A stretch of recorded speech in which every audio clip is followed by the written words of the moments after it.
So we're doing good. But that food doesn't.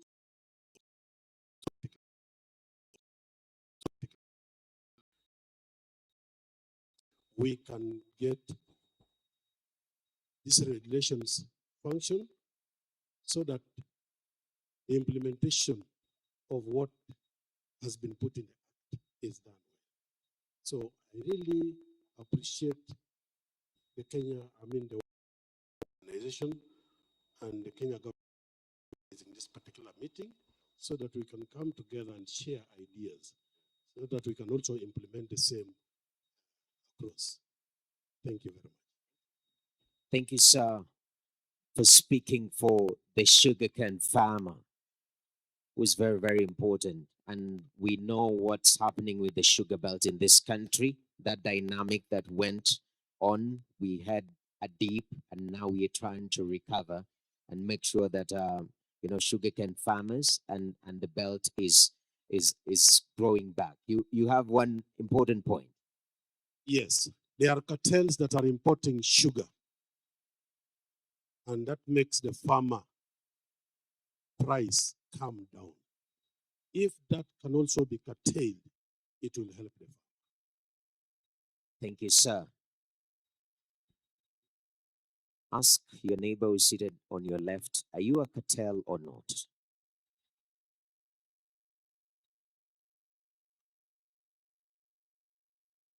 Okay?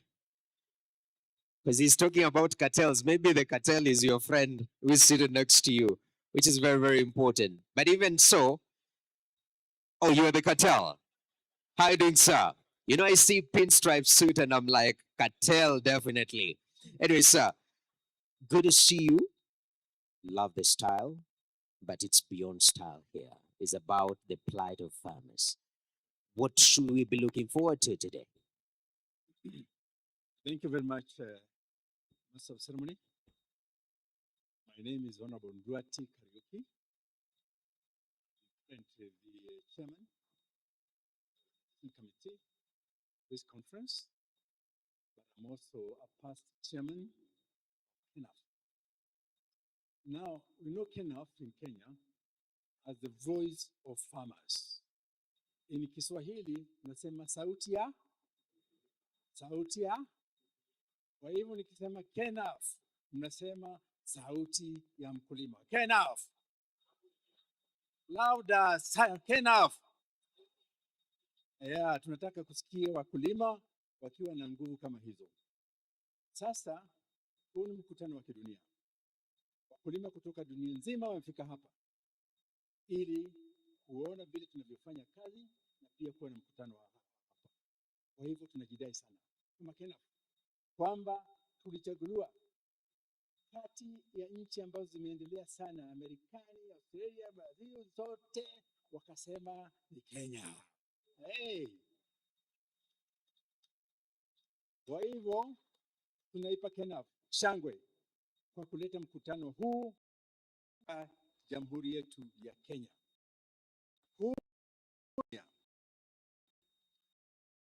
Mengine ambayo tutazungumza hapa ni ya dunia.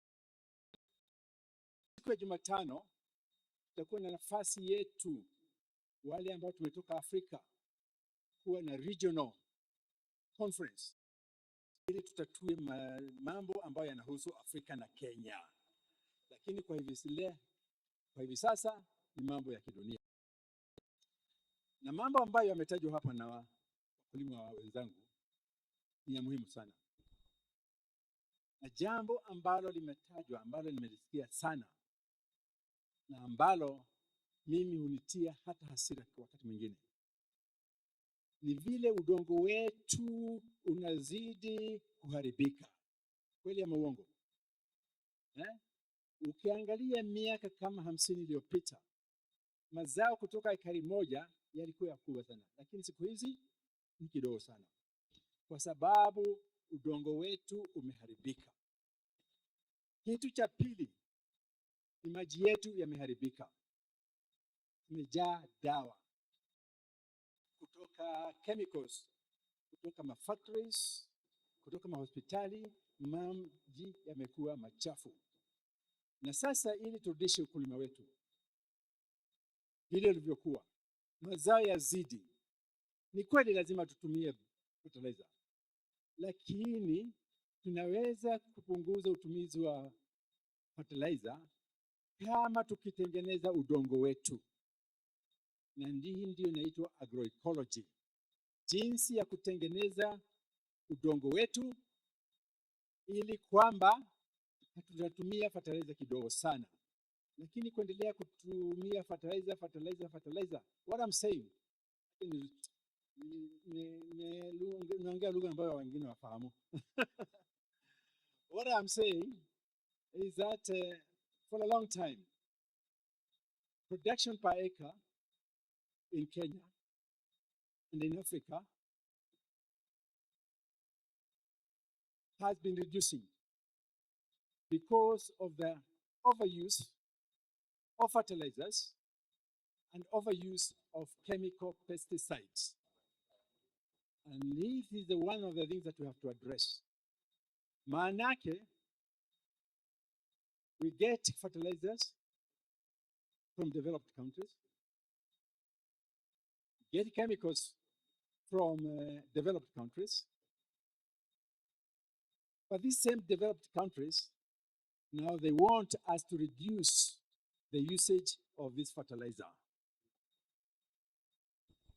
They want us to use less pesticide, otherwise they will not buy our products. Mnasikia hayo? So we have to think of a new way. And this is what ecology is all about. Ni kitu ambacho lazima tutilie mkazo sana, ili kwamba tuendelee kutunza udongo wetu. Lakini haya yote mengi tutazungumza wakati tukiwa pamoja.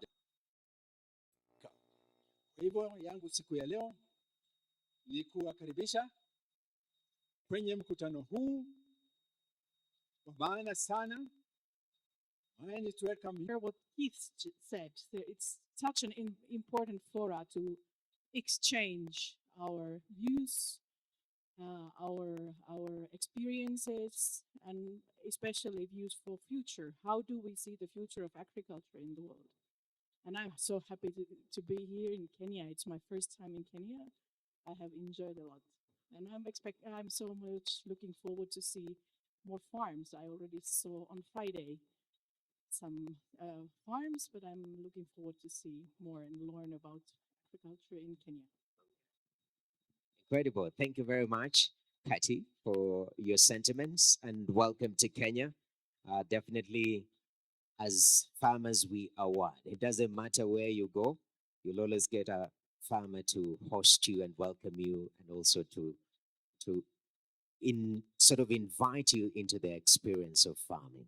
So thank you very much. All right. This gentleman is so stylish. I've never seen somebody this stylish. Sir. Oh, there is interpretation, yeah? I'm saying you look amazing. I love the heart. Beautiful. Beautiful. Thank you very much. And so we'll speak on his behalf. Yeah. What's his name and who is he representing? I'm speaking on his behalf. So he is Mr. Kim Bahadur Pathak. He is the former chairperson of Nepal Agriculture Cooperative Central Federation, and he is now the chief advisor of NSSCFN, and now he is the board member of World Farmers Organization. All right, ladies and gentlemen, our chief guest is here, the cabinet secretary. If we may be upstanding, all of us, let us be upstanding. Our chief guest, cabinet secretary, Ministry of Agriculture and Livestock Development, Honorable Mutahi Kagwe, is here with us. Karibu sana, our guest, we appreciate. Asante sana. As we settle in, welcome to World Farmers Organization annual meeting right here in Nairobi. We're about to have conversations about investing in farmers organization. And at this particular moment, ladies and gentlemen, since we are all settled, shall we have the national anthem and the East African anthem?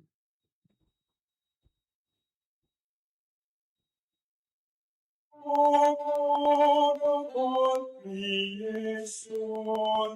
Blessed is the Lord God creation. Just is the ocean of defender. May we dwell in unity, peace and liberty. Plenty be found within the border.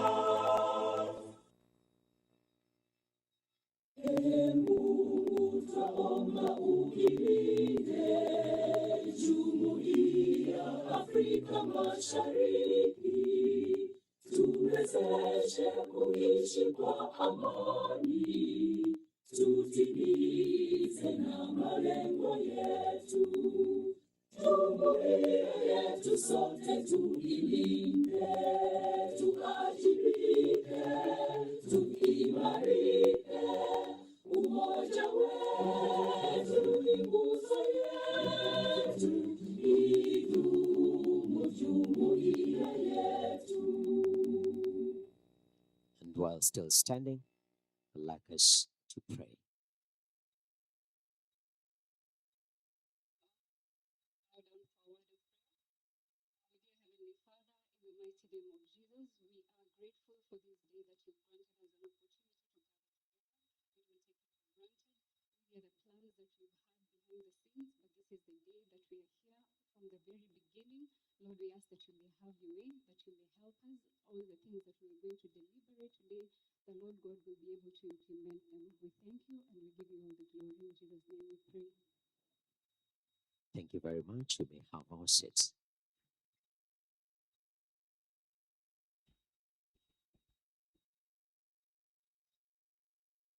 Good morning, ladies and gentlemen. Good morning, ladies and gentlemen. Welcome to World Farmers Organization annual meeting right here in Nairobi. Can I get some clap just to appreciate everyone who's made effort to be here?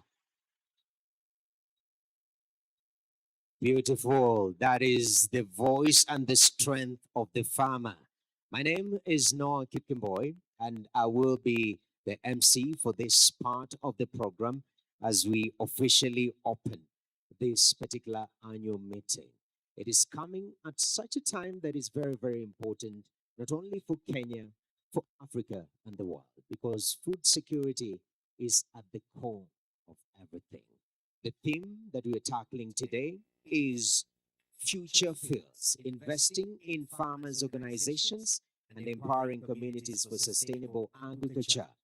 And we are hoping to focus on quite a number of areas that will be able to empower our farmer organizations. One of them, of course, is strengthening farmers' organizations, unlocking investment, putting our money where our mouth is, literally, and also fostering innovation and advancing digital infrastructure. So this conversation happening in Nairobi, it is important. It is critical. That's why we are all here to make sure that we address these issues. Now, we'll go straight to our speakers. But just a reminder, if you need translation, we already have equipment. Channel 1 is English, Channel 2 is French, and Channel 3 is Spanish. And 0 is the floor. So if you want to hear things as they are, you will put it on channel 0.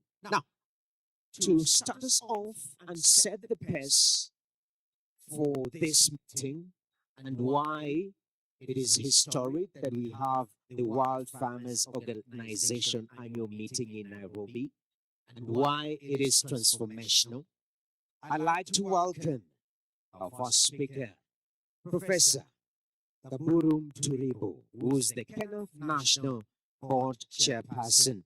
Kindly help me welcome him as he comes to say his remarks.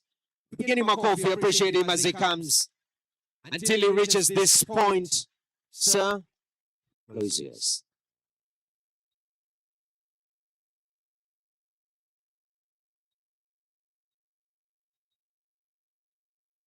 Honorable Mudai Kagwe, Cabinet Secretary, Minister of Agriculture, Livestock Development, Honorable Good Secretary coming from Zambia, who is visiting us from Zambia. Honorable Dr. John Mutunga, MP, Honorable John, Chairman of the Agriculture Committee, Parliament, Honorable Dad Major Deco from Garissa Town, Honorable Kiprono, from the PS for Agriculture, Honorable Jonathan Meke, PS for Livestock.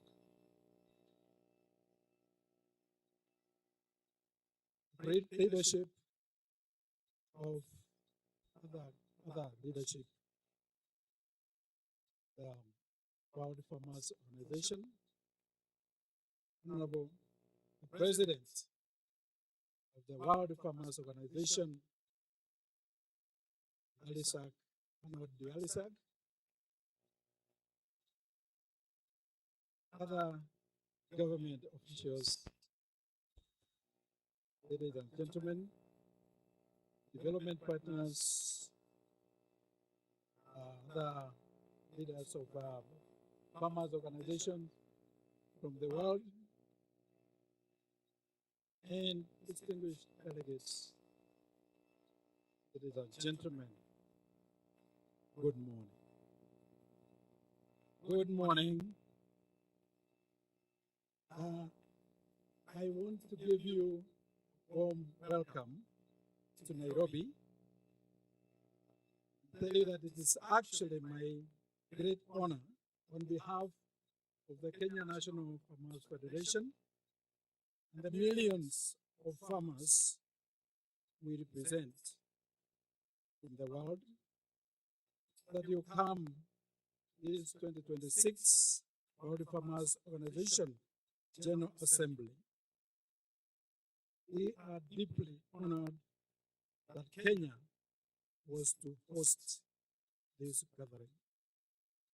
Recognition of Africa's growing role in shaping global food systems, climate resilience, and sustainable development. I extend a special welcome to delegates who have traveled from every region of the world. The presence affirms our shared conviction that farmers must remain at the center of conversations about food security, climate action, and the future. Distinguished guests, distinguished delegates, agriculture sustains the livelihood of billions of people across the world.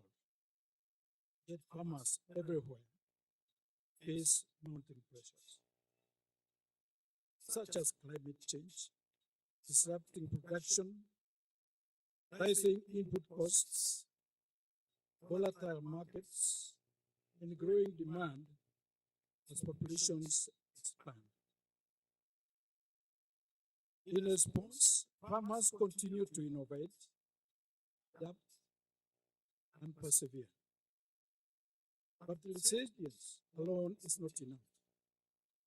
Farmers need supportive policies, affordable finance, technology, functioning markets, and above all, strong institutions that amplify their voices and secure their place at the decision-making table. This is why farmers' organizations matter. They enable farmers to organize, to advocate, and to compete. They link farmers to markets and services, and they strengthen collective bargaining and to ensure farmers are active partners in development, not merely its beneficiaries. The theme of this assembly future fields, investing in farmers' organization and empowering communities for sustainable agriculture speaks directly to this imperative. If we are serious about transforming food systems, we must invest seriously in farmers' organization. If we are committed to climate resilience, we must strengthen the institutions closest to the farmers. If food security is our goal, farmers must have the tools, resources, and the voice to succeed. Across Kenya, Kenya has witnessed firsthand the power of farmer-led development. Through partnerships with the government, development agencies, researchers, and the private sector, we have helped farmers adopt digital tools, access markets, strengthen producer organizations, and build climate resilience. From tea farmers in the highlands to pastoralists in the north to grain farmers in the Rift Valley, our most important lesson is sustainable transformation cannot happen without farmers at the center of policy, design, and implementation. The future of agriculture must be built with farmers, not merely for them. Ladies and gentlemen, as we convene over the coming days, I urge us to move from dialogue to action. Let us build stronger partnerships across governments, financial institutions, and farmer organizations. Let us direct investment to smallholder farmers who feed the majority of the developing world. Let us deploy digital innovation and emerging technologies inclusively. Let us empower women farmers whose contributions remain chronically undervalued. And let us create real pathways for young people so that agriculture becomes a sector of choice, innovation, and prosperity for the next generation. Kenya is proud to host this assembly and prouder still to stand in solidarity with farmers across the world. Over the coming days, I invite you to engage with the Kenyan farmers, experience our agricultural diversity, and witness the innovations and resilience that define our communities. We hope your time here inspires new ideas, deeper partnerships, and a new commitment to farmers everywhere. In closing, I sincerely thank the World Farmers Organization for entrusting Kenya with this honor and the government of Kenya for its steadfast support to farmers and their organizations. I thank our sponsors, partners, and delegates. And I extend heartfelt gratitude to the Kenya Local Organizing Committee, who over many months worked tirelessly to ensure that every detail of this assembly reflects the very best of Kenyan hospitality, professionalism, and care. At this point, I would just request members of the board of Kenaf and the local organizing committee, please, just rise briefly.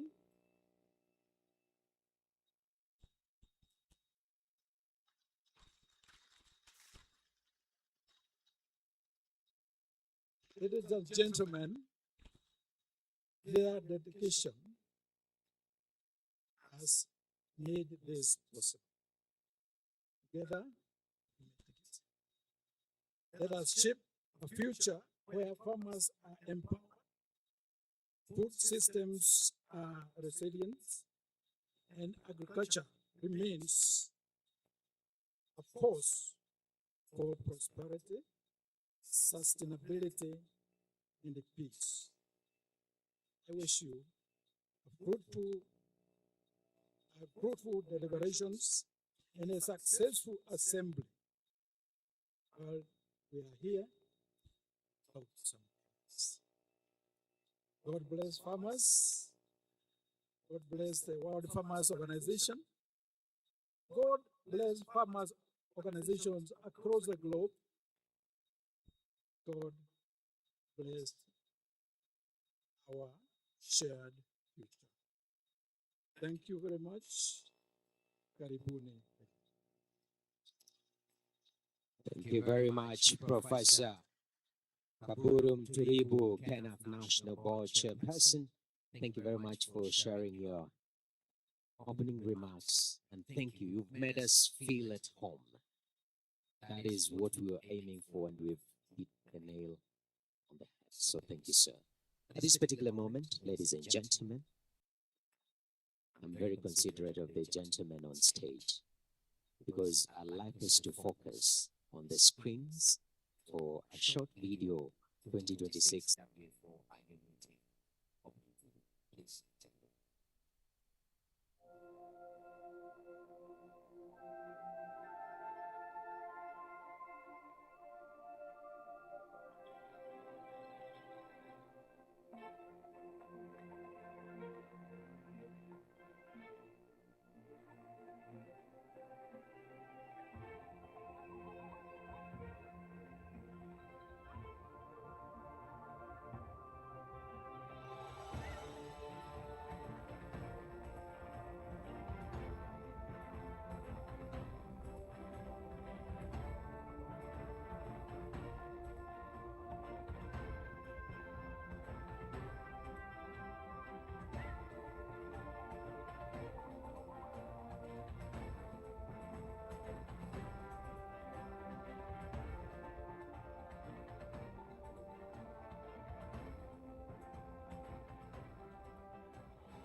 All right, thank you very much for the gentlemen on the stage. You've listened to the music.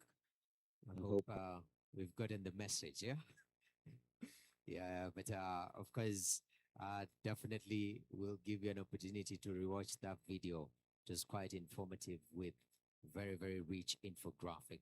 And it was setting the stage of what exactly we should be expecting even as we discuss. But that as it may, I'd like to recognize a few people before I introduce our next speaker. First of all, I'd like to recognize the presence of FAO. FAO people, kindly appreciate them for their partnership. A little bit of. I'll also like to recognize the presence of GIZ. Let us appreciate them. Not forgetting the presence of AGRA. AGRA. Appreciate AGRA for their presence here today. From that, we also have IFAD. IFAD in the building. Let us clap for IFAD. And when you talk about trade globally, let us appreciate WTO. We also have ILRI. Let us appreciate ILRI and CGIAR. We really appreciate your partnership with us today, because when we talk about offering and empowering farm organizations, it is not a one-person affair. All hands have to be on deck. if at all we are to bring change to our farmers globally. So, at this particular moment, I'd like to welcome, I'd like us to hear from a farmer, to get the voice of a farmer, a Kenyan farmer. What do they feel on the ground? Well, please put your hands together and help me welcome who's a KENAF member and also a lead farmer from Garissa County, Miss Ebla Hassan. Let us appreciate her as she comes for her remarks until she reaches here. Come on, appreciate Ebla. Ebla, thank you very much. The floor is yours.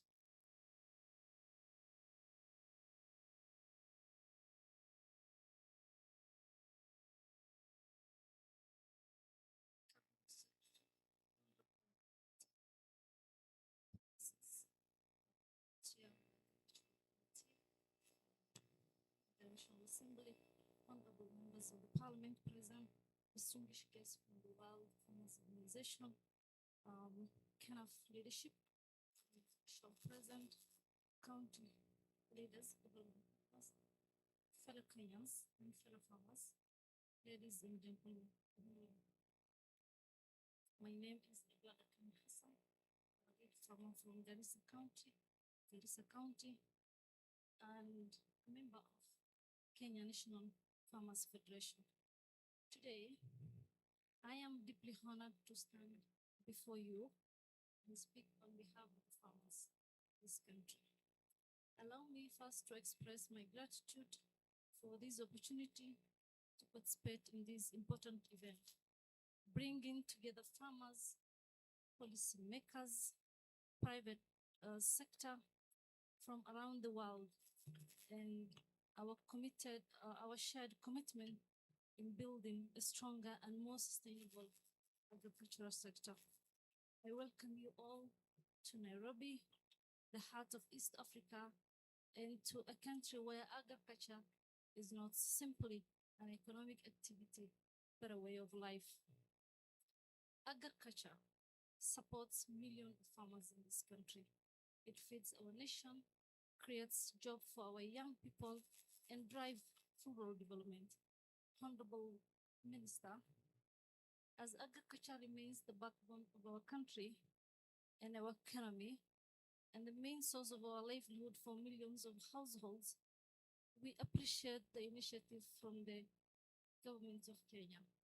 The national government, under its Kenya Kwanza administration, has placed agriculture as the center of its bottom-up economic transformation agenda, recognizing that food security and farmers' prosperity are essential for our national development. Several policy interventions have been introduced to support farmers. These include the fertilizer subsidy program, which has helped reduce the cost of production of our farmers. For many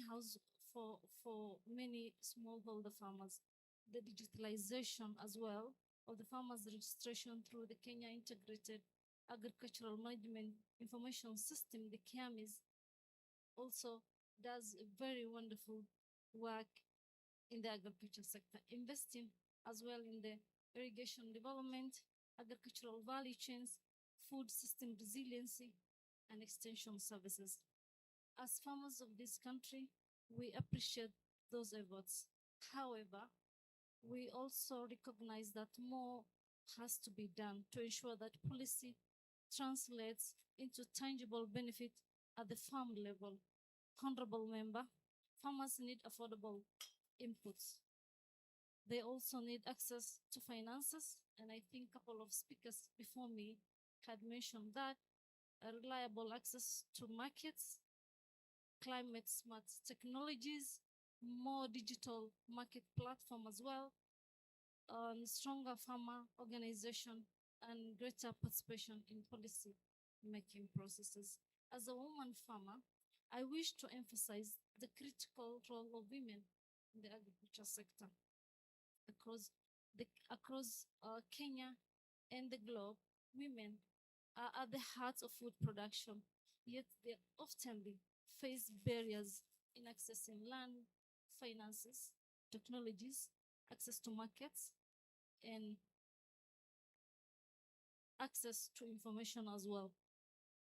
Honorable Minister, investing in women farmers is investing in food security, economic growth, and resilience in rural communities.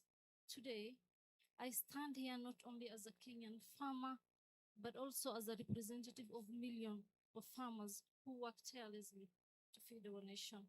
We call for stronger partnership among government, farmers organization, development partners, private sector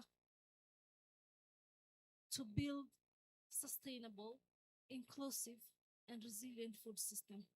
Honorable Minister, organizations such as Kenya National Farmers Federation have helped amplify farmers' voices. They have also helped in strengthening market access, support climate smart agriculture, and ensure that farmers participate in policy decisions that shape their future. As we believe through collective actions, farmers can gain the bargaining power. They can also access information, financial services, technologies, and new opportunity within the agriculture sector. We request the government of Kenya to closely work with these farmers organizations, support them where there's a need to support, and ensure that there's an inclusivity. Lastly, Honorable Minister, the United Nations have designated this year to be the year of women farmers.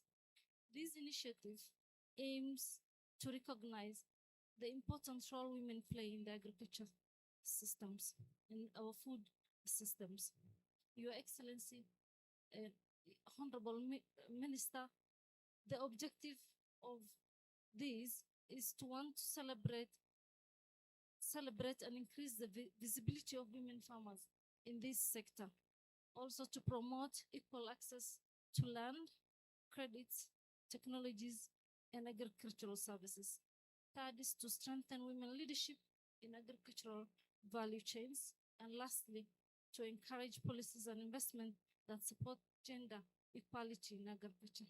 In this regard, Honorable Minister, I would like to make a special request on behalf of the women farmers of this country that as we celebrate the athletes in our nation, we would like the women farmers to be rewarded for their contribution not only to food security, but as well as making sure that we are economically developed. That is a request I'm making to your government. Let us see more women celebrated, rewarded for their contribution. May God bless our farmers, our country, Kenya, and may He bless our shared efforts toward food security and our agricultural prosperity. Thank you very much. Thank you very much, Ebla Hassan. Thank you very much for that inspiration and how critical it is for us to work together. Include everyone, the young, the old, women, men, inclusivity, because farming is for everyone. And we really appreciate that. At this particular moment, I'd like us to hear from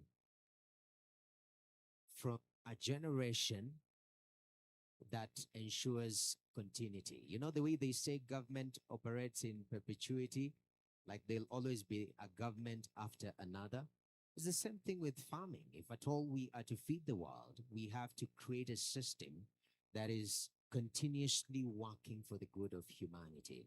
And one of the ways to be able to do that is to invest in our young people and the spaces they operate in. So talk about the training areas that we can pump up these young future farmers so that they're empowered to do it better than we are doing it today.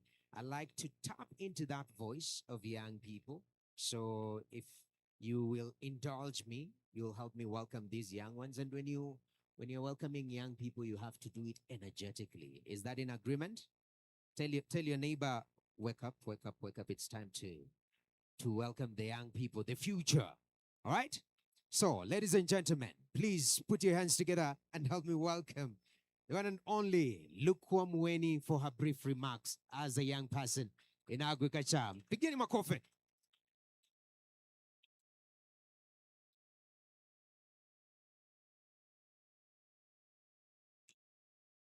All protocols of the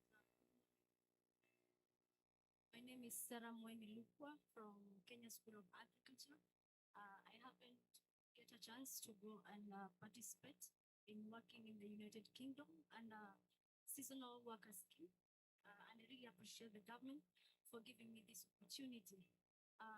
In contract, since the United Kingdom are in contract with the Kenyan government, they have helped us fund our students, including myself, and I really gained a lot of experience from the United Kingdom. I did harvesting of blueberries, cherries, and other fruits. I also participated in weeding, and my second farm also participated in working in a pack house where I did packaging of the French beans, including my last farm, which was the CNL mushroom farm.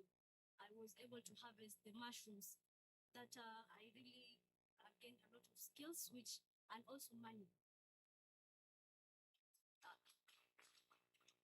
I was able to earn a quite good number of money.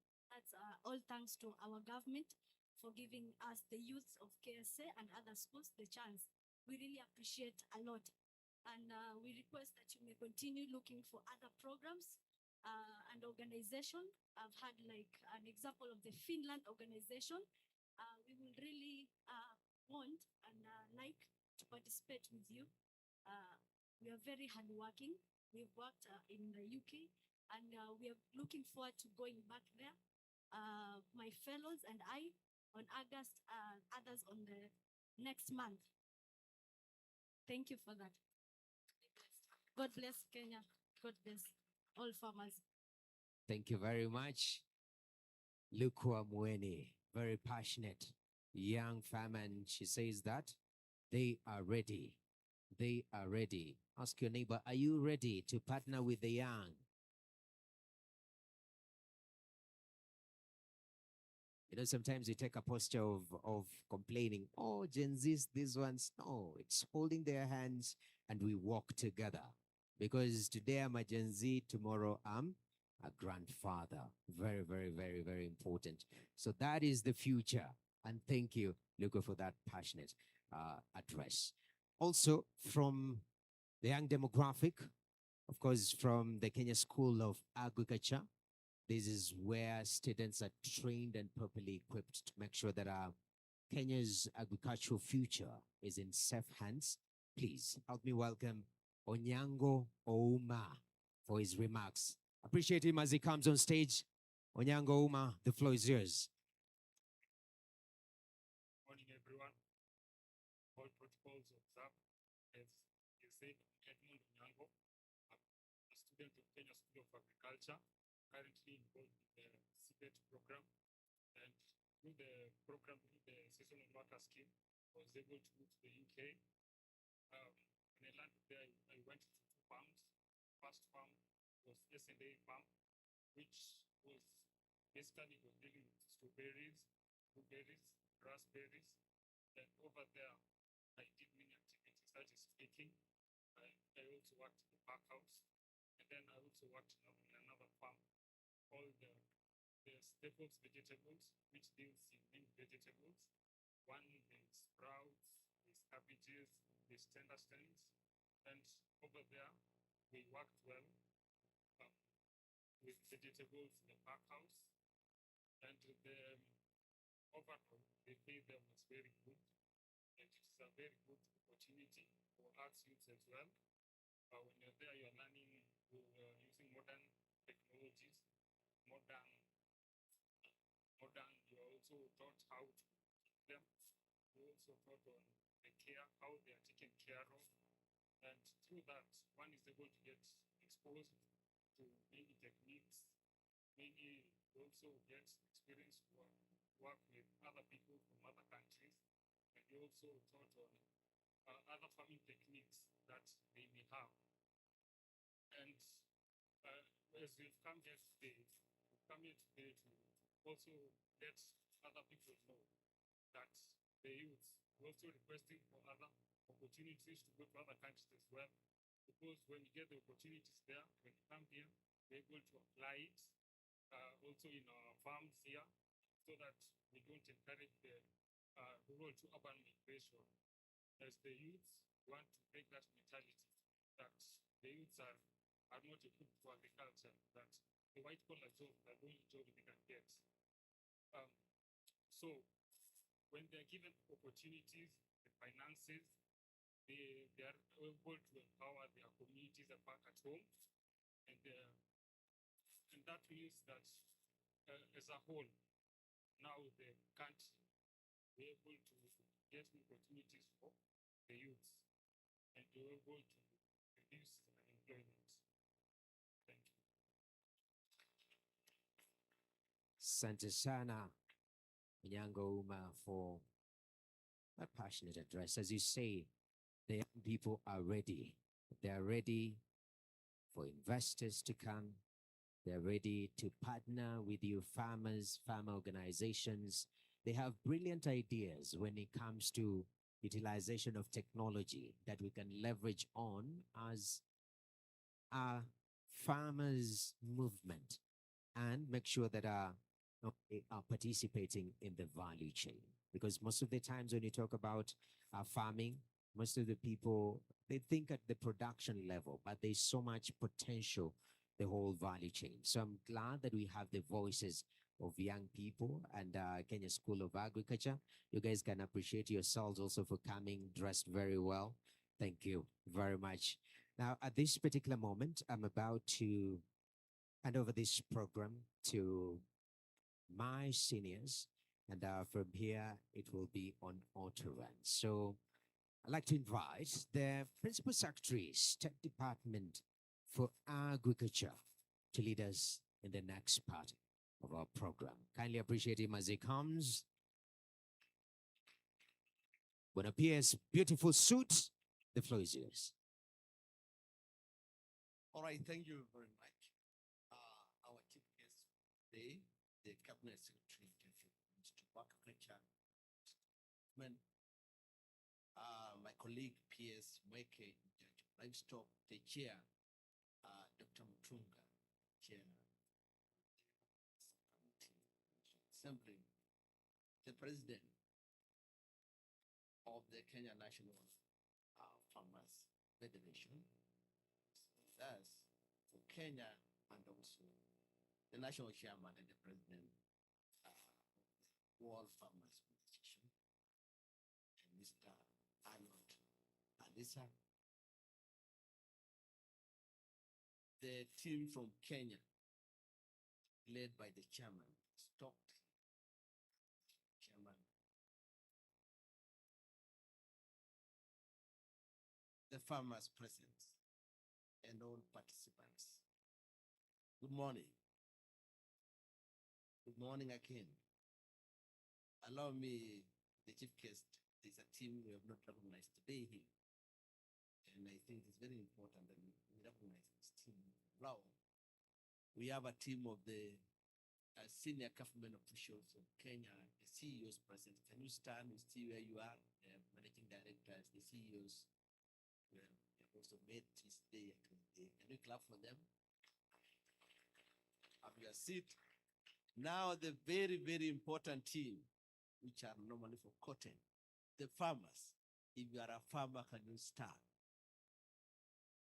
I guess all of us are farmers. That is why we are here. Even the chief guest. Can we clap for one another? Thank you very much. Remain seated. Then the hall is a farmers hall. Your CS, your chief guest. It is very important that we also note that, because many a times we forget the farmers. And I was hearing when Epla was talking here that many a times we also forget the women farmers and also the youth. It is very important that we give space to them. I want to take this opportunity to join the rest of the speakers and the rest of Kenyans to welcome you all. It's a very important event in Kenya. It's a privilege as a country to host to and host this very big World Farmers Organization meeting in Kenya, here in Africa. Welcome the world. This is Kenya. Do you feel very warm?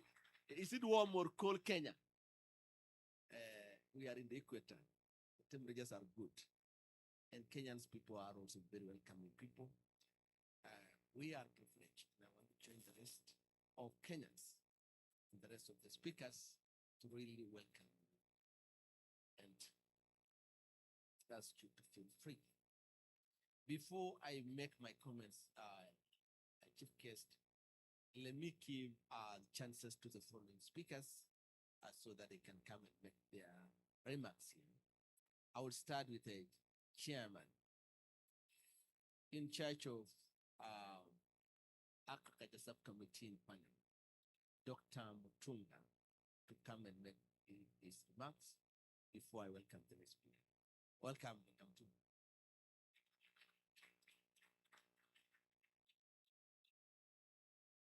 Thank you very much, Mr. Secretary of Agriculture, Research. CS, allow me to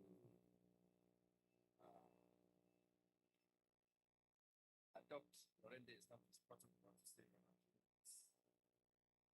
And I welcome everyone who's from Kenya. Kenya is home for the oldest that is why we welcome you home. I do appreciate the fact that we are here today to discuss a very important organized by the farmers of the world. We do realize that look at the agricultural value chains, any of them. Move the farmer from the value chain collapses. Therefore, it means we are discussing or partnering in fostering the most important participants from the value chain.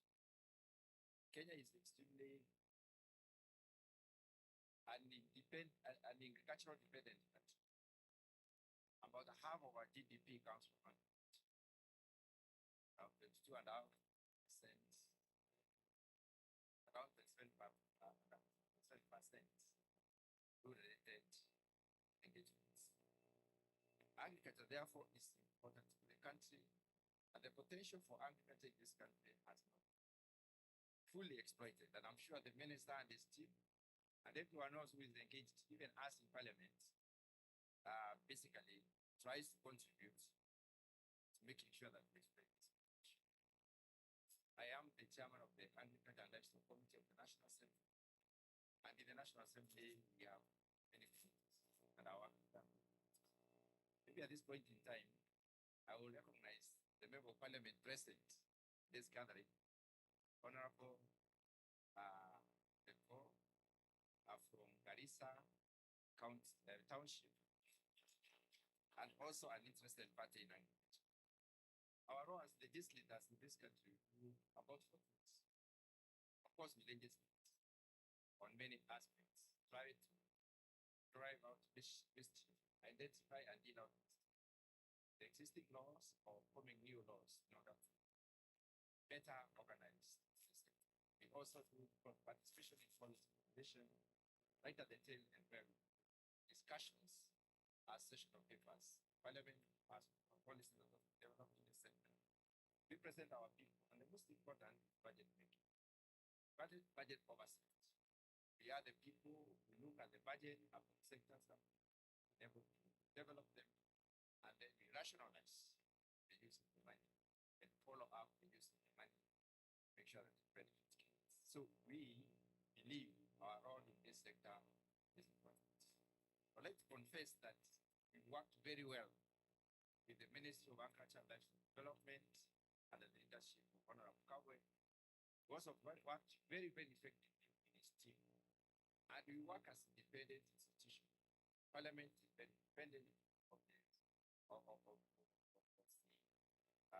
executive.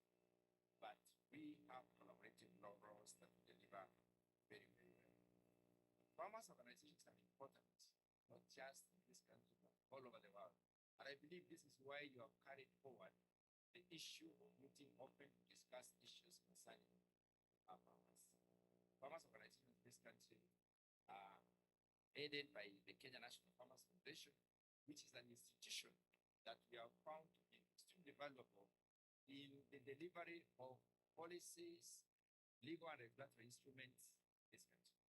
Without participation of KENAF, then the law or the policy or the regulation is not enough. We normally have to hear what they have to say because the farmer's voice is important.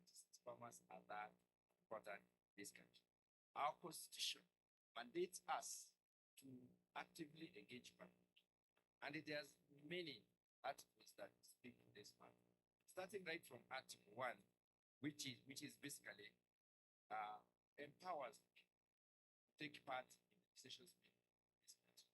We have Article 10, which basically talks about the need for participation in decision making, in lawmaking, in decision making. There's an Article 118 which makes it mandatory to engage the people. You cannot come up with anything in this country without engaging them. People go to court and they will block it. So we must engage with them, especially farmers who organized institutions like KENAF. The issue on mandatory engagement has become so important in this country that Parliament has decided to come up with a law on public participation, so that we may honor it in a way that is going to help this country effectively participate in the activities that have to be done to enable this country to grow. Article 33 of the Constitution mandates us to have a freedom of expression. Farmers must say, as important stakeholders, what they would like to see in this country being done. That Article 35 mandates everyone to access information, even information kept by the government. Everyone is allowed, or is mandated, or is given that authority by our constitution. Our constitution is very rich on some of these issues.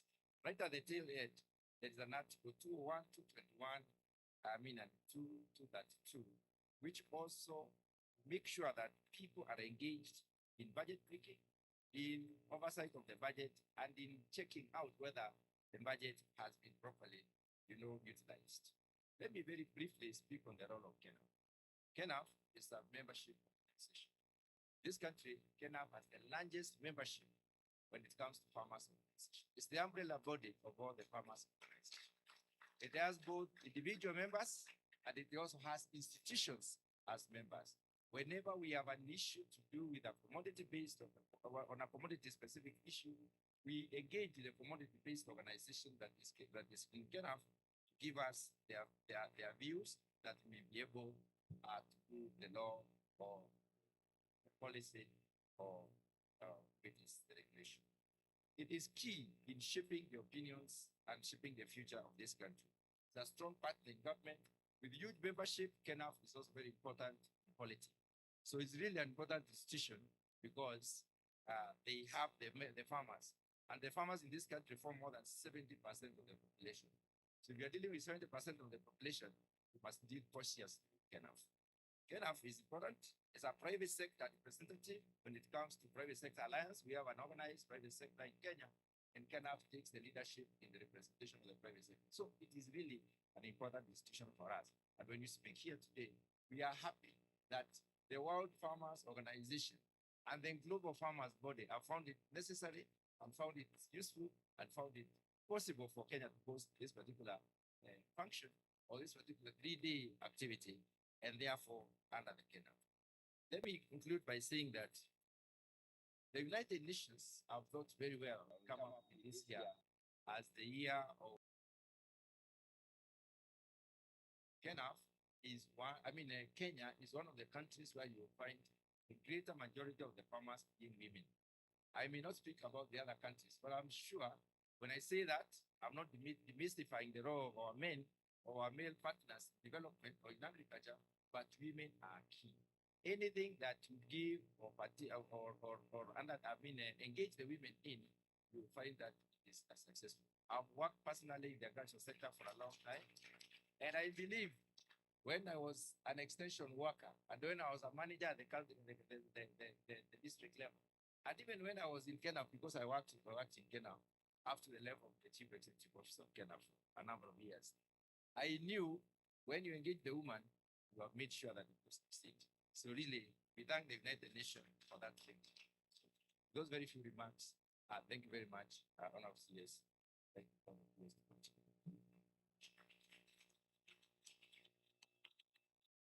Okay, thank you. Can we clap for the chair?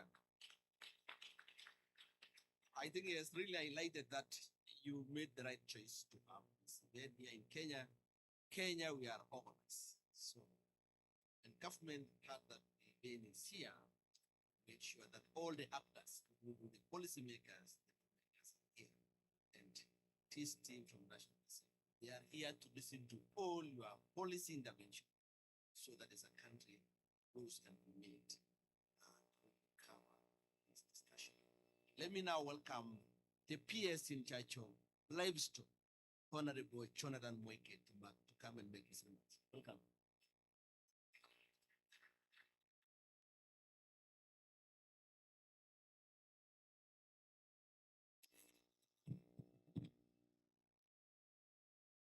Our chief guest, the CS of Agriculture and Livestock Production, Honorable Mutahi Kagwe, my colleague PS, the President of the World Farmers Organization. Allow me to write the previously established protocols. Good morning. Good morning again. It's a great honor to join you at the 2026 World Farmers Organization annual meeting under the theme Future Fields, Investing in Farmers Organizations and Empowering Communities for Sustainable Agriculture. This theme could not be more timely. Today, agriculture is under immense pressure. Climate change is disrupting production systems. Extreme weather events are becoming more frequent. Markets are increasingly volatile. Global supply chains remain vulnerable to geopolitical shocks, yet at the same time, the world must produce more food, create more jobs, and improve livelihoods for a growing population. But with these challenges lies a tremendous opportunity. Agriculture can remain the foundation of food security, economic growth, and rural prosperity if farmers are supported through enabling policies, access to markets, and strong farmers' organizations. As someone working closely with Kenya's livestock sector, I see this opportunity every single day. Livestock contributes significantly to livelihoods across Africa. For millions of pastoralists, dairy farmers, poultry producers, and livestock keepers, animals are just not mere assets. They are sources of income, nutrition, resilience, and dignity.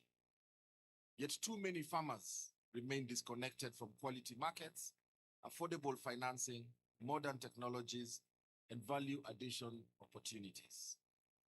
This is why farmers' organizations matter. Ladies and gentlemen, farmers are not simply beneficiaries of development programs. They are innovators. For generations, farmers have developed solutions to improve soil health, conserve water, manage grazing systems, improve animal breeds, and adapt to changing climatic conditions.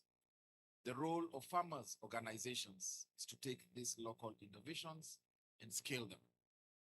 Strong farmers' organizations connect farmers to training, extension services, financial services, technology, and markets.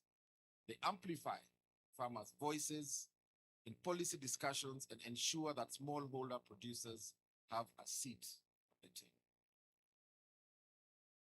Most importantly, they transform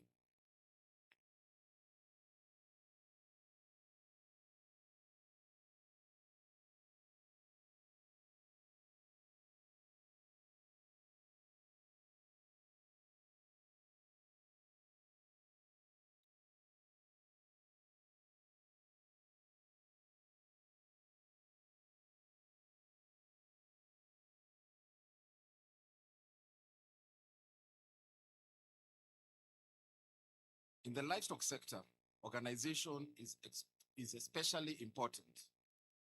An individual livestock keeper may struggle to access veterinary services, quality feeds, breeding services, processing facilities, or export markets.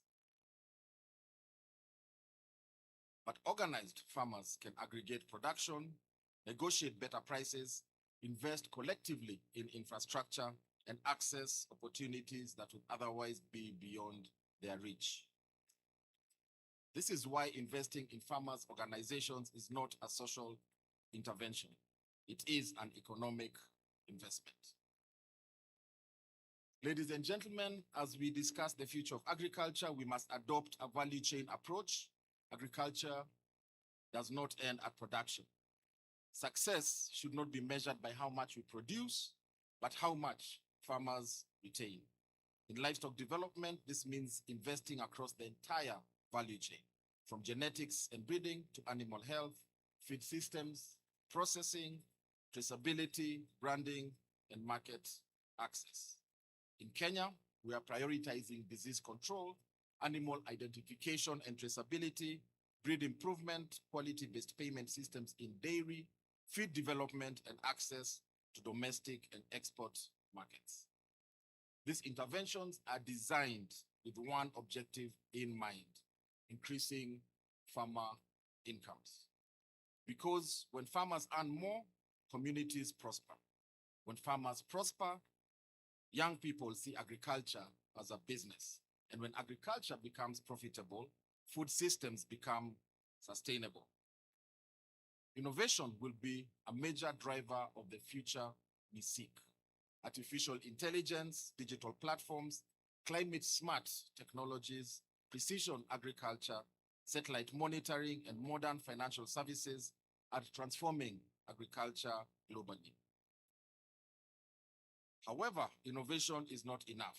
Technology must be accessible, technology must be affordable, technology must reach the last mile farmer. And that is another reason why farmer organizations are very important. They provide the bridge between innovation and adoption. They ensure that technology serves farmers rather than leaving them behind.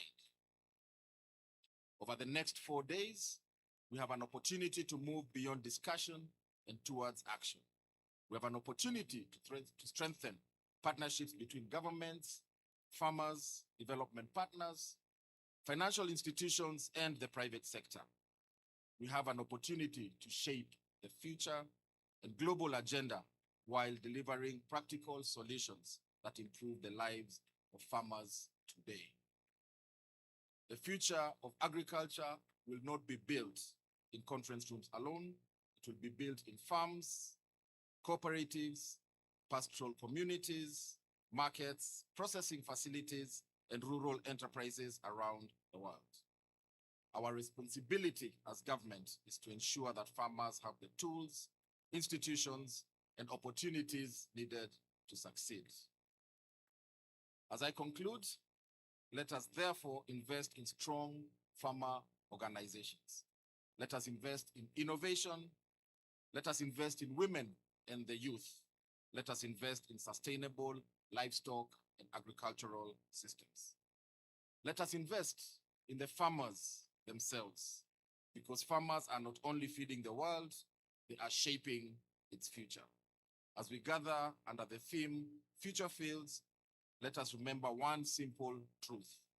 When farmers lead, food systems change. I thank you very much and wish you fruitful deliberations and a successful meeting. Thank you. Thank you, PS. Can we clap again for PS Mweke? Now, our next speaker is none other than the president of World Farmers Organization, Mr. Arnold. Welcome. Make your remarks.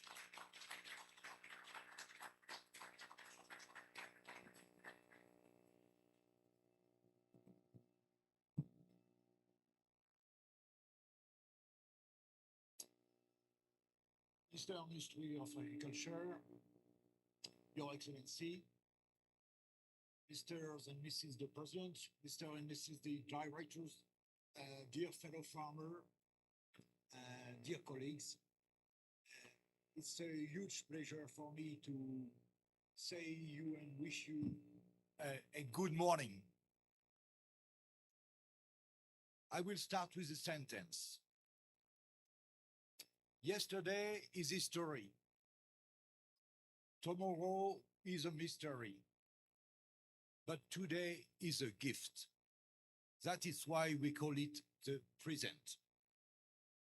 The gift for me today is the opportunity to gather with all of you in this room and to share this moment with you as friends and colleagues. With these few words, I declare the WFO Annual Meeting 2026 officially open.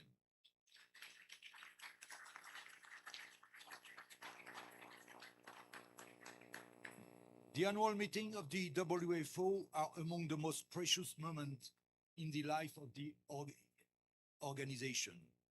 We are privileged to meet in person in one room, dear fellow farmers and friends of farmers. And I want to name the different nationalities who attend this meeting. Armenia, Australia, Austria, Belgium, Brazil, Canada, Costa Rica, Denmark, the Democratic Republic of Congo, Finland, France, Georgia, Germany, Ghana, Guatemala, Honduras, Indonesia, Ireland, Italy, Japan, Kenya, Malawi, Mauritius, Nepal, Netherlands, Norway, Rwanda, South Africa, Sweden, Switzerland, Tanzania, Uganda, United Kingdom, United States of America, Zambia, and Zimbabwe.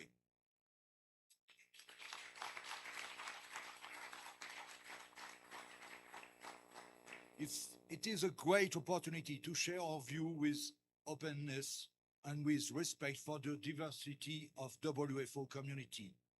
The diversity that I value as one of the great strengths of this organization.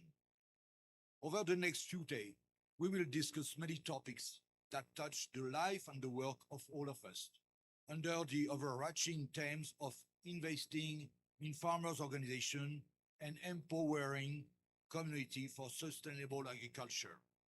We, my dear friends, are the present and the future of agriculture. In other words, we are the ones who share the privilege and the responsibility of ensuring that the people of our planet can feed themselves 3 times a day. Our farmers' organization and organized structures in general are our main instrument for staying interconnected with the world around us. As representative of farmers' organization, we carry a responsibility towards our farming community to keep improving the way we produce food and to respond to the challenges around us. The thematic session over these 2 days will address topics such as sustainable management of water in agriculture, farmer access to climate finance, the role of women in agriculture as mentioned by Ebla Hassan just before, the importance of meeting the needs and challenges of regenerative agriculture, and the key role of trade in ensuring food security globally. We also see 2 examples of a partnership-based approach applied to the food value chain, presented by 2 of our partners, Nestlé and CropLife. Finally, we will discuss how we, the farmers' organization of the world, should position ourselves vis-à-vis the United Nations post-2030 agenda. In September next year, the United Nations will hold a Sustainable Development Summit in New York, on the margin of the UN General Assembly. That summit will launch the work on a new agenda due to begin in 2030. It's imperative that we, as farmers, prepare ourselves to make a meaningful contribution to that agenda. As you know, the WFO contribute to the preparation of the 2030 Agenda for Sustainable Development and the SDGs. We were in the UN General Assembly all when that agenda was adopted by the UN, and we are working hard to ensure that the 2030 Agenda is implemented fully and effectively in the agricultural sector. That is our main job, and as farmer, as part of the WFO, we must continue on that path in the future as well. This year annual meeting is a starting point for us to organize ourselves and get ready for that huge task. I must say that gathering in this beautiful place in Nairobi is a privilege.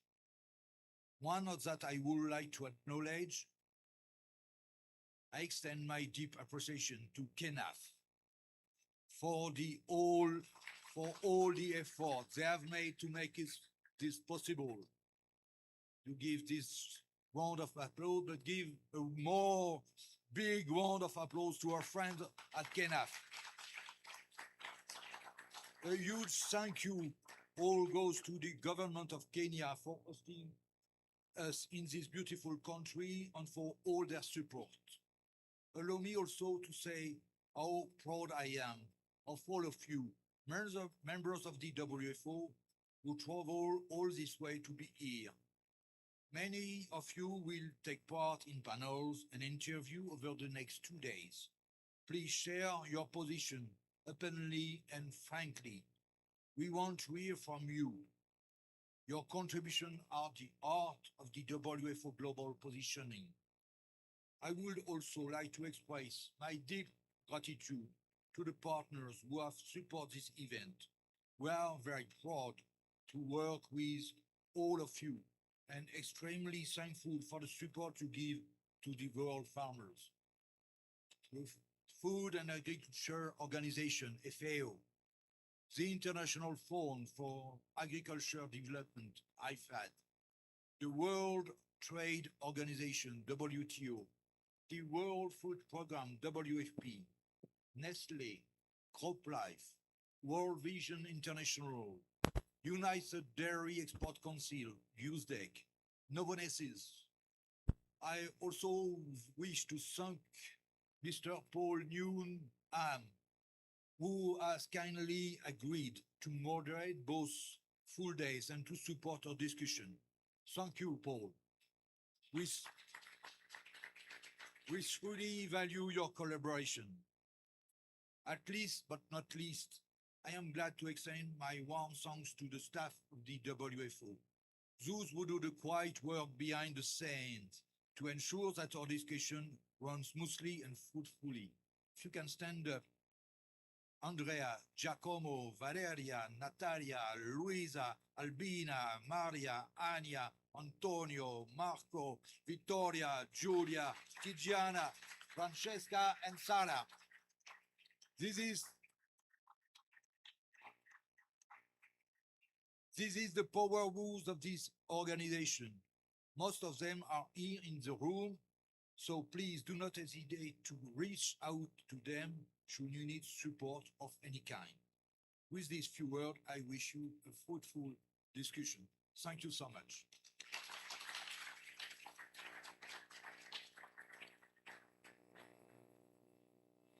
Can we clap for the president? Yes, thank you so much, Mr. President, for that very wonderful speech. Before I welcome our chief guest, who will take over from there, I will make some 2-3 remarks to add on what the Kenya colleague has talked about. One is to really position this event,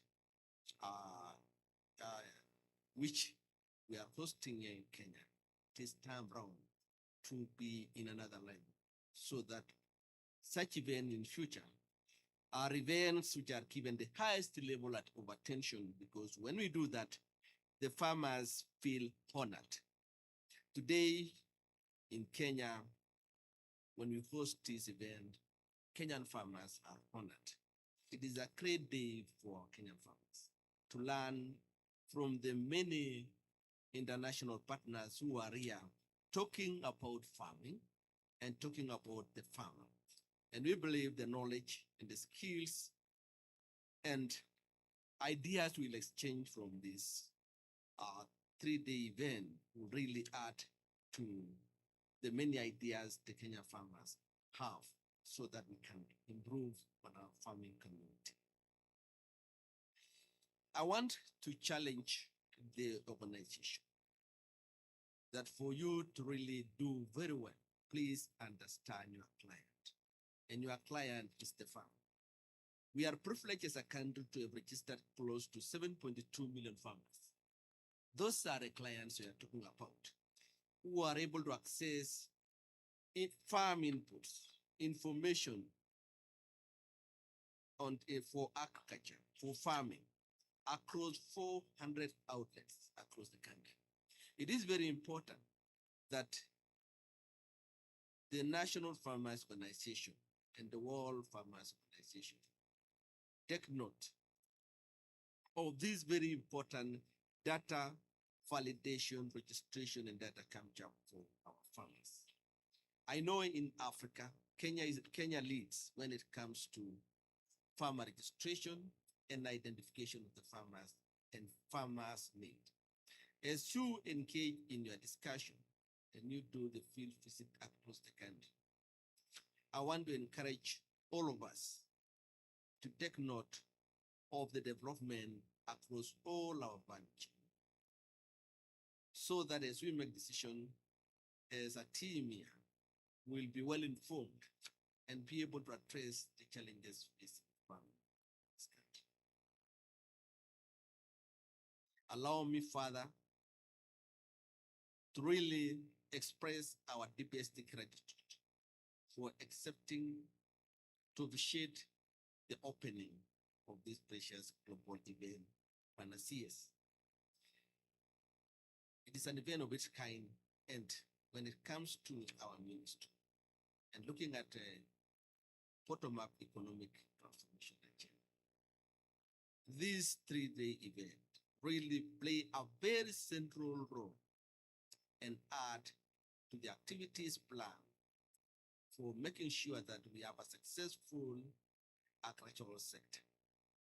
I have no doubt that during this 3-day event, our farmers, both from Kenya and the global farmers, will be able to engage and get additional ideas so that they have a better agricultural sector. Ladies and gentlemen, as we move across the country, because we love our chief guest, there'll be an event for farmers to move around for this team. I also guess that we will also visit some part of the country so that we engage the rest of the community, and especially our tourism sector. You are here in Nairobi, and Nairobi has got, as much as a capital city, we have a wildlife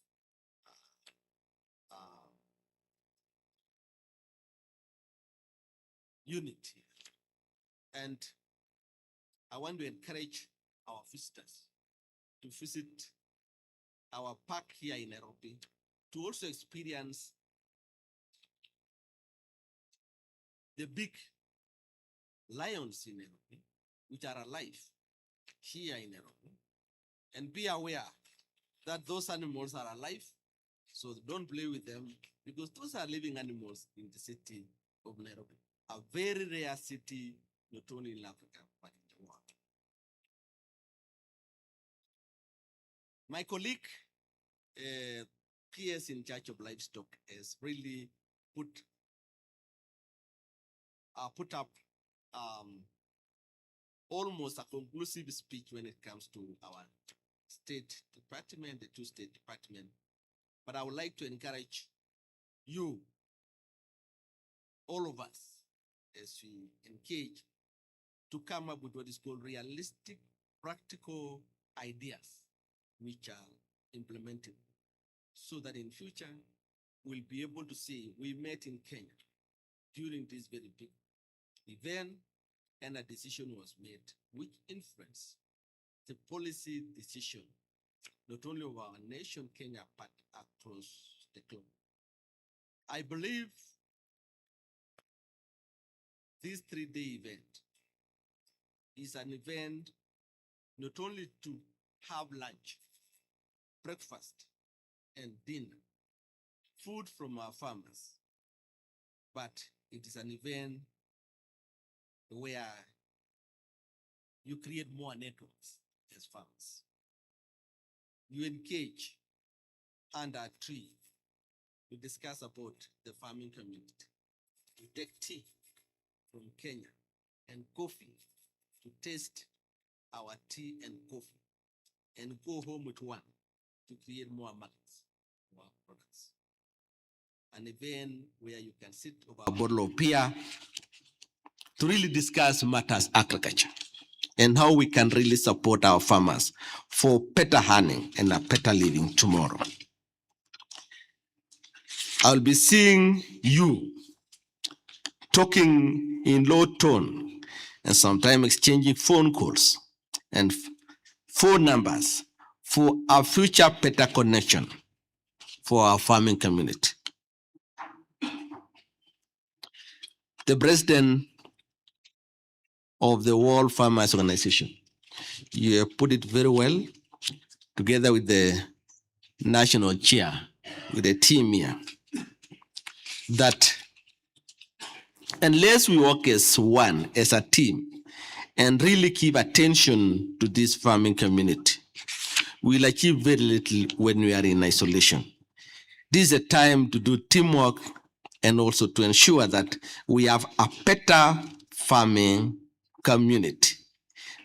Our chief guest, I think we are so privileged to host this very important event of over 50 countries gathered here in Kenya to discuss nothing else but things to do it, how to live by eating healthy, nutritious food and support our farming community.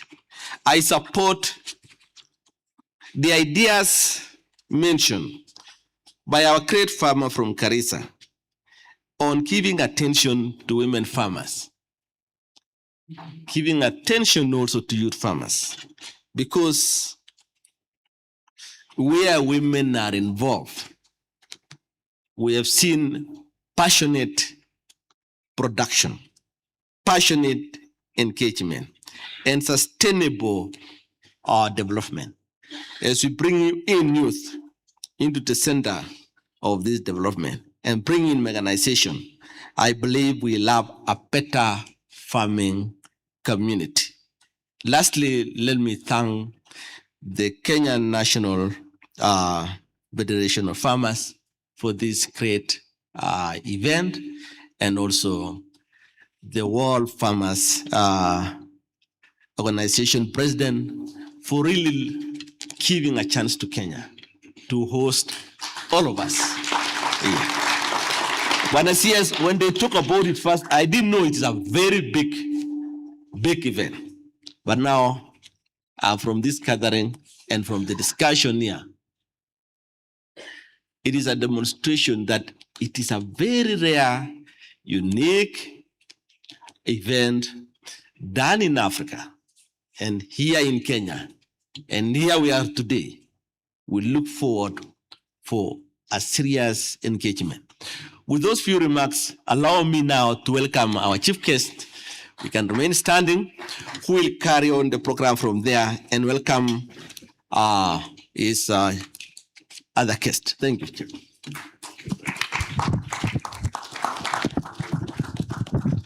Thank you very much. Please, let's take our seats. Thank you very much. First and foremost, thank you very much, Bona PS. May I start first by welcoming all the guests from outside Kenya. If you are not from Kenya, please raise your hand. Whoa, okay now. Okay, now we have got a tradition here in this country where if you are not a Kenyan, the Kenyan sitting next to you must welcome you by shaking your hand. So if you are sitting next to somebody who is not from Kenya, please, can we do what we do in our churches? We say hello. And we welcome them to our country. So, and then I want to welcome all of you and to our guests from elsewhere, our guests from outside the country, the 57 countries also represented here. I want you to remember one very important thing before you leave our country. It is called Hakuna Matata. No frills, no issues. Karibu na hakuna. That means you enjoy yourself while you are here. So, Mr. President of the World Farmers Organization, distinguished ministers and heads of delegation, leaders of farmer organizations from across the world, representatives of international organizations and development partners, captains of industry and agribusiness leaders, members of the diplomatic corps who are here today, ladies and gentlemen. First, I want to recognize the presence of the Honorable Siakalenge, who is the Deputy Cabinet Secretary from the good nation of Zambia. Please give him a lot of applause. By coincidence, you are supposed to be having a meeting with him, and I told him there is a better place to meet than my office. So you are very welcome, Secretary. So it's a great honor indeed for me to welcome you here to Nairobi for the 2026 World Farmers Organization General Assembly. Kenya is privileged to host this important gathering at a time when the world is searching for answers to some of the most pressing challenges facing humanity. Those include food security, climate change, economic inequalities, public health, and sustainable development.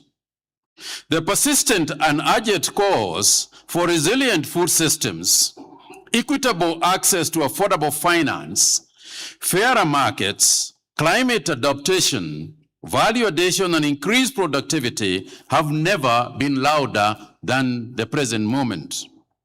Across conferences, policy dialogues, research papers, strategy documents, and international forums, these issues dominate our discussions. They are important discussions, and they must continue. However, as we gather here today, I wish to challenge all of us to undertake a fundamental paradigm shift in how we think about agriculture and how we design solutions to the sector. For too long, our conversations are focused on what the farmer produces, the markets available for the farmer, the technologies available to the farmer, the financing available to the farmer, and the systems surrounding the farmer. Yet, we have not paid sufficient attention to the farmer himself or herself. The farmer has become the missing center in discussions about agriculture. This assembly must therefore be more about food systems. It must be more, therefore, about the people who sustain those food systems. It must be about welfare. It must be about the dignity. It must be about the prosperity and the future of the farmer. Without recognizing the realities facing the farmers, particularly in Africa and across much of the global south, we risk addressing only half of the challenge. And when we address only half of the challenge, we must not be surprised when the solutions fail to deliver the transformation that we so desperately seek. My focus as Kenya's Minister for Agriculture and Livestock Development, therefore, is simple. I want to focus on the plight of the farmer. Because without a successful farmer, there can be no successful agriculture. Without an economically empowered farmer, there can be no food security. Without a financially stable farmer, there can be no sustainable food systems. And without a prosperous farmer, food sovereignty remains an aspiration rather than an achievement. So, ladies and gentlemen, we must have an honest conversation about the inequality within global agriculture. The support systems available to farmers in the developing world remain fundamentally different from those available to farmers in developed economies. For decades, development economics have accepted agricultural subsidies in some part of the world as legitimate public investments, while describing similar interventions elsewhere as market distortions. A dairy farmer in one country may receive substantial public support and be considered competitive. Indeed, the subsidy for a farmer in some areas, the subsidy available to a cow, like $4 or $5 a day, may be more than a farmer is earning in Kenya per day. While a smallholder farmer elsewhere is expected to survive without similar assistance and still compete in the same marketplace. This is neither fair nor sustainable. The reality is that every successful agricultural economy in history has been built on deliberate public investment, strategic support, and patient capital. Kenya has embraced this reality through targeted and transparent support programs, including our digital subsidy system. We have demonstrated that well-designed interventions can increase productivity, improve quality, raise household incomes, and strengthen food security while maintaining accountability and efficiency. The lesson is clear. Investments in farmers is not a cost. It is an investment in national stability, economic growth, and future prosperity. Ladies and gentlemen, the future of agriculture will not be determined by how much money we spend, but how effectively we place farmers at the center of every intervention. This requires strong farmer organizations. And that's why I praise the World Farmers Organization, I praise KENAF, and other farmer organizations that are represented here today.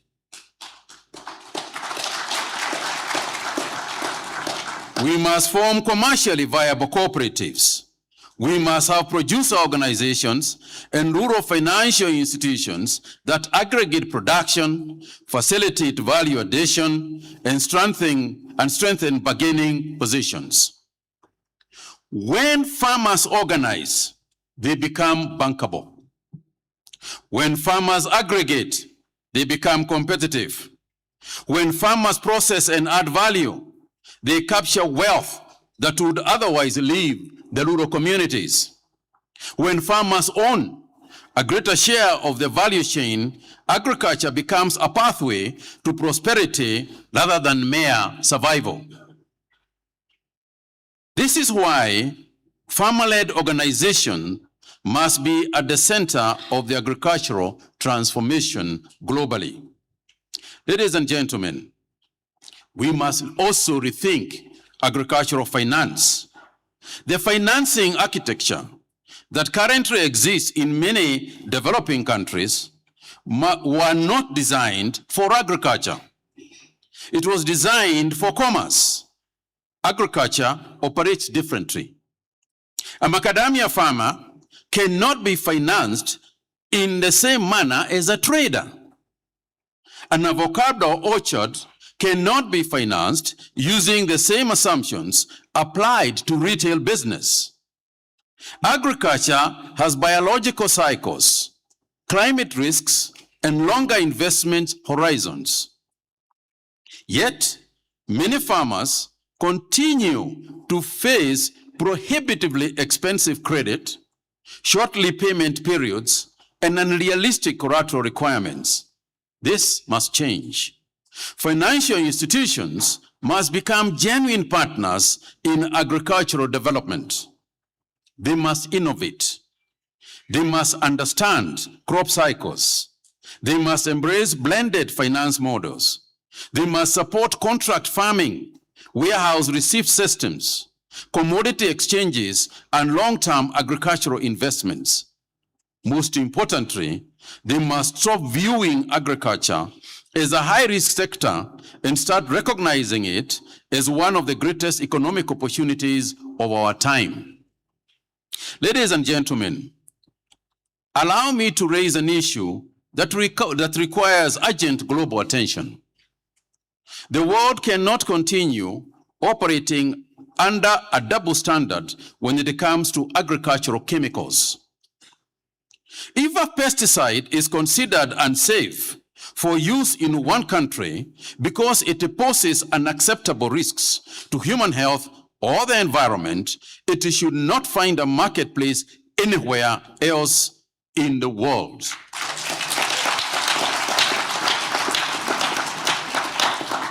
The life of a farmer anywhere in the world is not worth less than the life of a farmer anywhere else in the world. The health of consumers in developing countries matters just as much as the health of consumers anywhere else in the world. I therefore call for serious global conversation on harmonizing the standards governing hazardous agricultural chemicals and progressively eliminating substances that have been proven to endanger human health and ecosystems. At the same time, farmers, regulators, traders, and manufacturers must work together to combat the illegal trafficking, counterfeiting, and misuse of agricultural inputs. Unsafe chemicals entering our markets through informal channels undermine public confidence, threaten export markets, and expose farming communities to unnecessary risks. Food security begins at the farm. Consumer confidence begins at the farm. Public health begins at the farm. And therefore, protecting farmers must begin with protecting their health. Ladies and gentlemen, excellencies, technology is transforming agriculture, and Kenya is determined to ensure that farmers benefit from this revolution. Through the Kenya Integrated Agricultural Management Information System, KIAMIS, we have built one of Africa's most advanced farmer databases, enabling targeted service delivery, improving planning, digital subsidies, traceability, and data-driven decision-making. By integrating technology, artificial intelligence, extension services, and farmer data, we are creating opportunities for government, researchers, financial institutions, and the private sector to design solutions tailored to the needs of individual farmers. Technology must not replace farmers. Technology must empower farmers. Technology must not widen inequalities. Technologies must close them. So, ladies and gentlemen, as we look to the future, we must recognize that research has a value only when it reaches the farm. Research that remains in journals does not feed people. Research that remains in labs must be translated into practical solutions that improve productivity, resilience, and profitability at the farm level. Our success will ultimately be measured not by a viable profession for future generations. That is the standard by which history will judge us. Distinguished delegates, ladies and gentlemen, as you deliberate over the next few days, I encourage you to place the farmer at the center of every conversation, every recommendation, and every commitment. If we succeed in improving the life of the farmer, we will have succeeded in improving agriculture. If we fail the farmer, no matter the policy sophistication that we create, we will not be successful. Let us therefore build a resilient, productive, and prosperous agricultural future around the farmer, because the farmer is not merely part of the solution. The farmer is the solution. I therefore wish you fruitful deliberations and a memorable stay here in Kenya. And as I conclude, let me reiterate what my permanent secretary mentioned a bit earlier. Kenya is indeed a nation famous for many things, particularly athletics. Those from London know very well what I'm talking about. We just won the London Marathon and other marathons and the Paris Marathon, Mr. President. And if you are here representing a nation where a Kenyan has run, then you know we won your marathon. It is out of the food that we eat.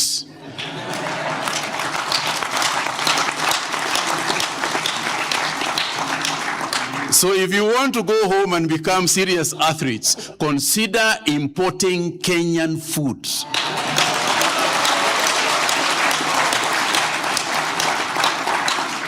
And you will increasingly see improvement in the athletic prowess of your people and your nations.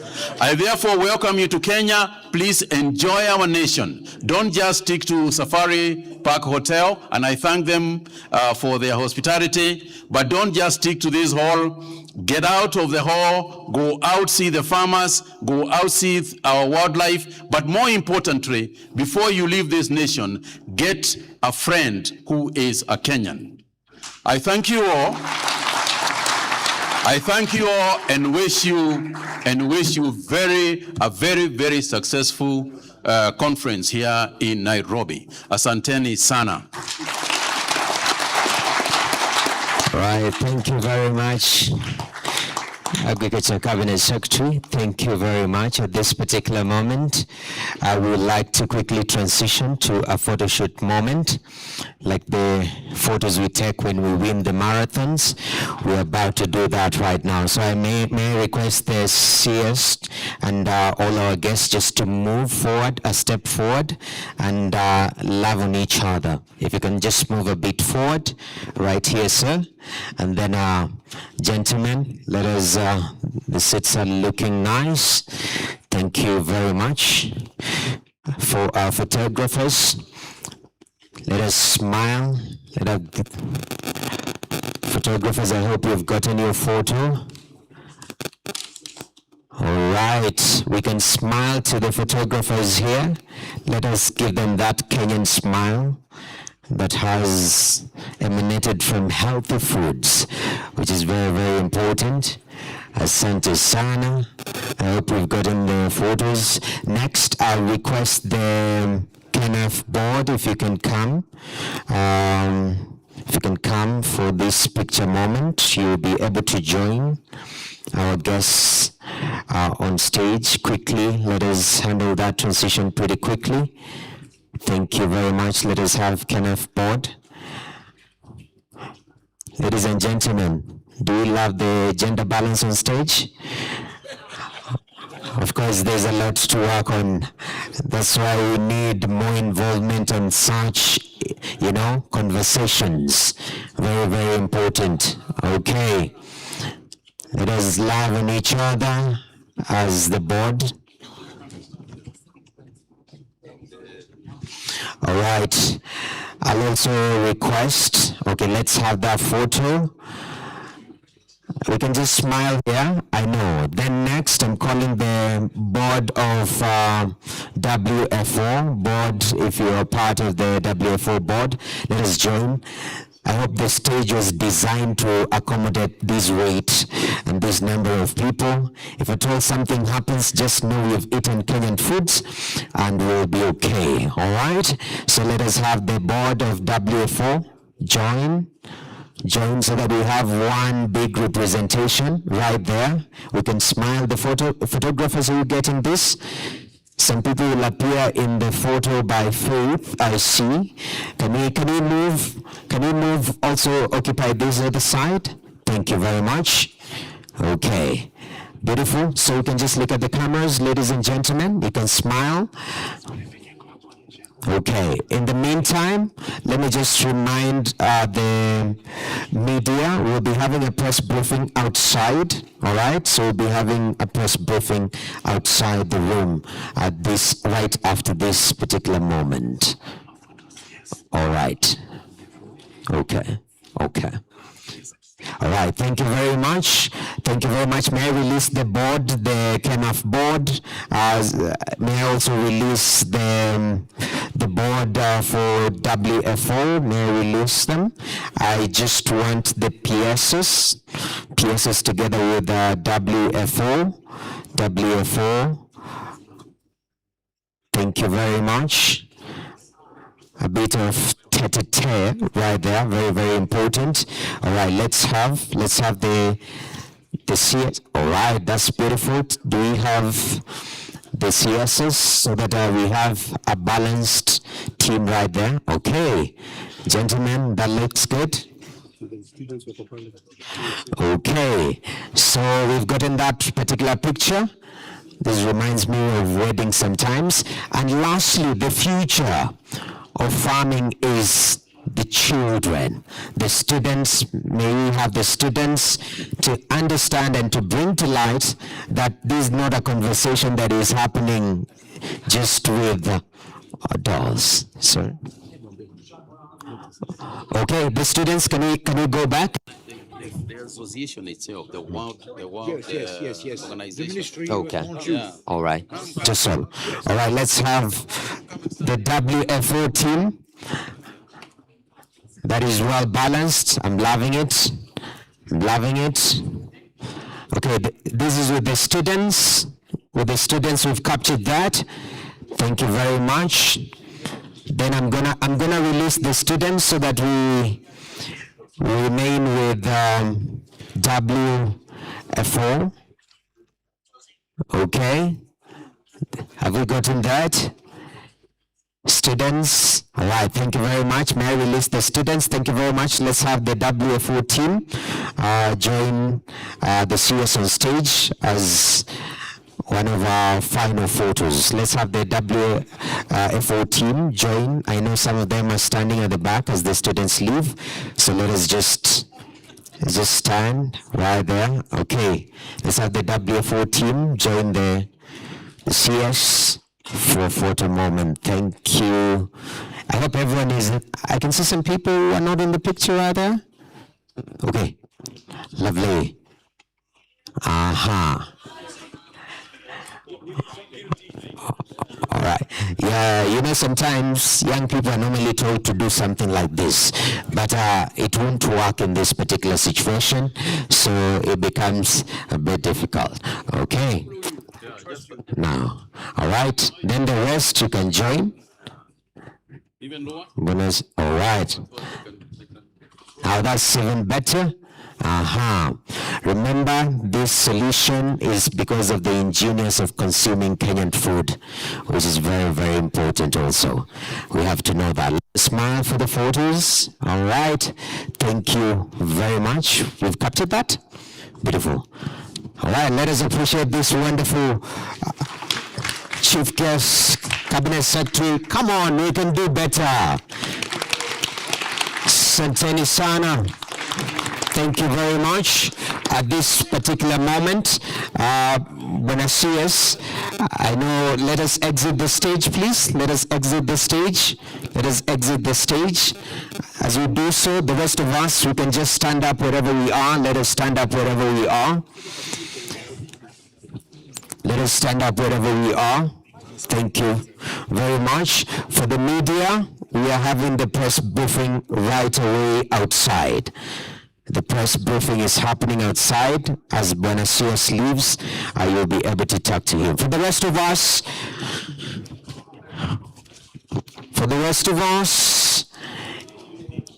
just raise your right hand. For the rest of us, raise your right hand. Everyone, raise your right hand. Raise your right hand. All right, so repeat after me, okay?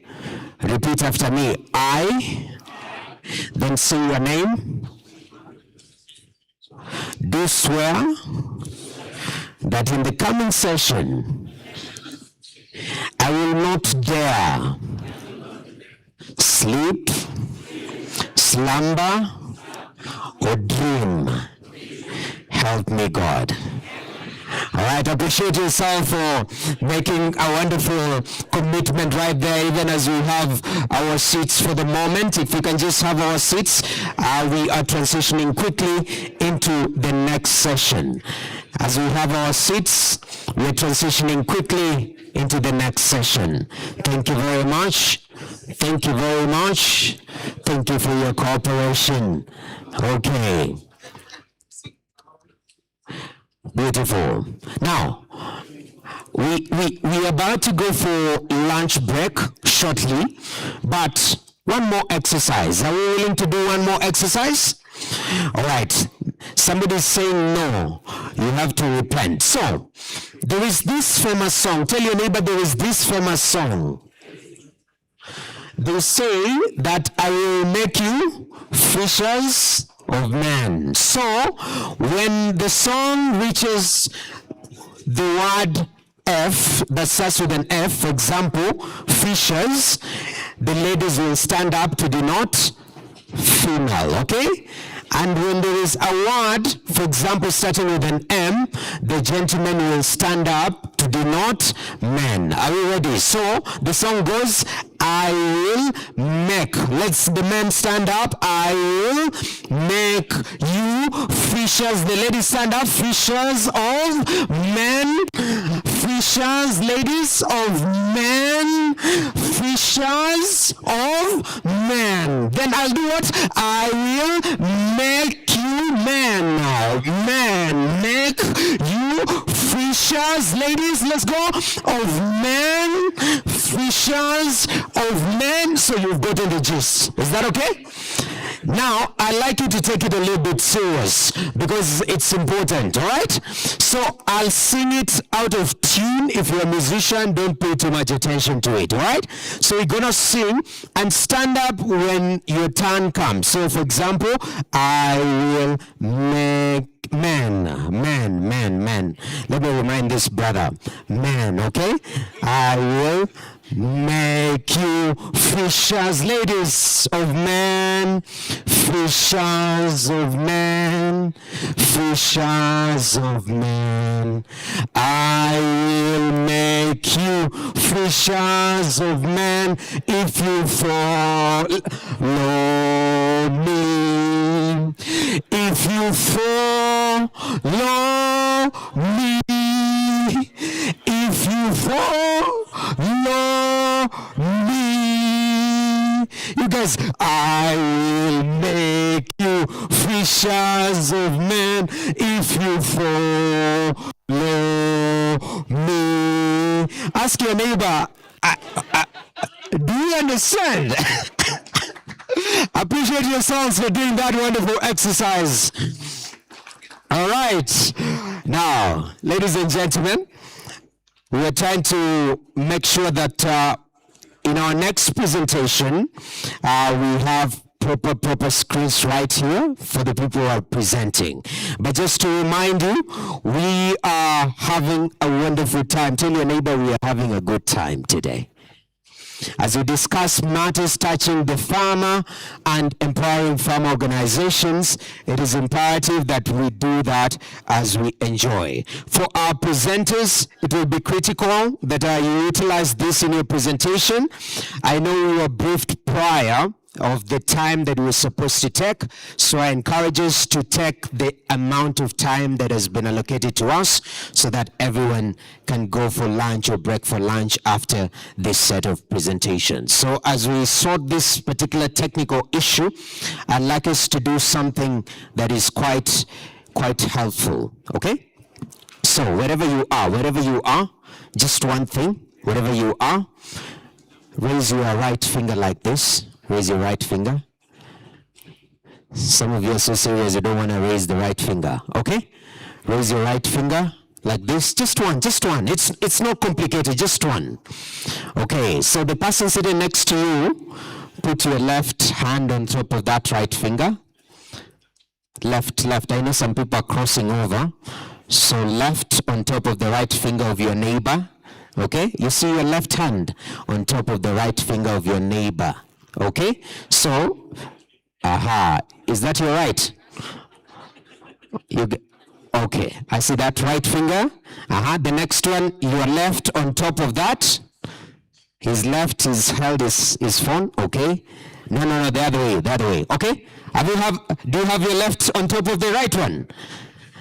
And number 3. I'll give an instruction. When I say go, try grab that particular finger, okay? And you, the one with the finger, please try as much as possible to not put your left hand on top of the right finger. Number 3, grab.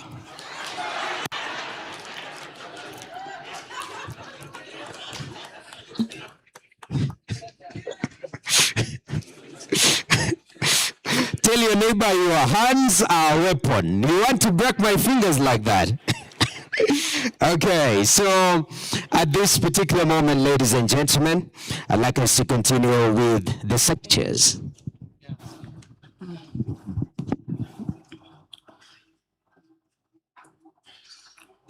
Thank you very much, moderator.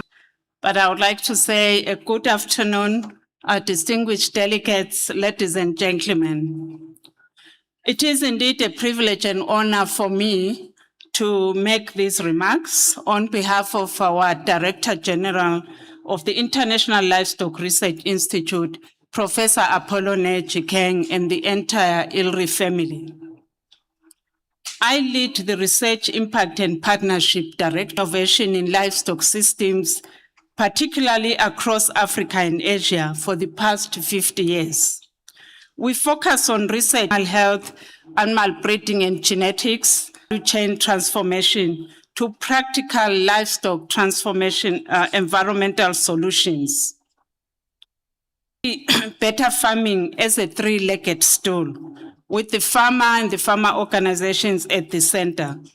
The first leg is the science. That's the knowledge, the farms, that's the reality that you face. That is the farmers and the farmer organization. We cannot do our work without across the world, mainly the rules, that's where the funding and the extension services. The point is, if one leg is missing, the stool falls. It's therefore important that we work together in partnership. And we are here to just call for strengthening that partnership. I come to more than 50% of the livestock and cereals globally. And livestock or animal source foods are produced mainly in the growing economies. I would like to share with you quickly 2 examples where we have worked with farmers to address research questions. The first one is about dual-purpose poultry. This is where farmers told us that they were looking for a bird that survives, one that lives through a disease outbreak, through heat, through a bad season. And therefore, they were wondering why we kept pushing for a large bird that maybe doesn't survive the heat and doesn't give them enough eggs in the end. So none of this was in our original breeding targets. So after hearing from the farmers what their preferred birds are, which included color, which includes survivability and more eggs and surviving through the year, we changed our breeding targets. Therefore, we built science around the traits of the farmers' needs. The second one that I would like to share is in the animal health. We all know about goat plague or PPR, a viral disease that devastates goats and sheep.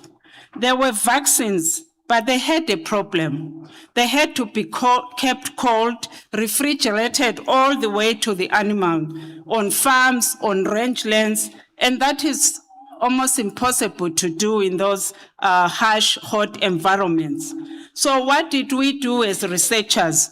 We came together and developed and validated a thermotolerant PPR vaccine that stays potent for 9 days at 39 degrees centigrade. And it can also go for a week at 40 degrees.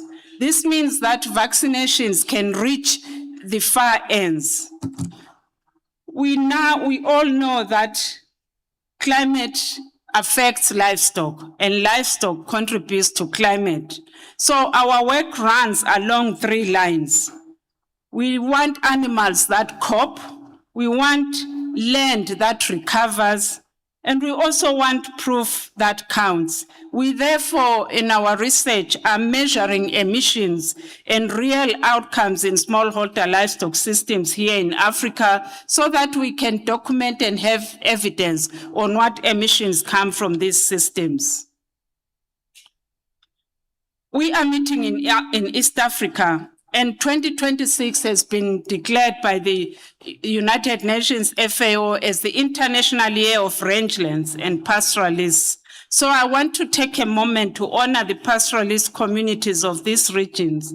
Recently, I took part in a webinar called Hoofs of Hope, and the title captures it all.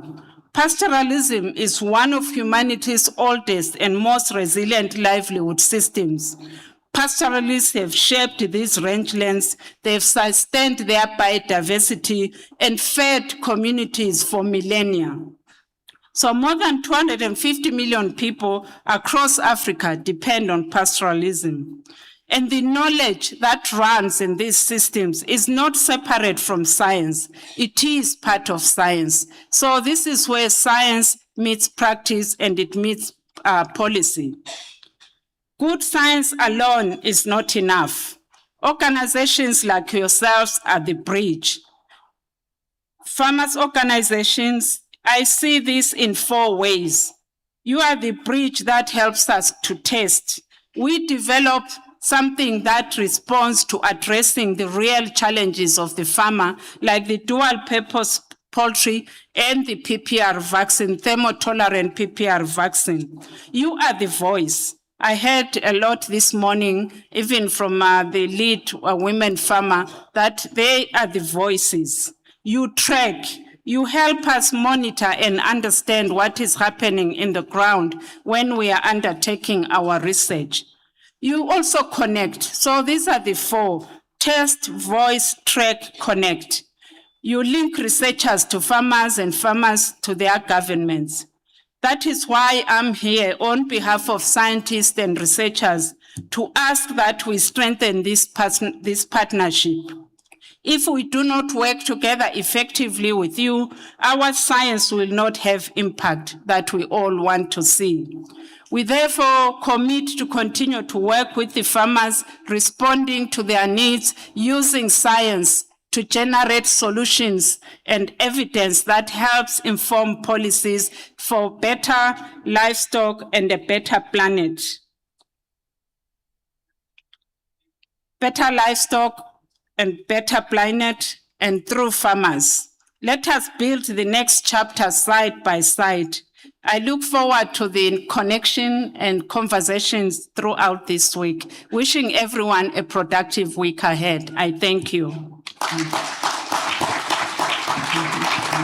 All right, thank you very much, Dr. Moyo, for the brief Spartan presentation, and you've actually delivered. Thank you very much. Now, on to our next speaker. I'd like to welcome the Vice President for Program Delivery at AGRA, Professor Hamadi Boga, for his presentation. Kindly appreciate him as he comes on stage. Come on, you can do better. The floor is yours, sir. Thank you very much, distinguished delegates, ministers, farmers, development partners, researchers, ladies and gentlemen, good morning. Receive warm greetings from AGRA. AGRA stands for the Alliance for a Green Revolution in Africa, although we have shifted away from that full name and we just call ourselves AGRA. And AGRA is an organization which was started in 2006. So in 2026, we are celebrating 20 years, our 20th anniversary. And it's an organization which was started by Kofi Annan, the Gates Foundation, and the Rockefeller Foundation, with the objective of advancing inclusive agricultural transformation in Africa, with a clear focus on smallholder farmers and supporting them to be productive as well as to be prosperous through the agricultural activities. And we've been working for the last 20 years with farmers, with governments, with the private sector, and with other stakeholders, just to realize this desire to improve agriculture in the continent. In 2004, Kofi Annan made a speech in Addis about ending hunger in Africa. And out of that speech, the ideals of what we needed to work on as AGRA were born. And right now, after 20 years of work, we find ourselves at a defining moment where we are facing climate issues, where there's a lot of conflict across the globe, be it Ukraine, Russia, or the US, Israel, Iran conflict, which is undermining global supply chains and therefore impacting agriculture in the continent, be it pandemics like COVID, which also disrupted supply chains, therefore impacting our farmers. And at home, we are facing challenges, of course, of fiscal pressure, whereby the budgets are not balancing, and therefore the opportunity for farmers to get more support from governments is also a challenge. While at the same time, we have this big demand for food. And Africa, being a young population, by 2050, we are going to be a quarter of the world population. And we are adding 700 million young people into the job market.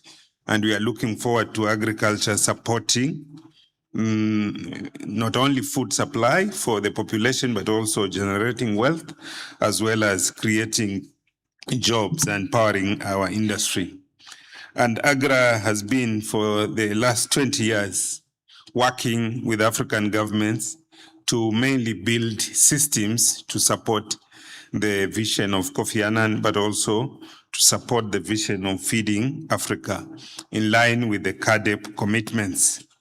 And at the time when AGRA was starting, the systems were weak. We barely had any seed systems. It was very difficult for African farmers to access inputs. It was very difficult also for African farmers to access markets. Markets were fragmented.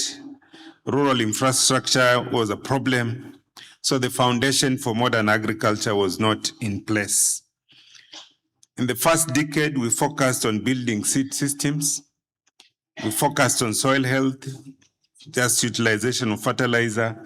When we started, it was below 6 kilogram per hectare. Right now, on average, we are around 18 kilogram per hectare, with some of the countries that are using fertilizer, the most being Kenya at around 40 kilogram per hectare. The extension systems were weak. In some countries, you are talking about one extension worker to about 20,000 farmers, which was impossible for them to serve the farmers. As we advanced, also the use of certified seed was a problem, but right now that has been addressed. Working with the researchers like the ones in the CG centers, as well as the National Agricultural Research Institute, we supported the release of 670 improved varieties. We created 144 local seed companies and supported the establishment of agro-dealers and moved access to agro inputs from 40 kilometers to about 4 kilometers so that farmers can access these inputs. As we moved into the second decade, we realized that production alone was not enough, and we started focusing on building markets, building access to finance instruments, building infrastructure for managing post-harvest losses, and making sure that farmers were supported in a more holistic way. The most important lessons that we have learned over the years is that we have to focus fully on building systems. And right now, our strategy is trying to look at inclusive agriculture from a food system perspective, where we are looking at inputs, we are looking at government capabilities, we are looking at output markets, we are looking at finance, and we are also focusing on regional trade. We have supported countries to establish agricultural transformation offices. We have supported research institutions, trained breeders, and we have established some financing facilities like NIRSAL in Nigeria, as well as GIRSAL in Ghana, and other instruments for financing agriculture.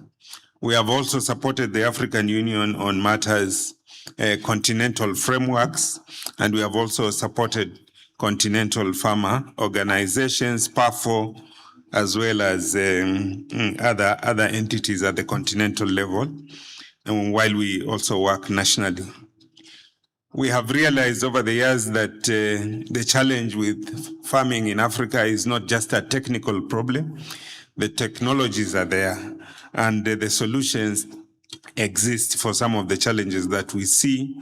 Most of our research institutions are doing very well in deploying solutions. I think the biggest problem has been political and institutional. The political will has not been there. It is there in rhetoric, but in terms of deploying, for example, the 10% public investment, it has been lacking.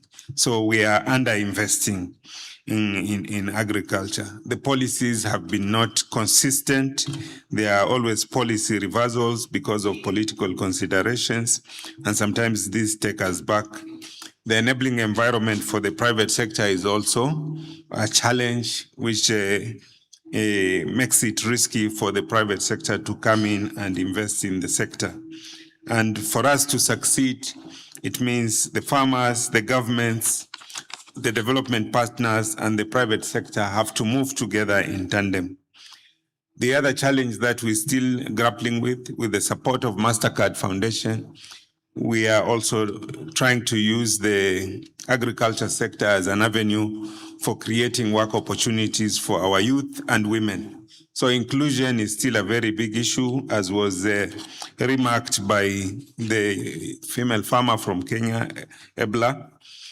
So some of our programs now have a cross-cutting theme of youth inclusion and youth empowerment and women inclusion and women empowerment by identifying the barriers that keep them outside of the mainstream agricultural activities. Barriers like access to land, barriers like access to finance, and barriers like access to markets and technologies. So most of our interventions are now targeting at some of these challenges so that we can improve access or participation of the youth and women in the agriculture sector. So AGRA has evolved, and to conclude, let me say that as we move forward, we have the following 5 priority areas. Number 1, we have to make agriculture profitable for the farmers, like has been said, by making sure that there's value addition, access to markets, access to storage. We have to strengthen institutions that support the agriculture sector. We have to support the inclusion of youth, and we have to strengthen collaboration between the stakeholders, that is government, farmers, private sector, researchers, and other development partners. So every policy, every innovation, every investment must support the welfare of farmers and make sure that farmers are being profitable. So as we move forward as AGRA, we are committed to working with all stakeholders to support our farmers, to feed the continent, to create jobs, and to build a competitive agri-food system in Africa. Thank you very much, and God bless you. Okay, thank you very much, Professor Hamadi Boga, Vice President for Program Delivery at AGRA, and updating us the progress that you've made at AGRA and its impact. Right now, I'd like us to focus our attention on the screens as we get a video message from Dr. Chu Dongyu, Director General, Food and Agriculture Organization of the United Nations, FAO. Take a look. Excellencies, ladies and gentlemen, dear farmers of the world. This meeting is taking place at the moment of collective challenges and collective opportunities. It provides an opportunity to continue advancing our shared goal of investing and empowering smallholders and family farmers. The right to food is the basic human rights, but that right becomes reality only through your hand, you, the farmers of the world. You are not only food producers, you are at the front line of the fight against hunger, the architecture of the rural stability, and the guardians of our planet's soil and waters. You are the builders of the 4 betters: better production, better nutrition, better environment, better life living no one hand. The vision of the 4 betters is the foundation of the FAO Strategy Framework 2022-31, and guide our work to support the members to achieve the Sustainable Development Goals. Today, we are not on track to end the hunger. The conflict, the impact of the climate crisis, the economic pressures has pushed over 700 million people into chronic hunger. Yet my message is the one of the hope, because I stand among the farmers. Today, our agri-food system faces strong and growing pressure, and unstable markets are affecting food availability, food accessibility, and food affordability.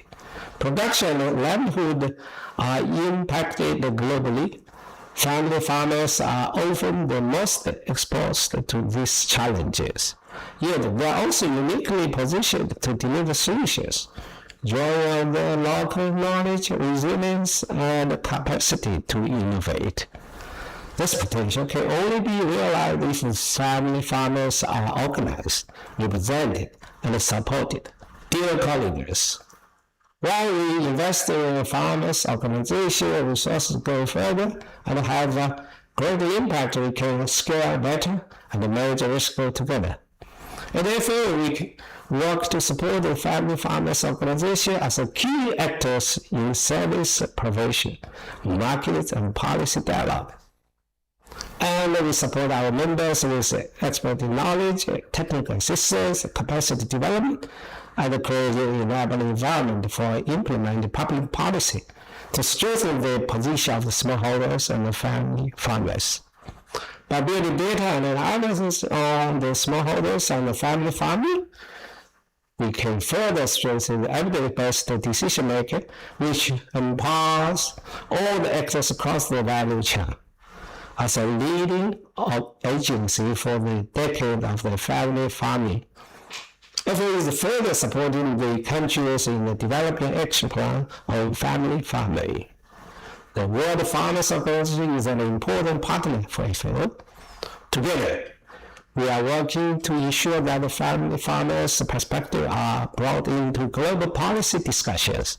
Together, we are working to enable farmer-centered solutions to lead in the transformation of global ecosystem, to be more efficient, more inclusive, more resilient, and more sustainable. The road to their hunger runs through the farm spirit. Let us work the world together.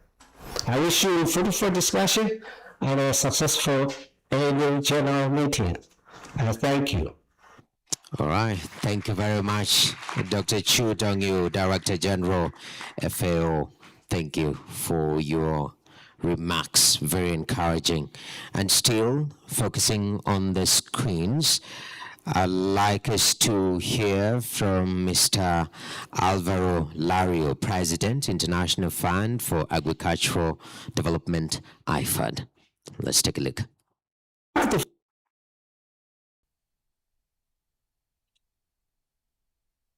Excellencies, honorable delegates, dear friends, I'm delighted to join you today virtually for the opening of the 2026 General Assembly of the World Farmers Organization. I regret not being there with you in person because of a previous commitment. I warmly welcome this year's theme, investing in farmers' organizations and empowering communities for sustainable agriculture. Small-scale farmers produce around 35% of the world's food, yet fewer than 1 in 10 of those farmers can access the finance they need to grow their businesses and strengthen value chains. At the same time, they are on the front lines of the impact of climate change and other global shocks. This is also the International Year of the Women Farmer, a timely reminder that women are at the heart of food systems. Yet they continue to face the greatest barrier in access to land, finance, and opportunities. Investing in women farmers is not only a matter of equity, it is essential to strengthening food security and resilience. Recent tensions in the Middle East have added further pressure, disrupting input, fertilizer, and energy markets, as well as increasing costs for all farmers. IFAD is responding to this crisis by speeding up disbursements, adapting our investments, and working with partners to protect the most vulnerable communities. But the lesson here is broader. We must invest in more resilient, localized, and inclusive food systems, starting from the first mile. Above all, we must see small-scale producers not as beneficiaries, but as investable partners and agents of change. This investment approach is at the heart of our next cycle, IFAD 14. We are focusing on 3 priorities: stronger rural markets, more and better jobs, and greater resilience. Delivering on this agenda means scaling up investment and also working differently. IFAD will increase co-financing with many of our partners. This includes governments, development banks, and the private sector, so that every dollar that we invest delivers greater returns and wider impact. Farmers' organizations like yours are central to this effort. IFAD recognizes your dual role, representing the voice and interests of small-scale producers and enabling them to build stronger and more profitable partnerships along agriculture value chains. Farmers' organizations provide essential services, access to inputs and finance, market linkages, advisory support, and natural resource management. Where these services are in place, we can see the impact. IFAD-supported projects have shown gains on average of more than 1/3 in income, production, and in improved market access for participating producers. Building on this success, IFAD has committed to reach at least 70 million small-scale producers by 2030 through the World Bank's AgriConnect initiative. Empowering farmers' organizations has long been central to IFAD's mandate. We value our strong partnership, including your active engagement in the Farmers Forum and our shared work on global agendas such as the UN Decade of Family Farming. Looking ahead, working together, we have a clear opportunity to move from fragmented support to systemic investment in rural economies. This coordinated approach will help to unlock the full potential of farmers, organizations, and value chains. Thank you once again for the opportunity to address your assembly. I look forward to strengthening our partnership as we invest together to create more resilient food systems, more dynamic rural economies, and a more prosperous future for rural people. Thank you for your attention. All right, thank you very much, Mr. Alvaro Lario, President, International Fund for Agricultural Development. And finally, but before we get the final video, I'd like to recognize and appreciate the presence of World Vision International, the Rockefeller Foundation, SNV, and Powerful Food, also MasterCard Corporation, WWF, and We Effect. We really appreciate your partnership and your presence in this conversation, and thank you for partnering with WFO and KENAF. And now, finally, ladies and gentlemen, let us focus on our screen still. Let us hear from the Director General, World Trade Organization, Dr. Ngozi Okonjo-Iweala.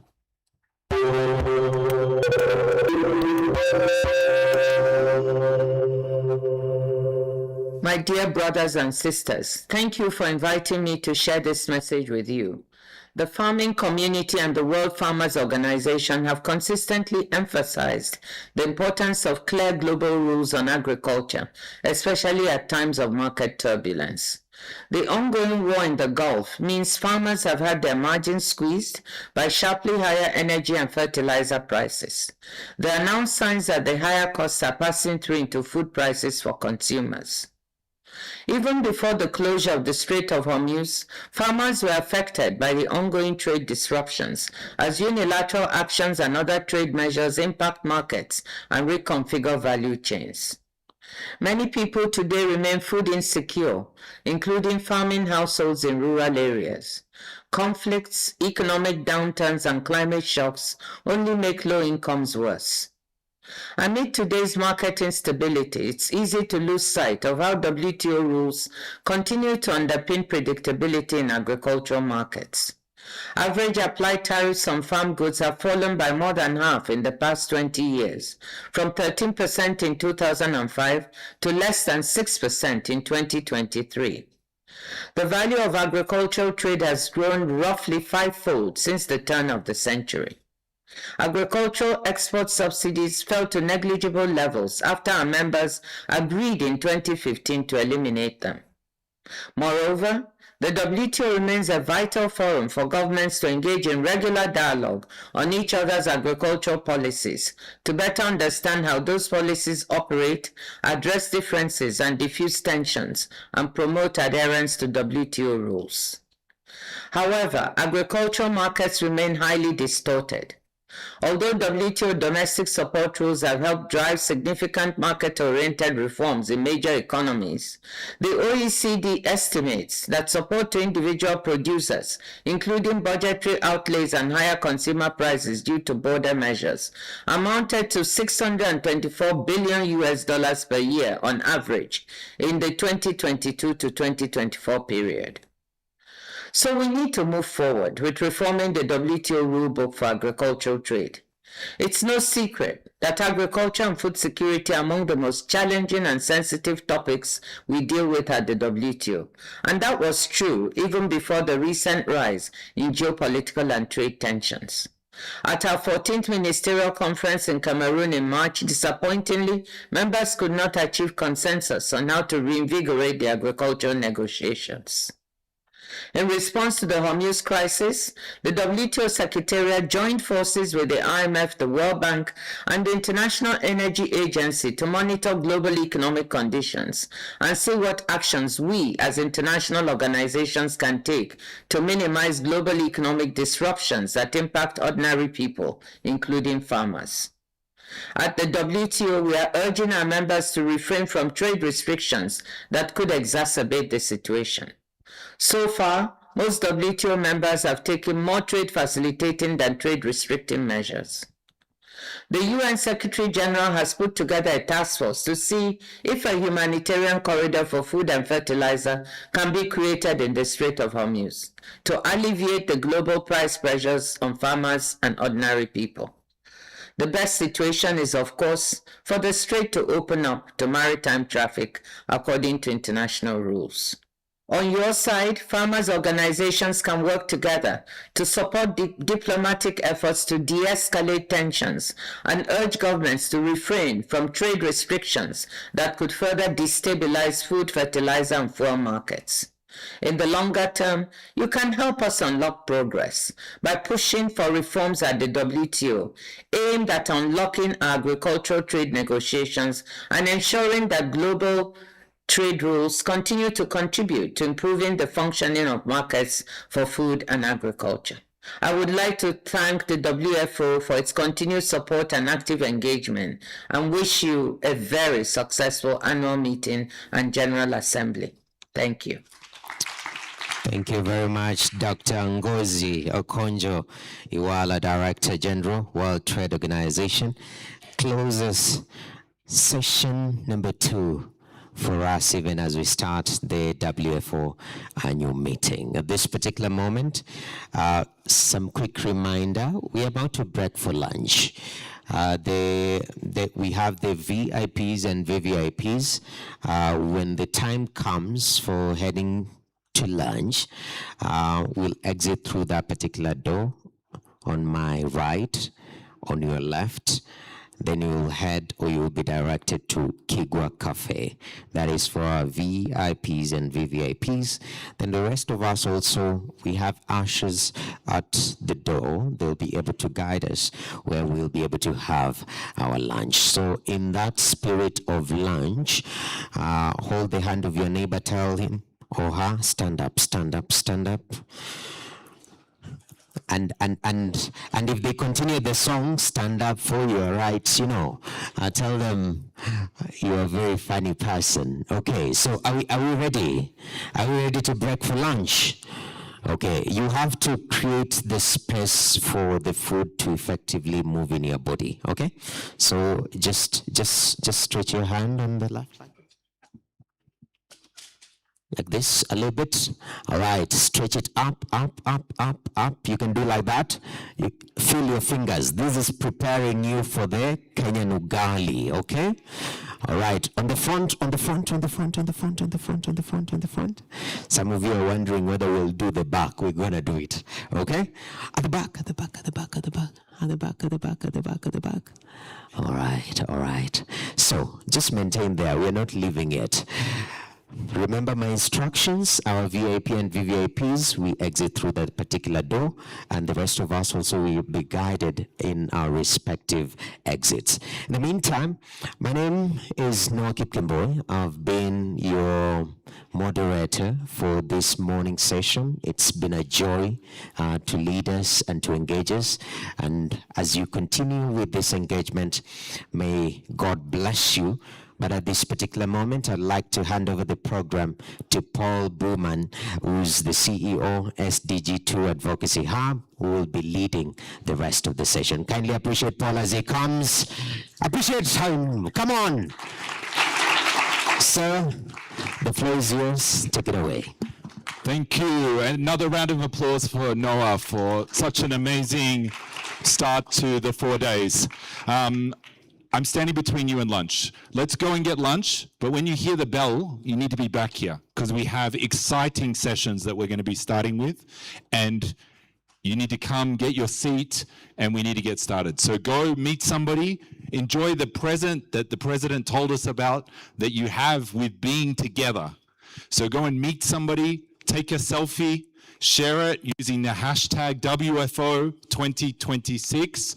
I'll be looking online for these and I'll give you a like. So go please as instructed for lunch. Thank you very much.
families as well as fulfilling different economies. But looking at their positions in this industry as well, their role is downplayed and their voices are not incorporated in so many important aspects of the dairy industry. My name is Valeria Kimitoni. Professionally, my culturally, I also have training in lobby advocacy and leadership as well as monitoring, evaluation and planning. Kenas, my position is to lead the department for Kenas Young as well as Kenas Youth.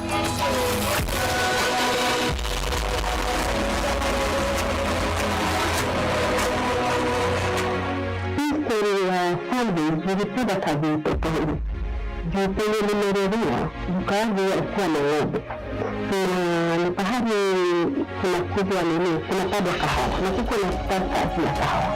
Kwa hivyo hadi pale, tulikuwa koda kucheza ng'ombe. Na huko nikadepreciate ya dairy farming. Tulibahatika kujeni one of the species walikuwa nafanya hivi sasa. That is back in 1980s. Kwa hivyo mimi nikajeni bila kawa. Na nikiwa pale, tulipata watu from Interpol.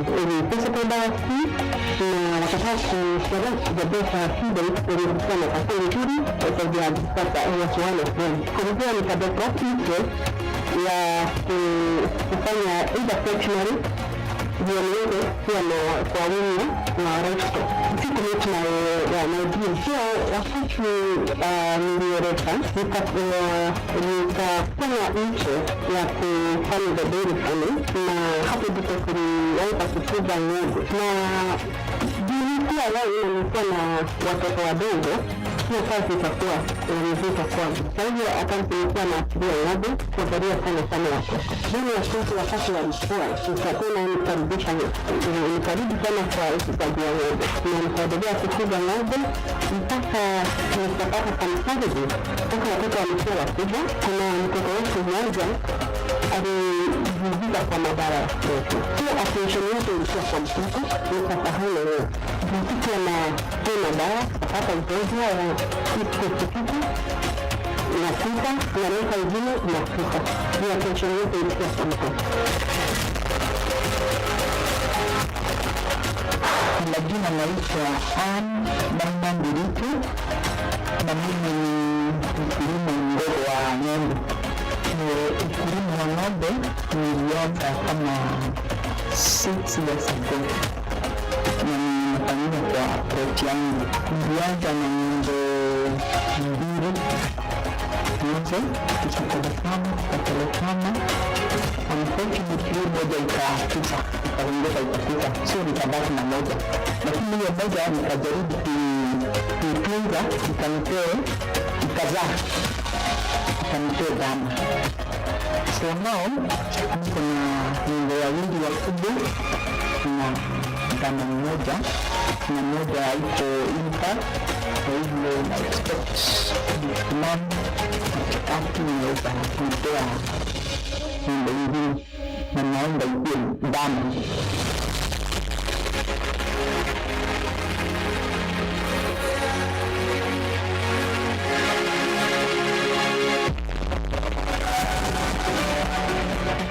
We got interested in the dairy farming after seeing our late father-in-law. He was doing very well, so we wanted to also to continue with the dairy farming, and we got 3 cows, and that is about 2 years ago. In those 3 years, we've added about 4 cows. We normally take our milk to our business in town. We have a hotel in town, and also we have customers who come and collect milk from there. My name is Janet Kekemoyetich. I'm doing a business of dairy farming.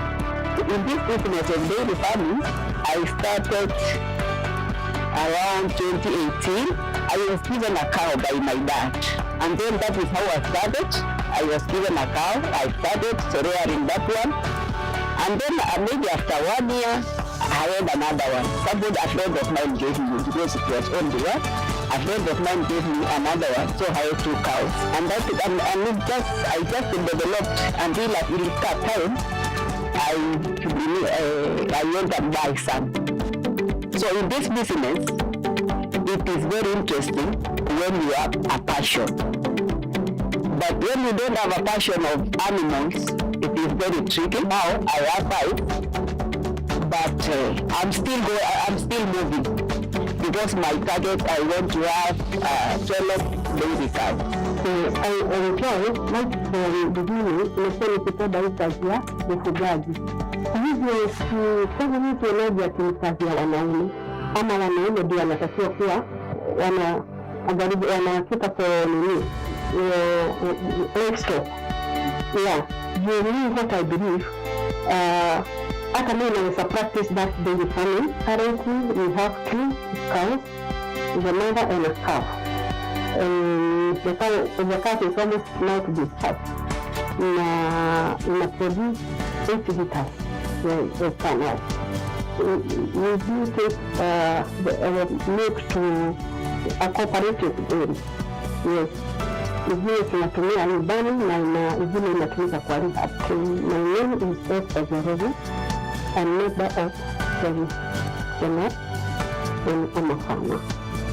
Nafuga ng'ombe.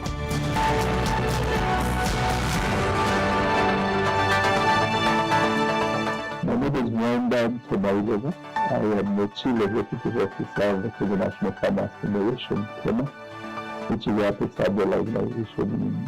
KENAF is a membership-based organization. Obviously, our core mandate is representing the interests of farmers with the government at the national and the county level. We are a membership-based organization. Out of our 1.4 million members, 15% are women. It is also important to know that women play a key role in this country's agricultural output. There are, of course, several value chains where women play a key role, and one of them is dairy. This year, KENAF is focusing on dairy in particular because for those of you who might not know, at the United Nations declared 2026 as the International Year of the Woman Farmer. Okay, as a farmer, I think I have gone to training in Nairobi. I went to the office in Nairobi, and they taught us a lot. We met with so many people. There are some who are doing poultry farming. We have some are doing dairy farming. So when you attend such things, when they can do such field days, they will at least educate us a lot so that we come and implement in our dairy. KENAF really has helped us with marketing because when I joined KENAF, I've interacted so well and so much with the other farmers, and especially with our selling of our biofeed. And also, they've also helped us with marketing of our avocados. They gave us a person who does export, and he came to our farm and collected all the avocados, which has been very good. And I'm looking forward to working with KENAF to help farmers with the knowledge that I have on dairy farming, and also for KENAF to help me on reaching more farmers. The UN declared 2026 the International Year of the Women Farmer. The role of the women is downplayed. Every day, a woman farmer wakes up to navigate a system that works against her. So this year we are mainly focusing on them to be able to showcase their work, to show their strengths to the world, and also be able to fetch more opportunities for them to expand into an even bigger industry. I think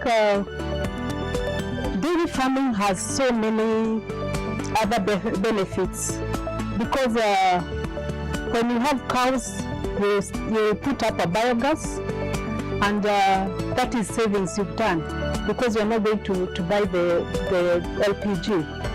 So I think with dairy farming, you get more benefits from it. And about how we acquired this place, it is out of our savings with my husband, and we bought, and we thought maybe we should start a project that will help us on retirement. which I am seeing that is a good project because it's not that much demanding. You are still around. You wake up and you come to the cows, you see, and you feel good. So I think it's a good retirement package.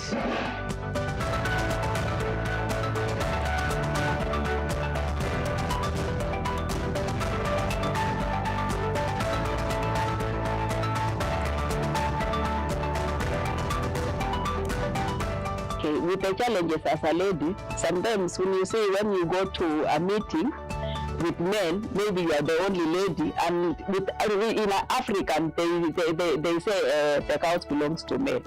But to me, as a lady, I'm very proud to be a dairy farm lady. Nikienda nje na nikisema mimi ni mkulima wa ng'ombe, nasikia vizuri sana. Hiyo ukulima I was introduced by my husband, na nilikuwa naona ile passion alikuwa nayo, kwa hivyo nikaichukua. So hata nikitoka nje naambia mtu nafanya kazi ya ng'ombe, and I'm very proud of it.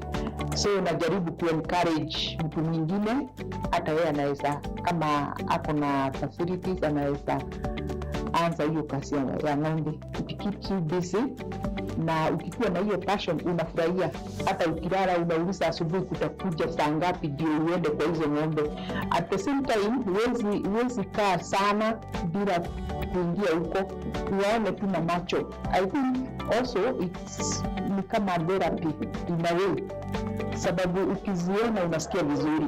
Ukiona hazijashiba unasikia hapa iko kitu yenye haiendi vizuri, search. Kwa hiyo nikitoka nje naambia watu mimi ni mkulima wa ng'ombe and I'm proud of it. Actually there is, because when you sell it to a cooperative, that cooperative, something they give us a dairy meal, because when you don't have money, you go and take the dairy meal at the end of the month, you pay. And then also we take some loans. And you see, when you take the milk to the dairy, at the end of the month, you receive all that, the only amount, that even if he is selling to the neighbors, maybe one will come with come and buy in a day, or maybe tomorrow he will not come. But when you take to the cooperative, you get good money, and then you have invested in that cooperative, and maybe even at the end of the year, you will get some dividends, and that is the goodness of the cooperative. Difference iko kubwa, sababu before uingie kwa cooperative, una deal na watu individuals. Wanakuja wanakuchukulia maziwa yako, mmeagana atalipa pengine mwisho ya mwezi ama after 2 weeks, lakini anaweza toroka na hiyo pesa na anaenda, hutampata. So kabla ukuje kwa cooperative, iko changamoto pia, lakini ukikuja kwa cooperative you are assured ati pesa yako come what may utaipata. Okay, we produce about 80 liters per day, and the amount that goes to the market, it's about 50. The rest we feed the calves, and also for our workers, we normally give them milk, and also for our household. As we do our business, we normally post our products, the milk products in our websites, and sometimes we also use our farmers, our friends. When we have a lot of milk, after the cows have given birth, we normally have excess. So we use our mobile technology to advertise to our friends and also to other hotels. About the technology, nowadays you can watch somebody through YouTube. You can watch somebody maybe doing farming in maybe Kitunguri, Eldoret, and you can learn through that technology, and then you come and implement on your dairy. And I can see those are some of the good things about technology. Kwa kusaidia community, nimefungua institution rehabilitation center ya kusaidia wenye wameadhirika na ulevi, dawa za kulevya, that is addiction, wenye wanatumia dawa za kulevya na mapombe. Ndio kwa community watoto wengi sana wamepotea hivi, hata si watoto only, hata wazee na baba za watu wamepotelea kwa ulevi. Changamoto ziko sana sana kama hujajipanga vizuri mambo ya chakula. Unajua ng'ombe naye si kitu ya kutokea kitu kidogo, lazima ukuwe na chakula ndio huyo ng'ombe asiteseke. So changamoto ile kubwa sana kwa ng'ombe ni chakula. Kama huna chakula hutafanya kazi ya ng'ombe. So hiyo ilikuwa changamoto moja, ilikuwa imeniweka chini sana, lakini as I went on nikajua naweza lima mahindi, nikondeshe shamba, nilime mahindi, nikate, niweke silage, ninunue hay, nijiwekee, alafu na hizi maize stock pia nijiwekee. At the same time, kwa hiyo kaprot nimepanda napier, so huwa na alternate. Wakati tuko na kiangazi sana na toa ile silage na feed nayo. Kama siku baya sana natumia napier grass na hii dry matter na kwa ng'ombe. Hiyo ndio changamoto ile inakuwa kwa ng'ombe sana. Wenye wako kwa community, karibu kila boma iko na watu wenye wanatumia madawa za kulevya. Kwa hivyo unaona wamesahau nini, mambo na ufugaji, attention inaenda kwa wenye wanatumia bagi.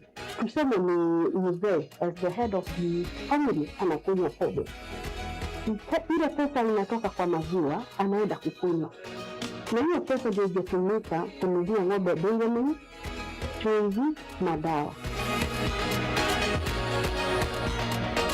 Women are the best managers, so I would just request the government to look on the dairy farming, and especially the animal feeds. They are very expensive. We would just request, if at all they can subsidize the products that we are using, dairy meal and all that, and also they can still invest in the new technology that is coming up. We have new fermented feeds which are very good, and the products that they are using in those fermented biofeeds is just the same as the ones that you can use in the dairy meal. But the beauty of it is that the microbiomes that they are using in those feeds, they are higher than the ones that we use in our dairy meal. So I would request the government to look on prices, and also to encourage the small farmers, especially the young people, and so that they can join us as we are growing old, and we would like them to get the picture of what we are doing. It's good business. We have a challenge with the selected sex that we are using. It's very expensive. It's going for 9 to 10,000 per service, and it's very, very expensive. We'd like the government at least to find a way out for us to get it at a better price, because for the last 2 months that we've served our cows, we went for the normal one and we got bulls. So I would request, if at all we can get it at subsidized price, we can be able to increase the flock of our cows by getting the female cows. What I can tell the government, because now we are getting dairy meal very expensive, but if the government can give us a subsidy to dairy farming, I think we will go far, because everybody will be interested, because there are very few people who are doing dairy now, because the feeds are very expensive. And when they sell, when they come and buy milk from us, they buy at a cheaper price. So you see, we are not getting at least the the profit actually, we don't maximize the profit. That is where the problem is. But we just want the government to help the dairy person, because the dairy is the backbone of the country. My name is Grace Njere. I'm a student doing masters in agribusiness. I'm a farmer. I also work with Nakuru Fresh Dairies. I'm the treasurer. One of the challenges is I'm a girl. I'm just a girl. If you'll become mostly male, it's male dominated. Imagine a 22-year-old girl being a treasurer in a cooperative. It's kind of challenging.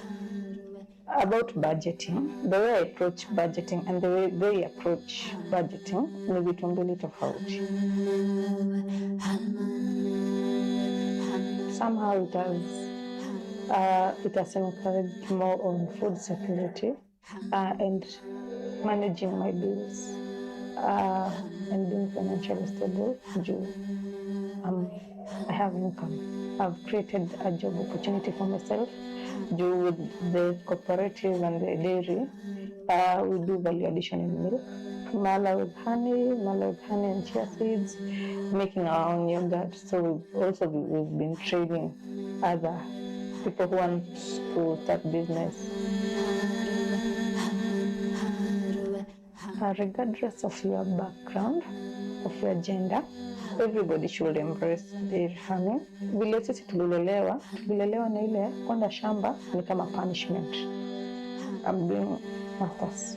Niko hiyo shamba na the same na ng'ombe. Kitambo punishment ilikuwa kwenda ukamue ng'ombe. But then when you look at it now, hiyo shamba agroecological farming, agribusiness, dairy farming, zote ndio tunatupea pesa saizi. Hiyo kulima bora utapanda na manure ya ng'ombe, compost manure ya ng'ombe. So I think they should embrace more. Na wasichukulie ukulima wa ng'ombe ikiwa kama kitu mbaya ama uchafu. The advice I would give to a young farmer, woman farmer, is to not to be afraid, because this is a business that you can do from home, from your comfort zone. What you need is just to have passion on dairy farming, and you will make it. We have so many young people that are getting their daily living from dairy farming. So for the young girls, for the young women, I would encourage them to make sure that they also attend workshops and seminars so that they can get the knowledge. I, as Alice Kiama, I would like to hold hands with those young ladies who want to start dairy farming, and we can help them reach where we've reached. Mimi ningewa advise wasikirie sana ukulima, sana wa ng'ombe. Wasione kama ni kazi ya uchafu, ni kazi mzito. Because now tumefika kuuza maziwa locally ni shilingi per lita, na ukipeleka kwa benki utapata pesa ikiwa pesa mzuri, na itakusaidia hata kama ni kulipia watoto school fees. Kwa hivyo wenye wako na shamba, na si lazima ikuwe ni shamba kubwa, hata kama ni kwa sport unaweza jenga na uite mwenyewe, na hiyo itawasaidia kupata mazao ama pesa. Si lazima tu kujengea mpaka wapate job. Kuna watu wamesoma, wako na mashamba, kuna ng'ombe, na wanangojea tu waajiriwe kwa maofisi. Kwa hivyo ni vizuri watu warudi kwa mashamba, wafuge mifugo iweze kuwapa mazao. What I can encourage the young people and even ladies who don't have jobs, starting a dairy is not easy, like any other job. Even looking for a job is not that easy. But when you venture into dairy, you will be self-employed in the first place. Milk is something it will never miss the market even a day. So with milk, they will never quarrel. So I want to tell the young people, join us, come, we do dairy. Naweza kuadvise kazi ya ng'ombe inaandika mtu na wakiembrace hiyo kazi, wasione ati si kazi. Kazi ya ng'ombe ni kazi. Hata sasa hata mimi ni mzazi na niko nao, huwa na encourage na waambia hii ndio kazi hii ya hizi ng'ombe, mkikuja mjue hii ndio kazi, na sababu mimi nazeeka, nyinyi mfanye nini? Mchukue. So mimi naweza advise youth Gen Z warudi manyumbani, waangalie ile opportunity kwanza ya hizo ng'ombe, alafu wachukue na waembrace kabisa, inaandika na inalipa. Wasiogope kabisa, wafanye hiyo kazi.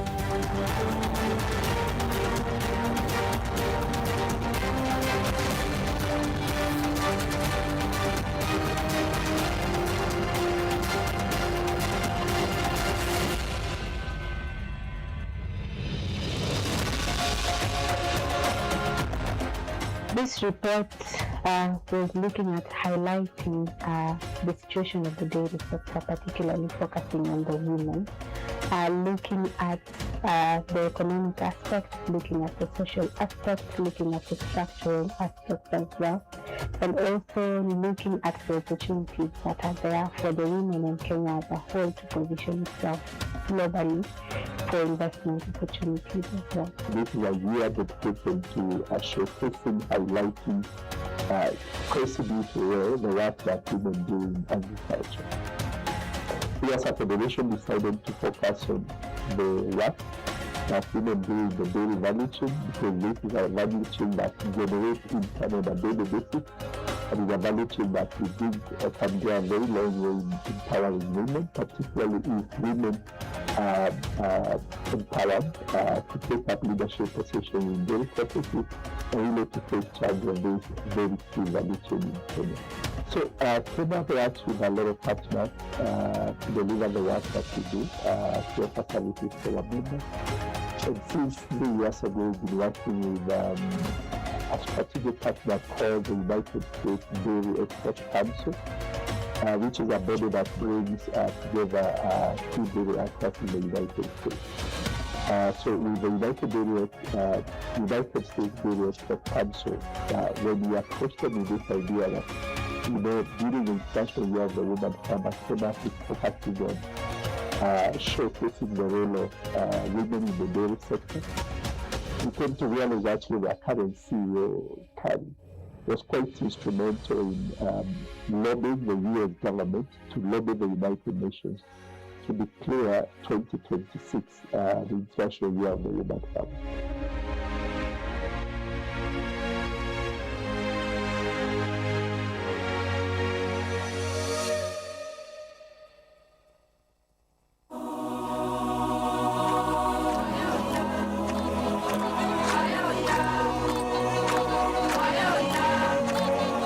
Looking at the dairy industry, it's not just an industry, it's a lifeline.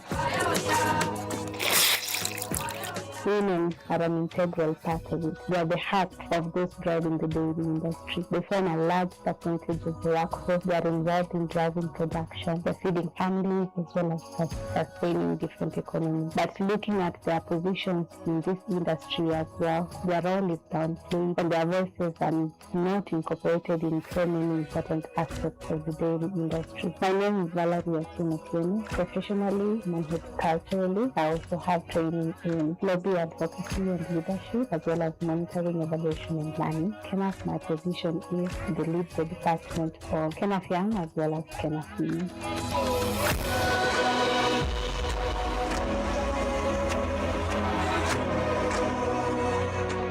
History ya farming nilipenda kazi utotoni. Juu penye nimelelewa, mka wangu alikuwa na ng'ombe. Na ni pahali kunakuzwa kunapadwa kahawa na sikuwa nafuta kazi ya kahawa. Kwa hivyo all the time nilikuwa napenda kwenda kuchunga ng'ombe, na hata nikadevelop interest ya dairy farming. Nilibahatika kujoin one of the schools wenye walikuwa wanafanya agriculture, that is back in 1980s. Kwa hivyo mimi nikajoin Vera Girls, na nikiwa pale nilipata watu from Egerton. We visited our school na wakataka ku-select the best students wenye walikuwa na perform vizuri zaidi ya agriculture. I was one of them. From there nikadevelop interest ya kufanya either veterinary ndio niweze kuwa na kwa wingi wa livestock. Siku meet my dream. So wakati nilioreka nikakuwa na interest ya kufanya the dairy farming, na hapo ndipo tulianza kufuga ng'ombe. Na nilikuwa nilikuwa na watoto wadogo, hiyo kazi ikakuwa mzito kwangu. Kwa hivyo hata nilikuwa naachilia ng'ombe kuangalia sana watoto. Then watoto wakati walikuwa nikatena nikarudi tena kwa ufugaji wa ng'ombe, na nikaendelea kufuga ng'ombe mpaka nikapata some challenges. Sasa watoto wamekuwa wakubwa. Kuna mtoto wetu mmoja alijiingiza kwa madawa ya kulevya, so attention yote ilikuwa kwa mtoto, nikasahau na ng'ombe. Nilikuwa na madawa, kapata ugonjwa ya kusikika na kufa, na leta ingine na kufa. Ni attention yote ilikuwa kwa mtoto. Kwa majina naitwa Ann Maina Ndiritu, na mimi ni mkulima mdogo wa ng'ombe. Ukulima wa ng'ombe nilianza kama 6 years ago, na ninafanyia kwa plot yangu. Nilianza na ng'ombe 2 mwanzo, tukapelekana. Unfortunately moja ikakufa, ikakufa, so nikabaki na moja, lakini hiyo moja nikajaribu kuitunza, ikazaa, ikanipea dama. So now niko na ng'ombe 2 wakubwa na dama mmoja, na moja iko inca.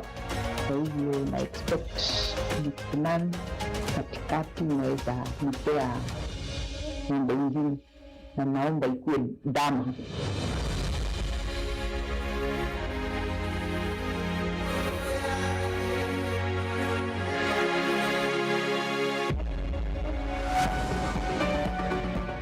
We got interested in the dairy farming after seeing our late father-in-law. He was doing very well, so we wanted to also to continue with the dairy farming, and we bought 3 cows, and that is about 2 years ago. In those 3 years, we've added about 4 cows. We normally take our milk to our business in town. We have a hotel in town, and also we have customers who come and collect milk from there. My name is Janet Kipkimoy-Ngetich. I'm doing a business of dairy farming. In this business of dairy farming, I started around 2018. I was given a cow by my dad, and then that is how I started. I was given a cow, I started rearing that one, and then maybe after 1 year, I had another one. A friend of mine gave me, because it was only one. A friend of mine gave me another one, so I had 2 cows, and that took, and I just developed until at that time, I went and buy some. So in this business, it is very interesting when you have a passion. But when you don't have a passion of animals, it is very tricky. Now I have 5, but I'm still moving, because my target, I want to have 12 dairy cows. So I enjoy, like from the beginning, nimekuwa nikipenda hii kazi ya ufugaji. Kwa hivyo kwanza mimi tuonaje ati ni kazi ya wanaume, ama wanaume ndio wanatakiwa kuwa wanafika kwa nini livestock. Yeah, what I believe, hata mimi naweza practice that dairy farming. Currently we have 2 cows, the mother and a calf. and the cow is almost now to be hatched. In a produce 8 liters per now. We do take the milk to a cooperative dairy. Yes. Ingine tunatumia nyumbani na ingine inatumika kwa rehab. My name is Esther Jerome. I'm member of Senate and I'm a farmer. Nafuga ng'ombe.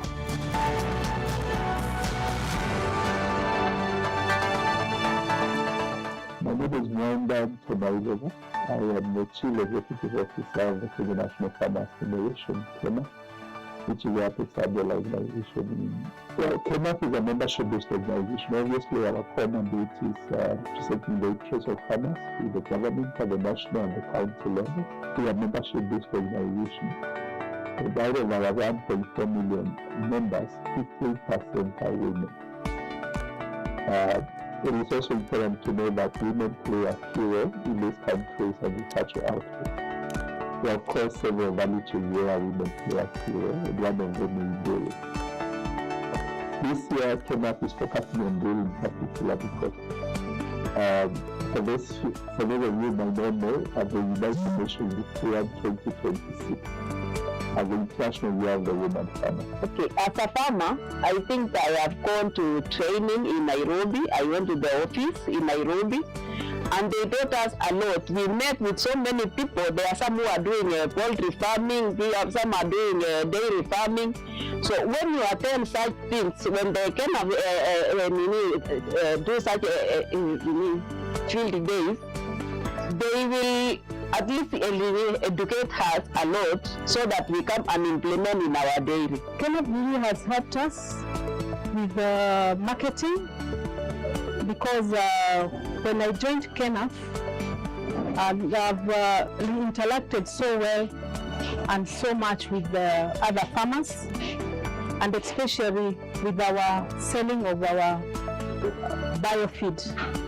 And also, they've also helped us with marketing of our avocados. They gave us a person who does export, and he came to our farm and collected all the avocados, which has been very good. And I'm looking forward to working with KENAF to help farmers with the knowledge that I have on dairy farming, and also for KENAF to help me on reaching more farmers. The UN declared 2026 the International Year of the Women Farmer. The role of the woman is downplayed. Every day, a woman farmer wakes up to navigate a system that works against her. So this year we are mainly focusing on them to be able to showcase their work, to show their strengths to the world, and also be able to fetch more opportunities for them to expand into an even bigger industry. I think dairy farming has so many other benefits because when you have cows, you put up a biogas, and that is savings you've done because you're not going to buy the LPG. So I think with dairy farming, you get more benefits from it. And about how we acquired this place, it is out of our savings with my husband, and we bought, and we thought maybe we should start a project that will help us on retirement, which I am seeing that is a good project because it's not that much demanding. You are still around. You wake up and you come to the cows, you see, and you feel good. So I think it's a good retirement package.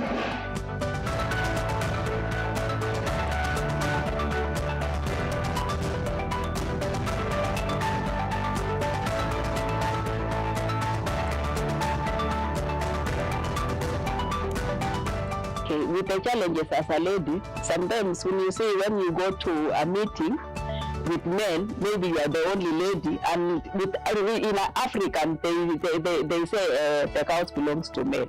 But to me, as a lady, I'm very proud to be a dairy farm lady.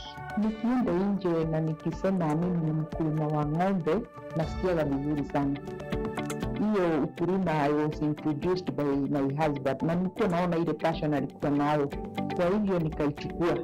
So hata nikitoka nje naambia mtu nafanya kazi ya ng'ombe, and I'm very proud of it. So najaribu ku encourage mtu mwingine, hata yeye anaweza, kama ako na facilities, anaweza anza hiyo kazi ya ng'ombe. Ukikeep you busy na ukikuwa na hiyo passion, unafurahia. Hata ukilala unauliza asubuhi kutakuja saa ngapi ndio uende kwa hizo ng'ombe. At the same time huwezi kaa sana bila kuingia huko, uone tu na macho. I think also it's ni kama therapy in a way, sababu ukiziona unasikia vizuri. Ukiona hazijashinda unasikia ai, hapa iko kitu yenye haiendi vizuri, search. Kwa hiyo nikitoka nje naambia watu mimi ni mkulima wa ng'ombe, and I'm proud of it. Actually there is, because when you sell it to a cooperative, that cooperative, something they give us a dairy meal, because when you don't have money, you go and take the dairy meal at the end of the month, you pay. And then also we take some loans. And you see, when you take the milk to the dairy, at the end of the month, you receive all that, the only amount, that even in is selling to the neighbors, maybe one will come with come and buy in a day, or maybe tomorrow she will not come. But when you take to the cooperative, you get good money, and then you have invested in that cooperative, and maybe even at the end of the year, you will get some dividends, and that is the goodness of the cooperative. Difference iko kubwa, sababu before uingie kwa cooperative unadeal na watu individuals, wanakuja wanakuchukulia maziwa yako, mmeagana atalipa pengine mwisho ya mwezi ama after 2 weeks, lakini anaweza toroka na hiyo pesa na anaenda, hutampata. So kabla ukuje kwa cooperative iko changamoto pia, lakini ukikuja kwa cooperative you are assured ati pesa yako come what may utaipata. Okay, we produce about 80 liters per day, and the amount that goes to the market, it's about 50. The rest we feed the calves, and also for our workers, we normally give them milk, and also for our household. As we do our business, we normally post our products, the milk products, in our websites, and sometimes we also use our farmers, our friends. When we have a lot of milk, after the cows have given birth, we normally have excess. So we use our mobile technology to advertise to our friends and also to other hotels. About the technology, nowadays you can watch somebody through YouTube. You can watch somebody maybe doing farming in maybe Kitunguri, Eldoret, and you can learn through that technology, and then you come and implement on your dairy. And I can see those are some of the good things about technology. Kwa kusaidia community, nimefungua institution, rehabilitation center ya kusaidia wenye wameathirika na ulevi, dawa za kulevya, that is addiction, wenye wanatumia dawa za kulevya na mapombe. Ndio kwa community watoto wengi sana wamepotea hivi. Hata si watoto only, hata wazee na baba za watu wamepotea kwa ulevi. Changamoto ziko sana sana kama hujajipanga vizuri mambo ya chakula. Unajua ng'ombe naye si kitu ya kutokea kitu kidogo, lazima ukuwe na chakula ndio hiyo ng'ombe asiteseke. So changamoto ile kubwa sana kwa ng'ombe ni chakula. Kama huna chakula hutafanya kazi ya ng'ombe. So hiyo ilikuwa changamoto moja,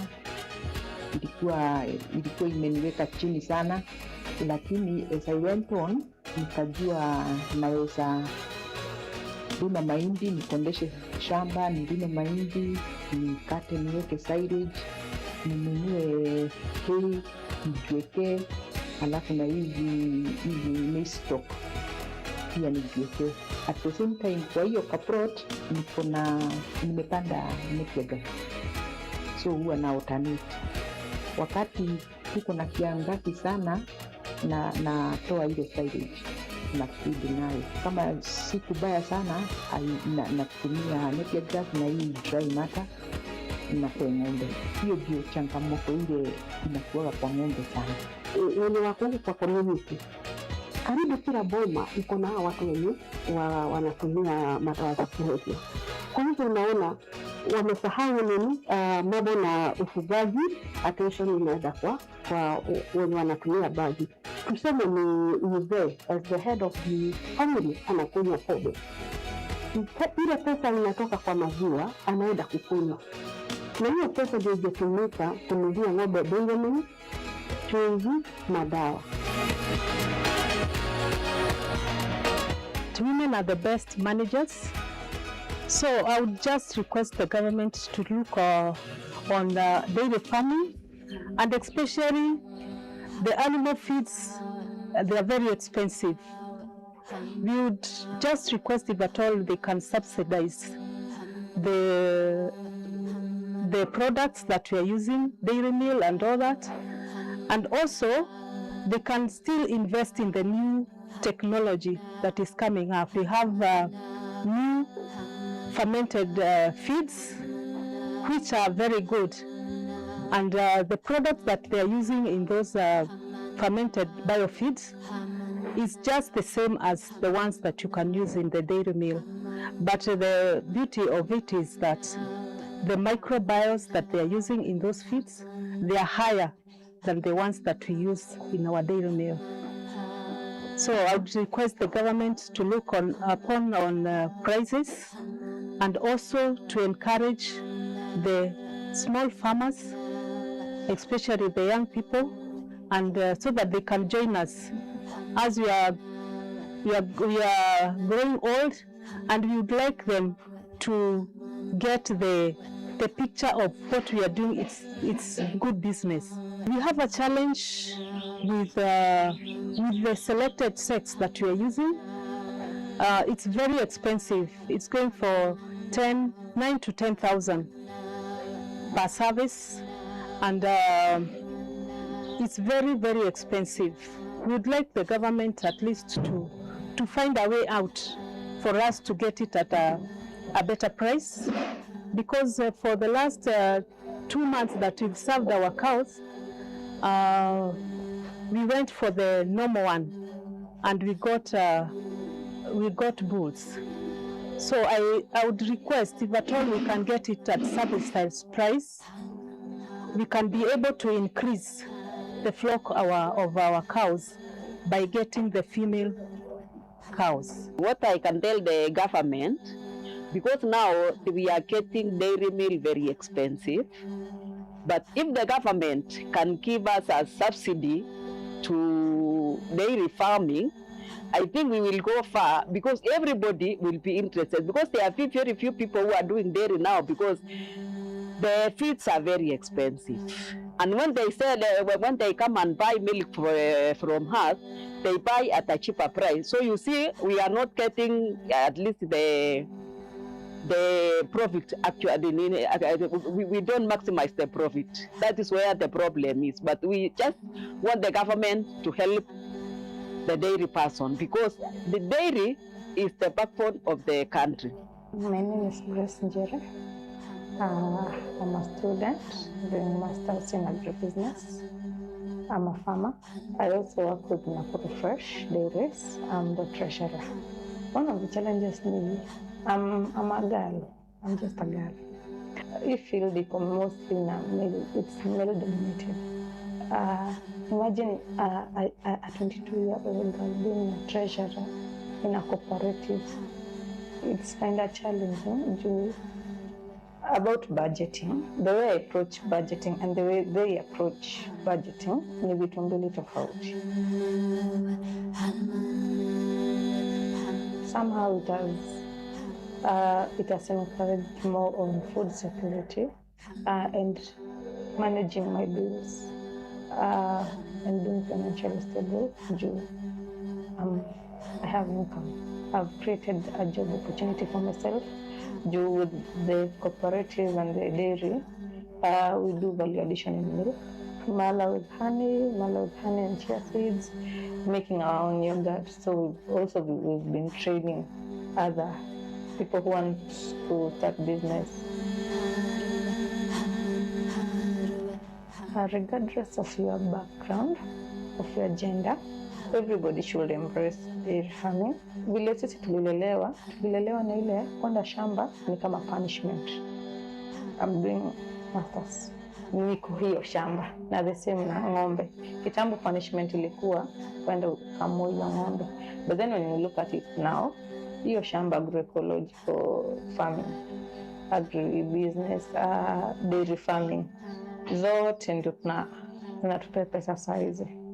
Hiyo kulima bora utapanda na manure ya ng'ombe, compost manure ya ng'ombe. So I think they should embrace more.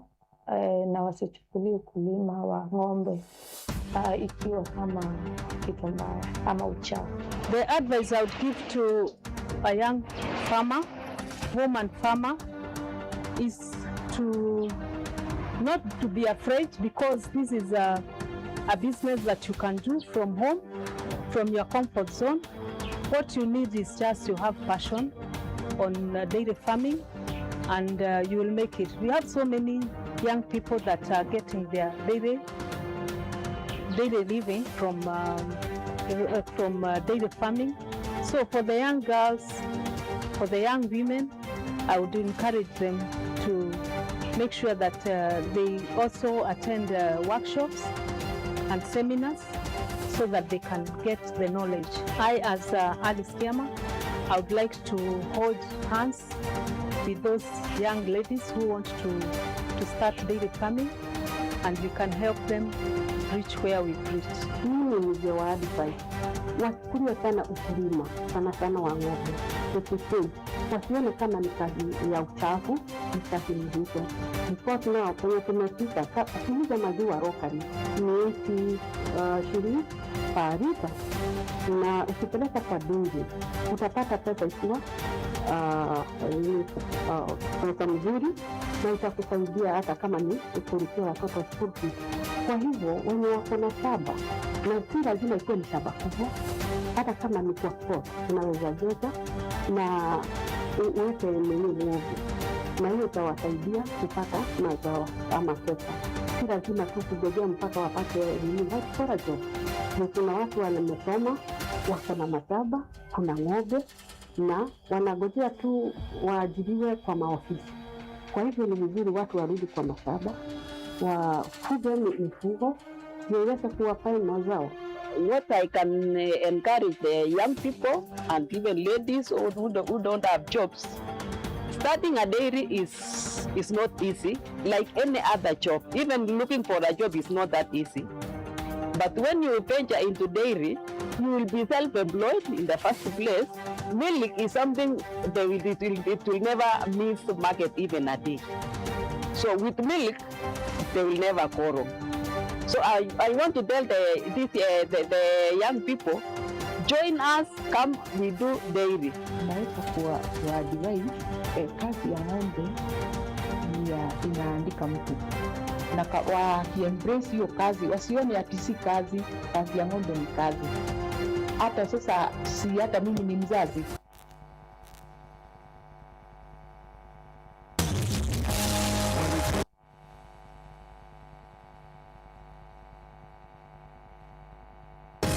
Sana Musa walikufananisha na Elia, walikufananisha na Musa,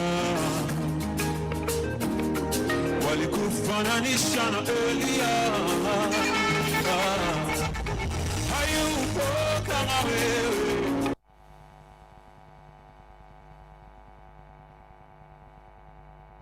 Word today is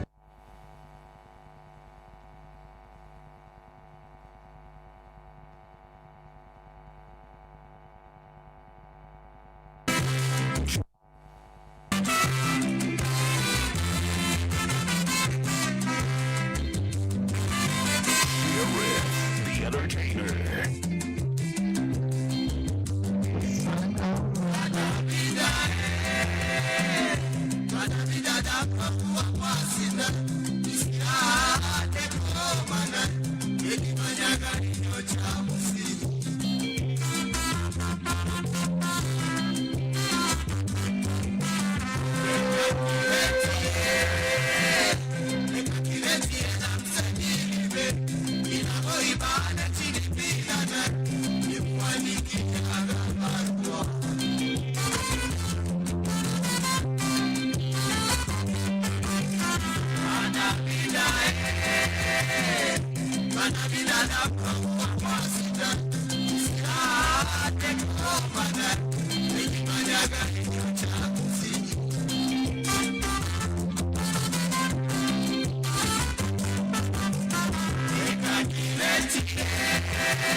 Yeah, that's why it's perfect. That's what so tell them on the screen.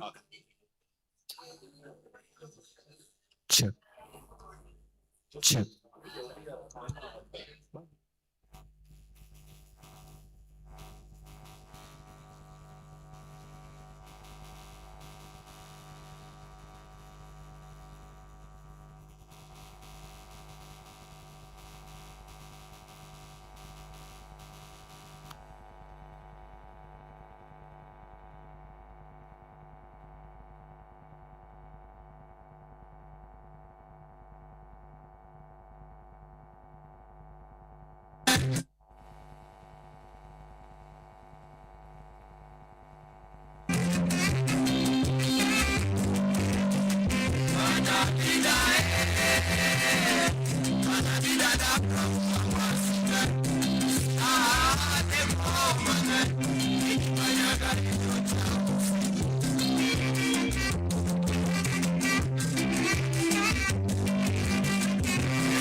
Now hear this.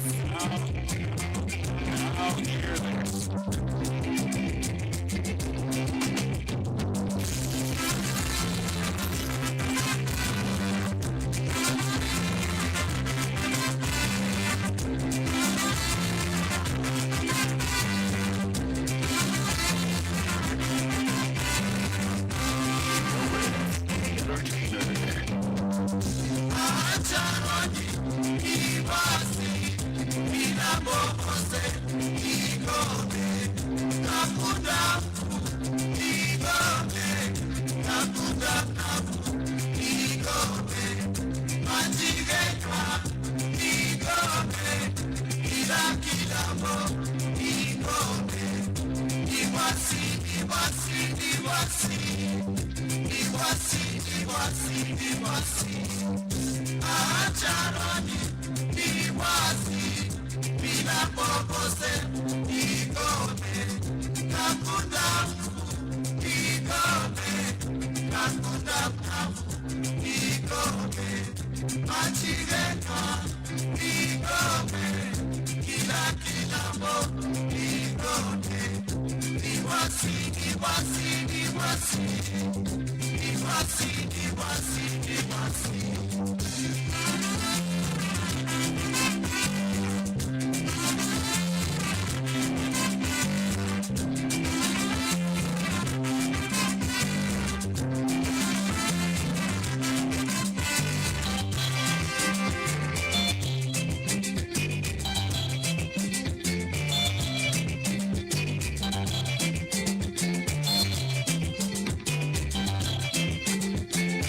Wait, how old is the new hire?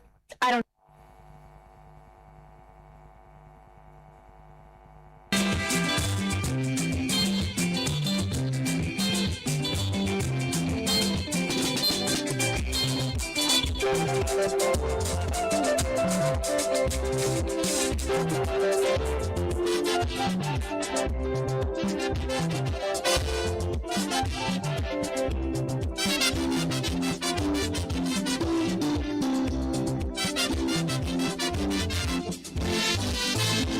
Shauri wangu kwa vijana, msifanye mambo kwa pupa, mjiepushe na tamaa za dunia hiyo.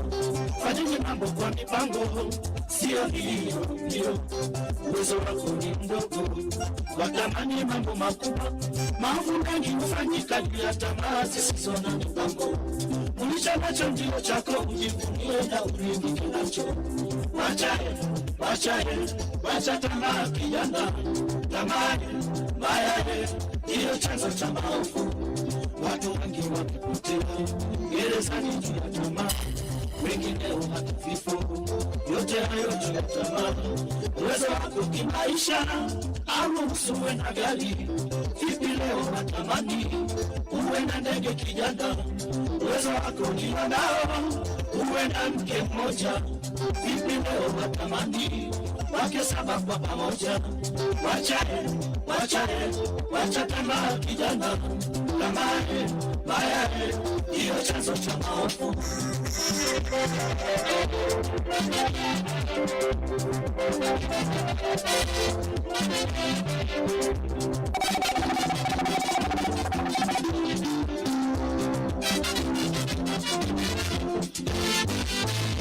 Shauri wangu kwa vijana, msifanye mambo kwa pupa, mjiepushe na tamaa za dunia hiyo.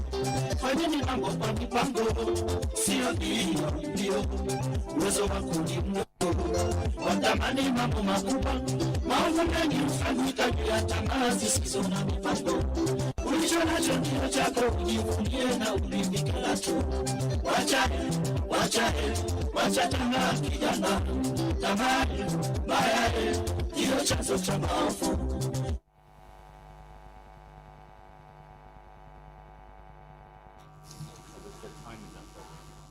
So they're getting 5 minutes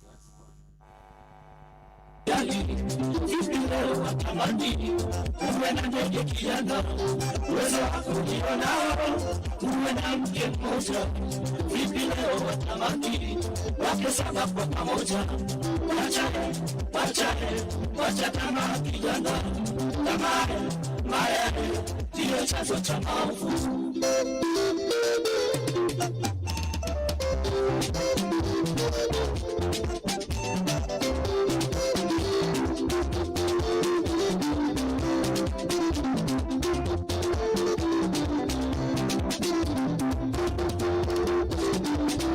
Tamaa ya maisha ndio chanzo cha maovu kote duniani. tamaa ikizidi mwisho wake usahau hata ndugu zako, sababu ya tamaa. Nani hata wazazi wako, leo na watoto, umewacha na marafiki, sababu ya tamaa. Usahau amri za Mungu, kwamba usiue wala usiibe, jamani kwa watu, heshimu baba na mama yako, tamaa mwisho ni majuto, wacha tamaa. Tamaa ya maisha ndio chanzo cha maovu kote duniani. Tamaa ikizidi mwisho wake usahau hata ndugu zako, sababu ya tamaa. Nani hata wazazi wako, leo na watoto, umewacha na marafiki, sababu ya tamaa. Usahau amri za Mungu, kwamba usiue wala usiibe, usitamani kwa watu, heshimu baba na mama yako, tamaa mwisho ni majuto, wacha tamaa.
Kasumbuyo,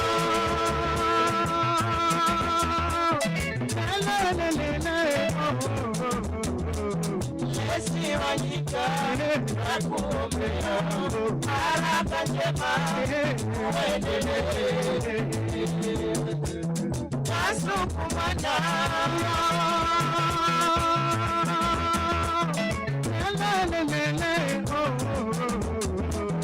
Yesu Wanyika nakuombea baraka njema uendelee nasukumana uendelee nasukumana uendelee nasukumana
Okay. Okay, everyone. We're going to be starting. I see some great people meeting together, some good conversations happening, some selfies, which is absolutely great to see. I'm hoping they'll be shared online. But it's great to welcome everyone back. There are some empty seats I see. If you want to move from the edges in a bit, I think everyone is friends now, and we can move in a bit closer if you want to. I think we need to stop the selfies now for a minute. Okay, last photo. And then we're going to give you a clap, and then I think we're going to sit down because we have to hear from some farmers. Thank you. The stage is mine now. Thank you. Okay, perfect. Thank you so much. Well, it's a real pleasure to be here. If you didn't hear earlier, my name is Paul Newnham. I am the CEO at the SDG2 Advocacy Hub, and it's my pleasure to be your moderator for the next 2 days. And we've got an amazing program. We had an amazing start, and I was inspired. I learned things. I was encouraged. I felt the energy coming. There were a number of things that really stood out. We heard about the fact that we need to move from dialogue to action, that we also need to really think about empowering women farmers and having them at the center of the conversation, all farmers at the center of the conversation, but really empowering women there. And I think also what I heard from all of the speakers is that we're here in Kenya, which is so important, but we're also here from around the world. And we are here to talk, to learn, and to dive into the conversation. So we're going to dive straight into our program. what we would like to do is to start the program and really talk about an issue that's at the heart of agriculture, food security, livelihoods, and resilience, and it's water. Water connects many of the challenges and opportunities that we face today, and as climate change intensifies, competition for water resources grows. We hear about this on our TVs, we're hearing about this in our conversations, and we need to think about how we manage water sustainably, but also how we do it in such ways that support farmers, that strengthen resilience, that secure food production for future generations. So our first session is called Sustainable Management of Natural Resources, the Strategic Role of Water, and it's going to explore these issues and examine the role that farmers particularly play as stewards of one of these most precious resources. So I'm pleased to welcome our moderator, Tamar Toria, who is the Executive Director of the Georgian Farmers Association and facilitator of the World Farmers Organization Working Group on Climate Change. So I want energy and I want a big thank you and welcome. So a little bit louder. I don't feel, are there Kenyans here? The floor is yours.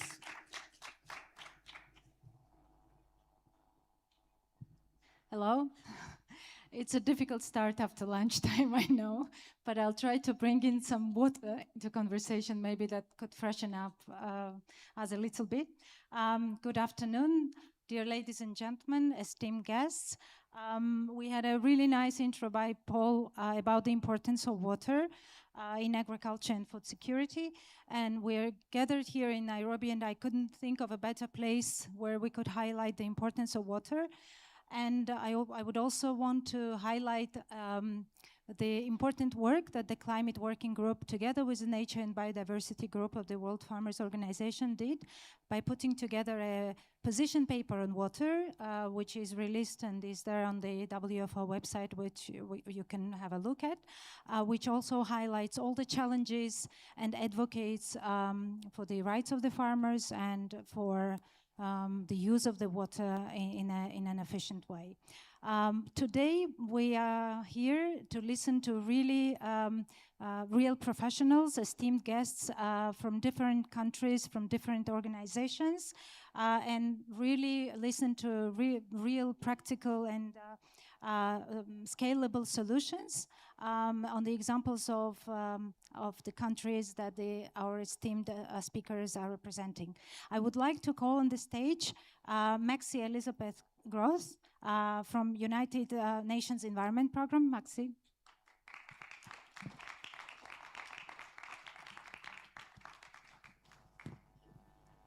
Maybe I'll try to call the other speakers as well, so we can then start with the conversation. That might be easier. The next speaker is Stella Simiu from CropLife Africa Middle East Nairobi. Stella.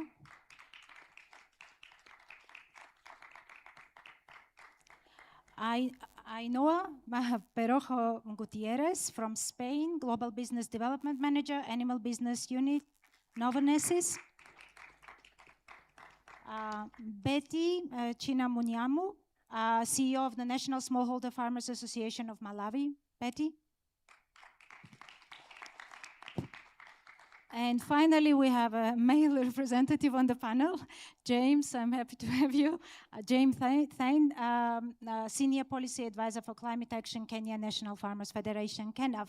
And thank you for KENAF for hosting us today. Maybe I would like to start the discussion with Maxi.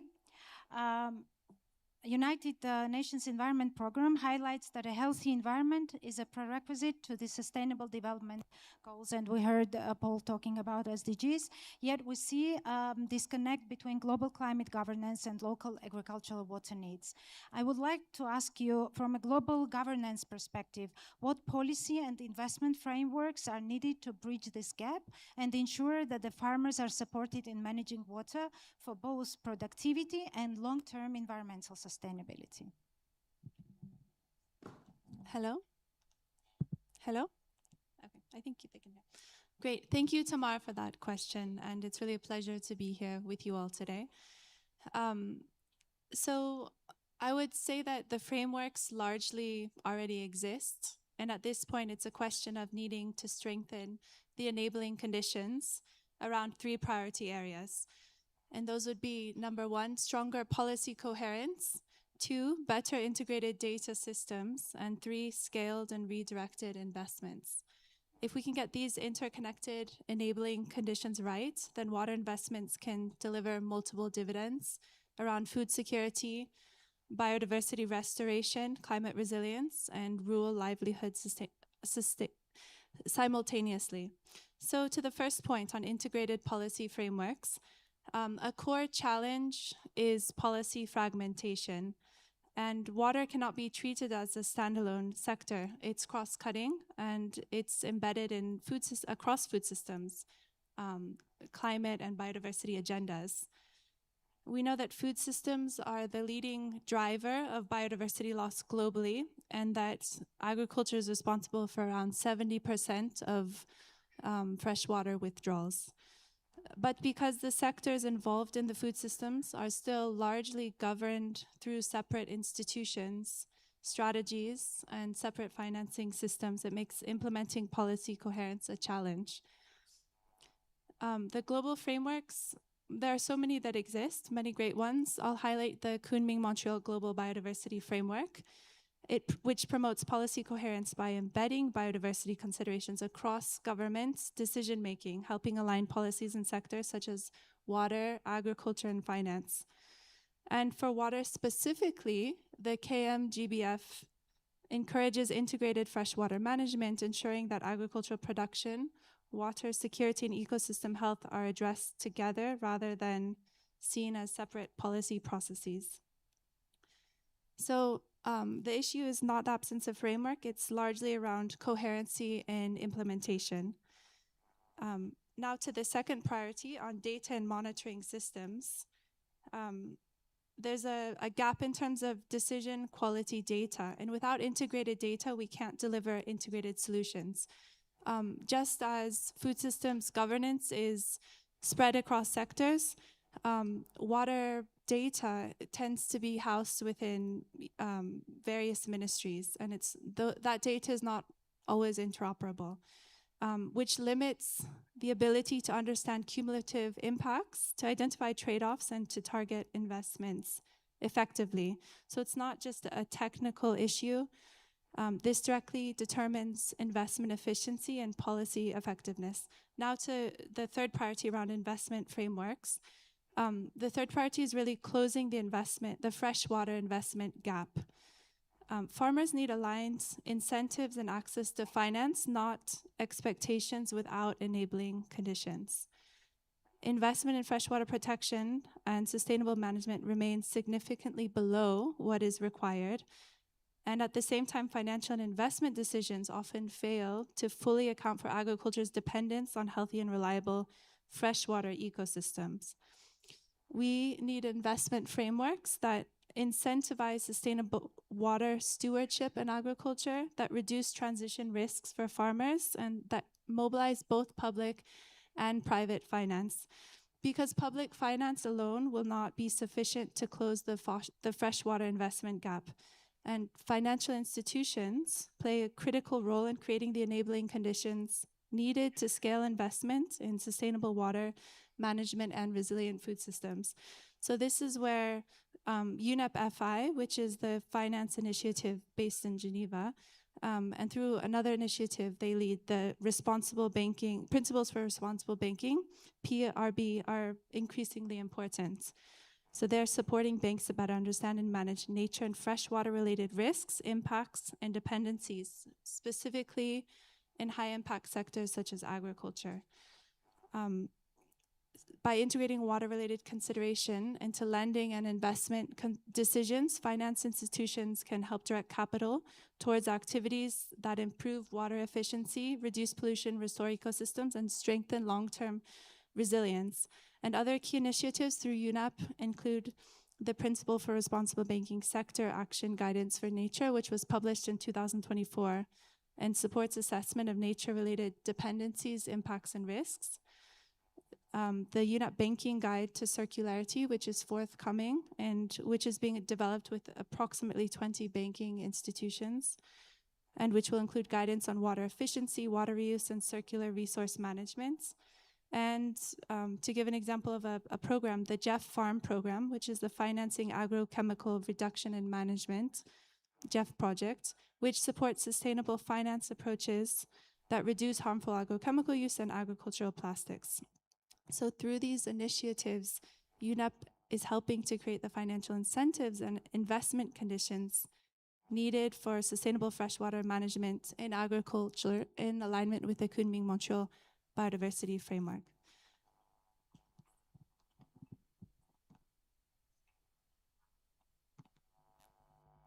Thank you, Maxi. Thank you for your comprehensive response to the question.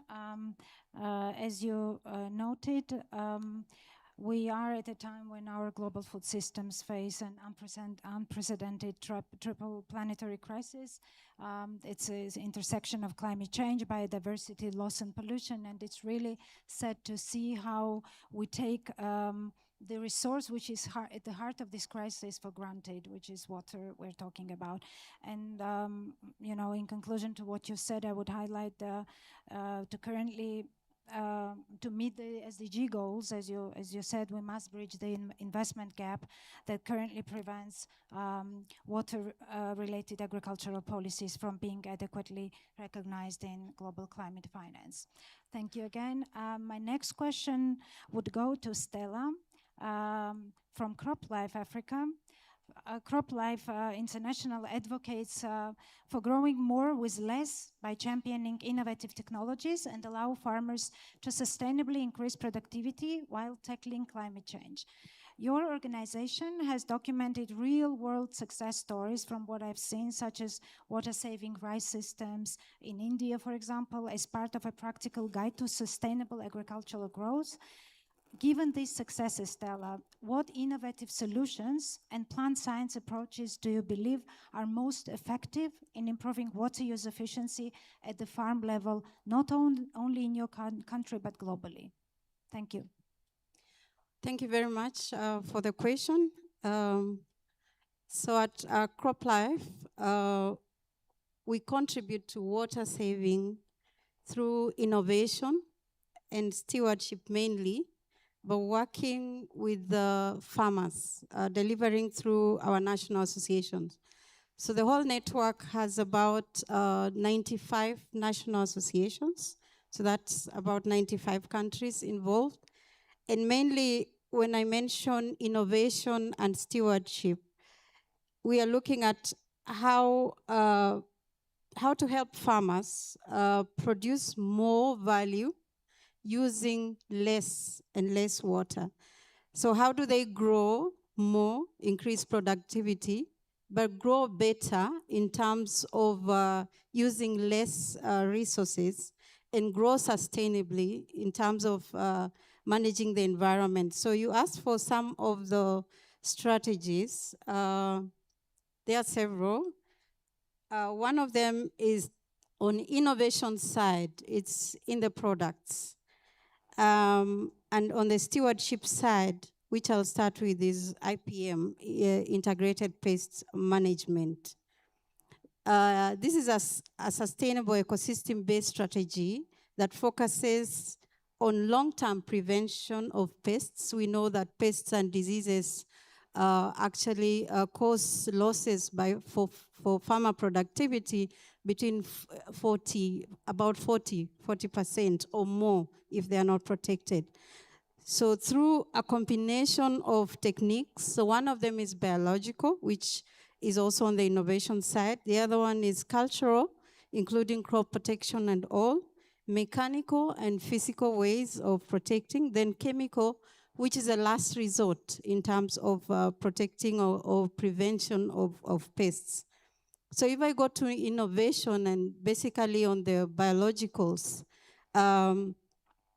it is important to realize that some of the biologicals really work well with nature and help, especially the root system, biostimulants specifically that helps to retain water when you use such products. So our members are actually looking at increasing the production of biologicals and provision, and we are happy to report that through the Sustainable Pesticide Management Framework, specifically implemented in Kenya, Morocco, and Egypt. For Kenya, there was an increase in the registration of biologicals up to 10%.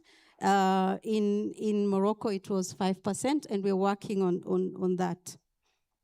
When you come to another area of innovation is drones.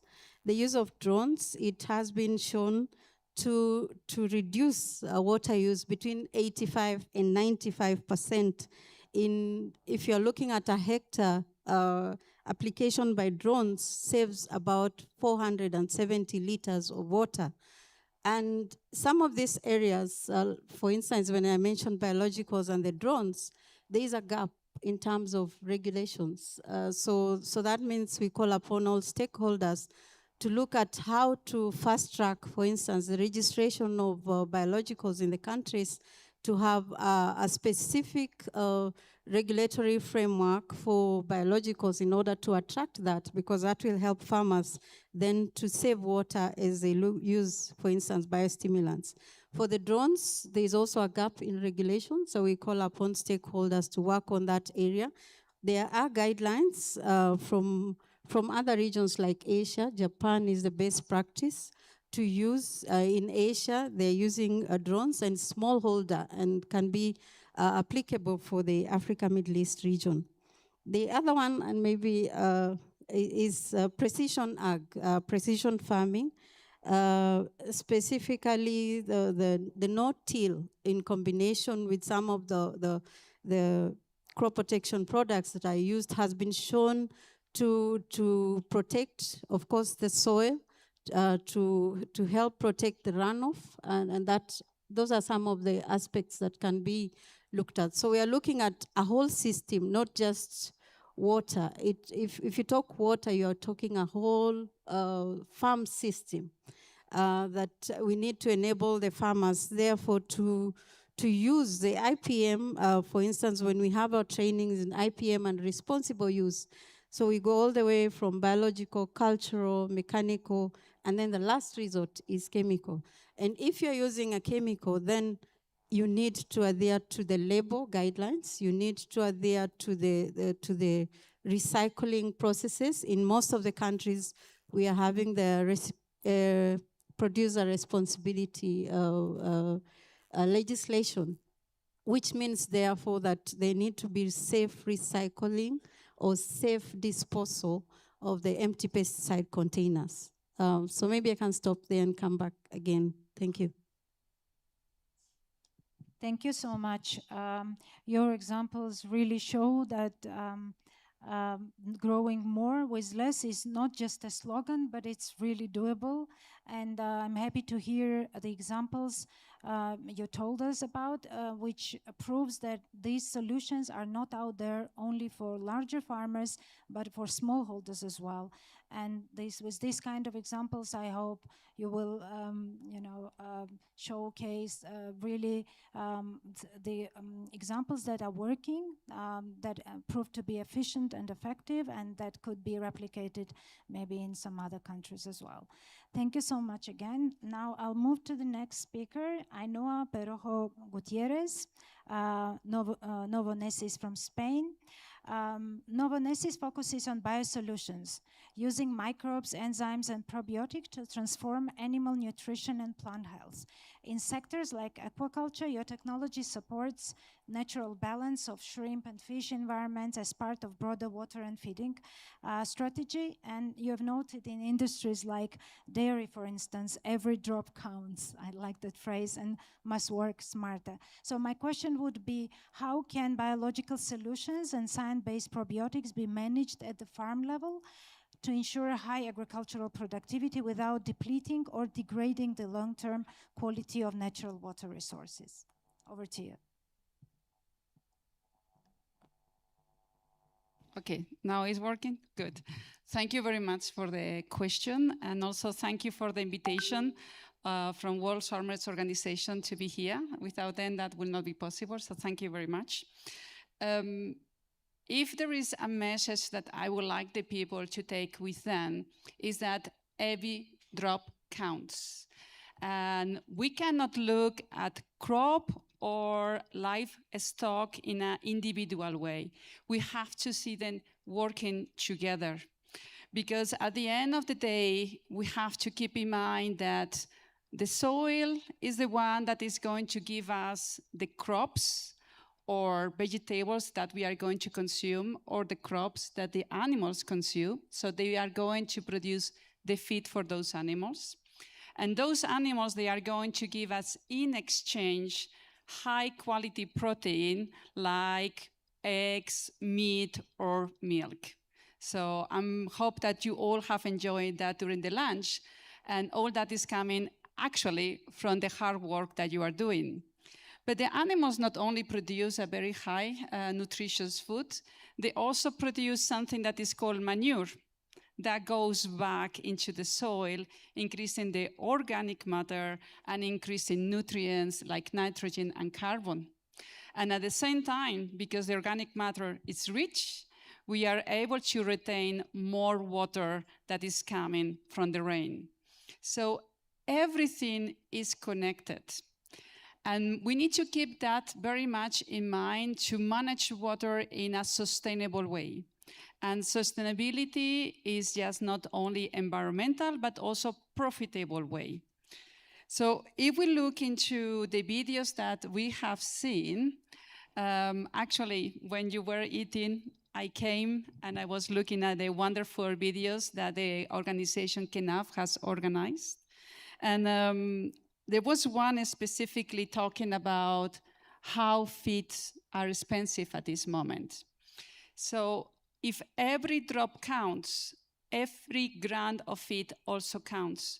So we need to make sure that the feed that our animals are eating is used in the most efficient way to make sure that we are taking the maximum out of them. So if we look at the water, 95% of the water that is used in agriculture, it goes on the feed part of crop production. Animal consumption is just about 5% of the water usage. So we need to make sure that we increase the efficiency of production either with crops or the feed utilization by the animals. I'm very happy that Estela went first because she really paved the way to explain our biosolutions. We like to say that Novonesis is an innovative company. However, the truth is that the actual innovation is coming from nature. We are just simply learning from nature, and we capture the value that nature has created over thousands of years, and we are just simply inspired by that. So our biosolutions, either probiotics or enzymes, is just simply being inspired by nature. So we do have solutions for the crop production that they are going to optimize the root development and therefore absorption of water in a more efficient way, but also the growth of the animal, the plant, because they are going to absorb as well those nutrients that they are in the soil. Remember at the beginning, we start with the soil, we went all the way to crops, feed, animal, and manure. So all is a cycle. But it's not just only about having plants that can grow very strong. We also need to secure that those plants are healthy. How do you feel when you are sick? You don't want to do anything, you are laying, you are not very effective. Exactly the same for the plants or for the animals. You need to have a healthy environment for the plants. And we also have solutions that they can support the healthy growth of the plants. In fact, we have a project here in Kenya since a couple of years with a company called CARE that has been helping us to bring our solutions at farm level. And we have shown that we can double the production of crops like maize, just replacing traditional approaches with biosolutions. Now, this sounds very fun or fantastic, but there are many different things that we need to keep in mind. In order to be efficient when we are applying these new technologies, we need to have the full value chain working together. That is very important. We need the farmers within the local organizations, and we also need the regulatory organizations, because these solutions can only be used if they are registered. And this is one of the main objectives that we see when we are developing innovation. So if there is anyone from the government around, please help us to bring that innovation to the farmers. And this isn't the part of the crop. When we talk on the animal, it's exactly the same concept. We need to have healthy animals. We need to have efficient animals. Because the biggest expense that a farmer has, a dairy farmer or a poultry farmer, I don't know if we have any in the audience. Do we have any dairy or poultry farm? I do see that. Okay, good. That is my team. Yeah. Well, every gram counts, like I said.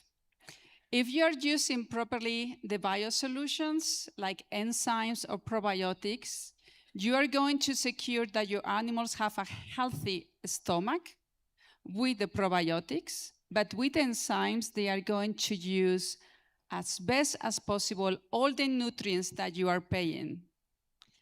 70% of the cost of production, it comes from the feed. What you will do, and this is a question for you to reflect, if you can improve 3.7% the feed efficiency of your poultry, broilers, or what you will do if you can increase the meal production by 1, 1.2, 1.4 in some cases. So it's all about efficiency. As well, all this efficiency have a significant impact in the environment, because if the animal is using better the ingredients, less pollutants goes into the environment as well. Keep in mind that everything is about efficiency. And I was looking into a documentation that was created by the Kenyan government that is called, sorry, I'm going to read it from the distance because I don't have my glasses, the National Determining Contribution, where they have a very, ambitious target of reducing by 35% the emissions. Biosolutions are part of the solution. It's not the only one, but we are part of the solution. We want to be there in your toolkit in order to achieve those targets, that they are ambitious, but they are possible to make them. And with this, I think that I would like to finish my contribution for the answer of that question, but keep in mind that every drop counts and every gram counts. So let's focus on how we can make the best and how we can improve efficiency along the way, from soil to farm. Thank you so much for a very, very interesting intervention. You highlighted several really interesting points, and I, catching myself on taking notes of your phrases here.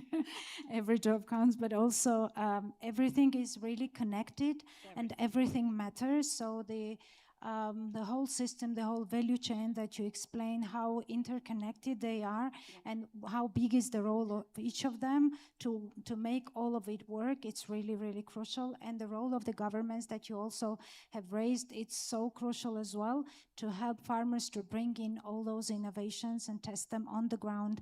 Without that, it will be impossible to achieve the results that you talked about so vividly. You're totally right. If I may say something as well, the role of the regional organizations is very important for training the farmers. Yes. This is something that we cannot forget, and that is why this meeting is so valuable, because we have every member that is going to make the difference. And last week we had a meeting with the FIO, a dinner, sorry, and there was someone who say, if you want to do.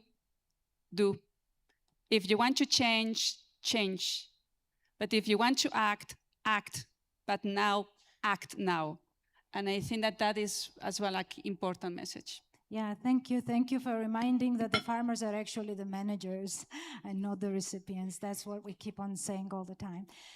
Moving to the next panelist here, it's Betty Chinambunyamu, National Smallholder Farmers Association of Malawi. Your organization, Betty, represents over 100,000 farm families in Malawi and has pioneered a model that separates commercial marketing services from soft development services like training and advocacy.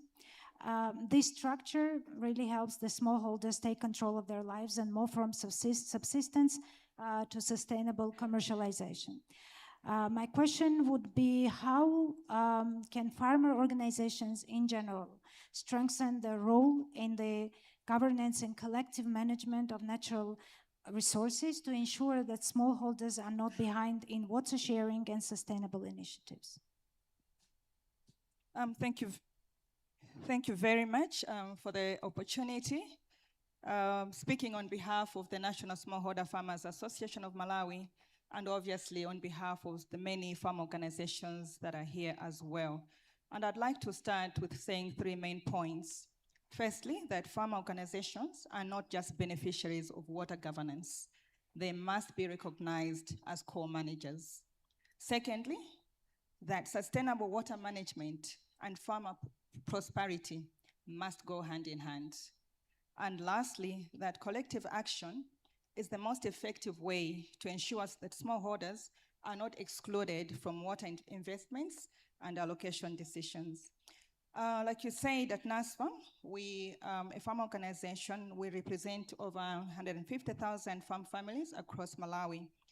And what has become clear to us is that even though smallholder farmers are the first to feel the effects of water scarcity, they are rarely the first to be consulted when decisions about water are made. But it is critical that farm organizations are consulted, farmers are consulted, and because they have a critical role, like I said, not simply as service providers, but as institutions of governance as well, because farm organizations strengthen collective action, which is really important for water governance. As individual smallholders, they have limited influence over how water resources are allocated. But when the smallholder farmers are organized and come together in associations, cooperatives, or federations, they can participate meaningfully in water user associations, in catchment management, in local governance structures and the like.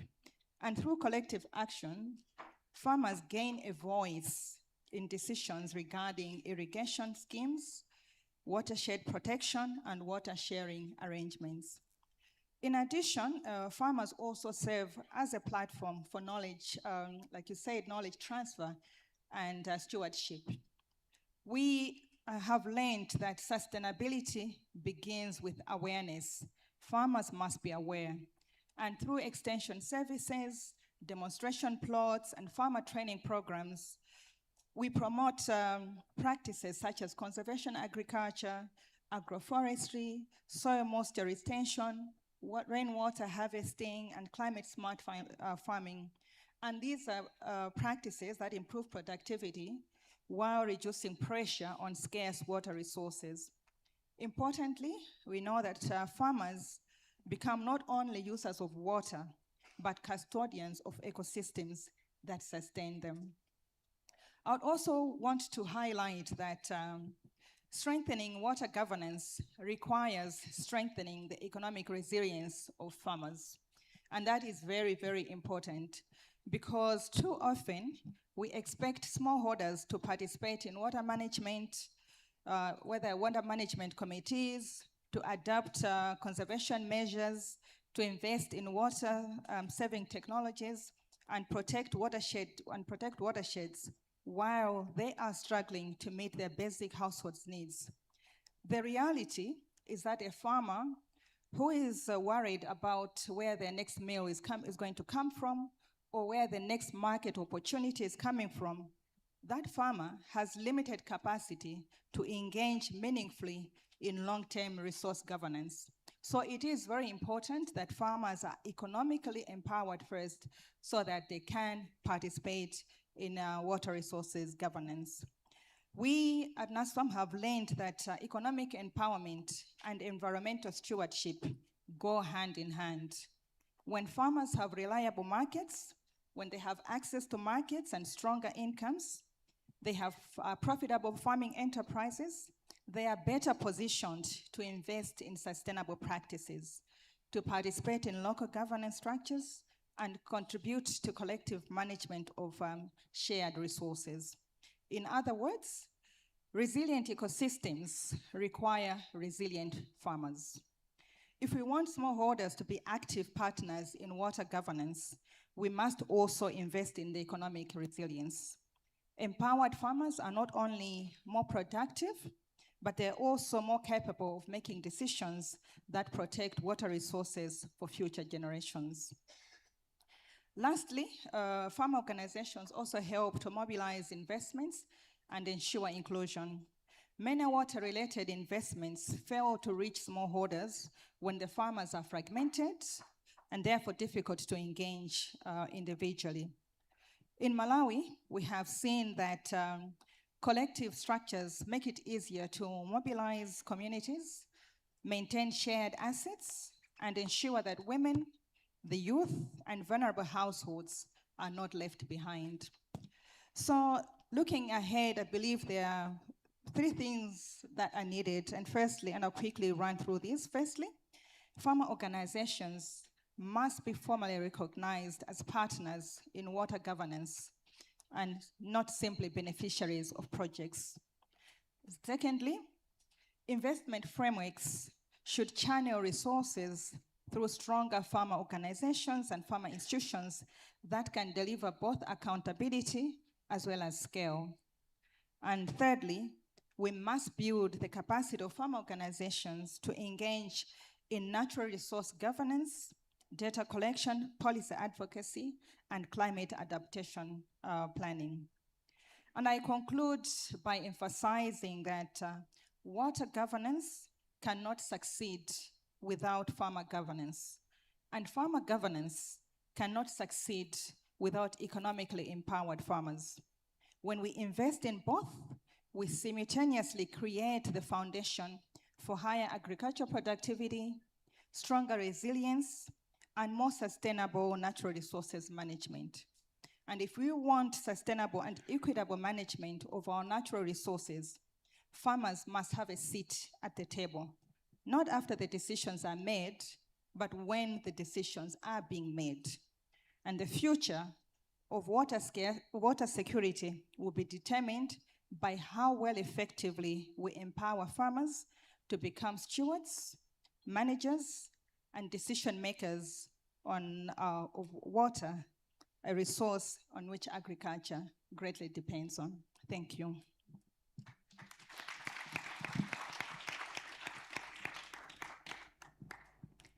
Betty, thank you so much. You listed as a wide range of, challenges, solutions, and going back to our previous esteemed speaker, it's really very much interconnected. This whole interconnections along the value chains, one without the other won't really work. So, and the importance of the farmer organizations in this whole process, strengthening the farmers, being the voice of the farmers, training them, advocating for them is really so crucial. And with that, I would like to give the floor to our last speaker, James from KENAF. And again, thanks KENAF for hosting us today, and we are all really happy and proud to be here. Known as the Farmer's Voice, KENAF represents over 1.6 million farm families across 47 Kenyan counties. It's an unbelievable number for my country. We have a population that large, I guess. Your mandate is to protect farmer interests through lobby and policy action at every level, from the world to the national stage, and you're deeply involved in Kenya's agricultural sector transformation and growth strategy. What specific investment frameworks and local policy shifts are required in Kenya to empower farmer organizations to lead the way in sustainable irrigation and water retention measures? Thank you very much. Thank you. Thank you very much for your question. Allow me to answer this from experiences, from KENAF experiences. And I want to start with the investment frameworks needed to empower farmers' organizations to lead the way in sustainable irrigation and water retention measures. So in terms of investment frameworks, I will first start with funding or financing, that budgets should provide for farmers' organizations as implementing partners for sustainable irrigation and water retention measures. So part of the funding for sustainable irrigation and water retention measures should go to farmers' organizations as partners in budget implementation.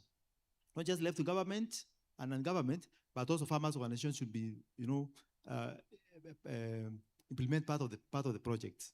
Two, as my colleague has said here, capacity building is necessary, especially for farmers' organizations in areas like technology, areas like knowledge, lobbying and advocacy, resource mobilization, etc. There's need to build capacity among farmers' organizations for them to be able to, to make impact on farmers, because they are the umbrella bodies for farmers. Their capacity needs to be built or enhanced. Three, as far as investment is concerned, is on climate resilience financing. This is to enhance the ability of farmers' organizations as well as farmers to cope with impact, especially extreme events such as droughts and floods. So there is need to invest in climate resilience financing among farmers as well as farmers' organizations, especially as pertains to extreme events like flooding, things like droughts. To what extent is there financing for resilience? Let me now move to policy formulation. So what are the policy shifts needed to empower farmers' organizations to lead the way in sustainable irrigation and water retention measures? One is close to what my colleague here said, is about representation. Farmers' organizations should be represented in formulation of water, agriculture, and irrigation policies. Farmers' organizations should be at the policy formulation table, especially on technical matters. Not just the top-down kind of policy development, but they should be invited, as she said, just to enhance what she said, at the point of policy formulation, so that they give their voice, which is actually the voice of the farmers, as KENAF says, Sauti ya Mkulima, which means voice of the farmers. Two, water and irrigation policies need to be more climate smart. The question is, to what extent are water and agricultural policies climate smart? Prior to implementation of policies should be subjected to climate impact or resilience assessment, so that as you develop policies as governments, to what extent are these policies climate smart? Can they be subjected to climate impact assessment or climate resilience assessment, so that they are aligned to climate resilience? Three, again on policy, there's also a need to build capacity of farmers' organizations on matters policy development. And therefore, policy originators or initiators like governments need to robust capacity building for farmers' organizations and their members so that they understand the policy. They're able to influence policy, but for them to influence policy, there's need for capacity building among farmers' organizations. And lastly, as far as policies are concerned, there's need for linkages between policies. This is to avoid conflicts and to ensure that policies are sustainable. For instance, policies on water, policies on forests, agriculture, as well as catchment or watershed protection should be interlinked so that agriculture policy does not conflict with water policy, forest policy does not conflict with agriculture. There is synergy or there is an integrated approach to policy development. I think that's what I can say for now. Thank you very much. Thank you, James. You also highlighted really important points about policies, the importance of them, the importance of them being coherent, and the synergies that play such a big role in being the work done eventually. We still have some time, and what I would like to ask you, each of you, many of you in your speeches, you mentioned really some interesting quotes or phrases you would want to be heard. Maybe again, going back to Kenneth, what would be a message that you would want to, say as a conclusion to your speech, to this panel out here in this wider audience where we have a wide representation of different types of stakeholders for the work to be done, for the work that KENAF is doing for farmers out there? What would be your message that you would want to be heard?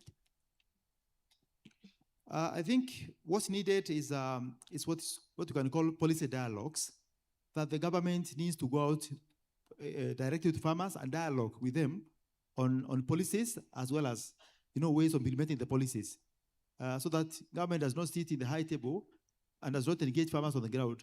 KENAF provides a platform through which this policy dialogue can happen, and we want to encourage government to work with KENAF in reaching out to the farmers and dialoguing at the farm level. Thank you. Thank you. That's a very good point. Policy dialogue, I take that. Betty, what would you want to say? Thank you very much. I think I'd like to re-emphasize the point that I made that farmer organizations need to be at the heart of not only designing the interventions, but the implementation as well, the monitoring as well. Many often farmer organizations are called when implementation initiatives are already designed to provide input, but we would like to have that voice right from the beginning, right through implementation, and also to get involved in the monitoring. And when we're talking about monitoring, farmers have local knowledge that also needs to be included when monitoring is being done, because many times monitoring is brought like something that has come into a community for them to fill in charts and things like that. But farmers themselves have a way to tell the weather patterns and a lot of local knowledge about how to conserve water and the like. That also needs to be included when you're looking at monitoring systems, so that the impact is defined also from the view and perspective of the smallholder farmers. Thank you, Betty. Ainhoa? Well, I think that the key message that we are all pretty much aligned is that farmers have to be at the core. We cannot do things for them. We have to do things with them. So farmers is the starting point.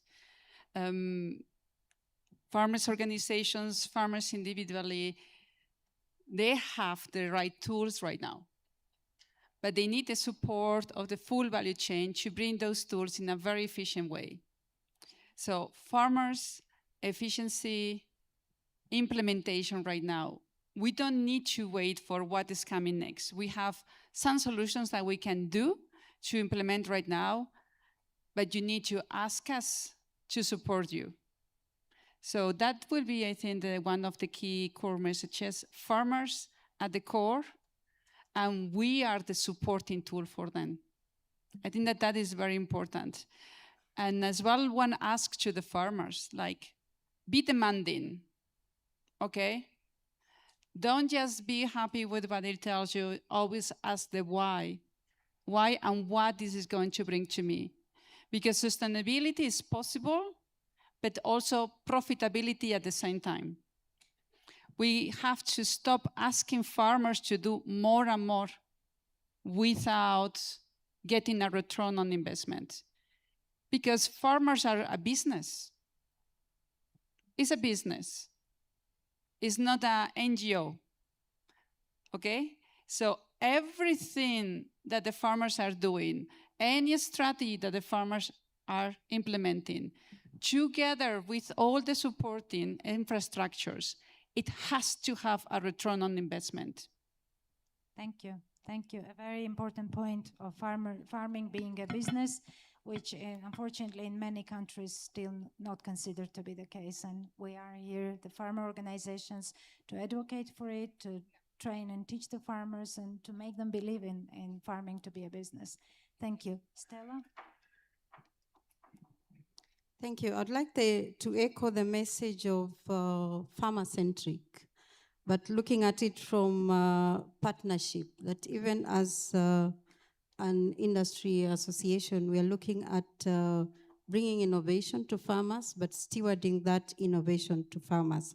So to save or conserve or sustainably use water, we have to look at the 4 levels.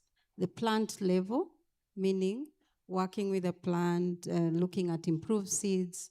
The farm level, what activities are on the farm, better soil cover, better weed management, prevention of runoff and erosion. At the landscape level, we are looking at catchment management, and then regulatory level. The gentleman and lady have talked about the policy processes. I think that's very critical that we have science-based risk assessment policies that ensure technologies are used safely. And at the center of it, the farmer needs to be a partner in all those 4 levels. Thank you. I cannot but not agree. Thank you so much. And last word goes to Maxi. What would be your message that we want to deliver to the audience? Thanks, Tamar. So we've heard about the need to center the farmer, and we've heard a strong call for enhanced policy coherence. But I'll add that there's a strong institutional need to strengthen the enabling condition of data and monitoring interoperability. This will enable governments to react in a faster and more efficient way to emerging food systems risks. It will enable enhanced cross-ministerial dialogue. It will help ministers to communicate the co-benefits to watershed restoration, biodiversity, conservation, etc.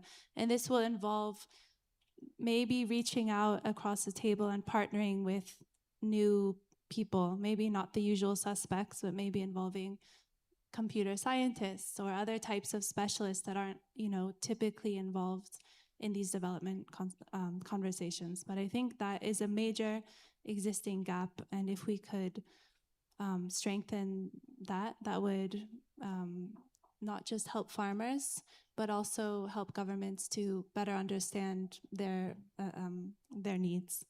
Thank you. Thank you so much. As we bring this session to a close, I want to extend my sincere thanks to all of you on the panel for bringing your invaluable insights, examples from your own countries.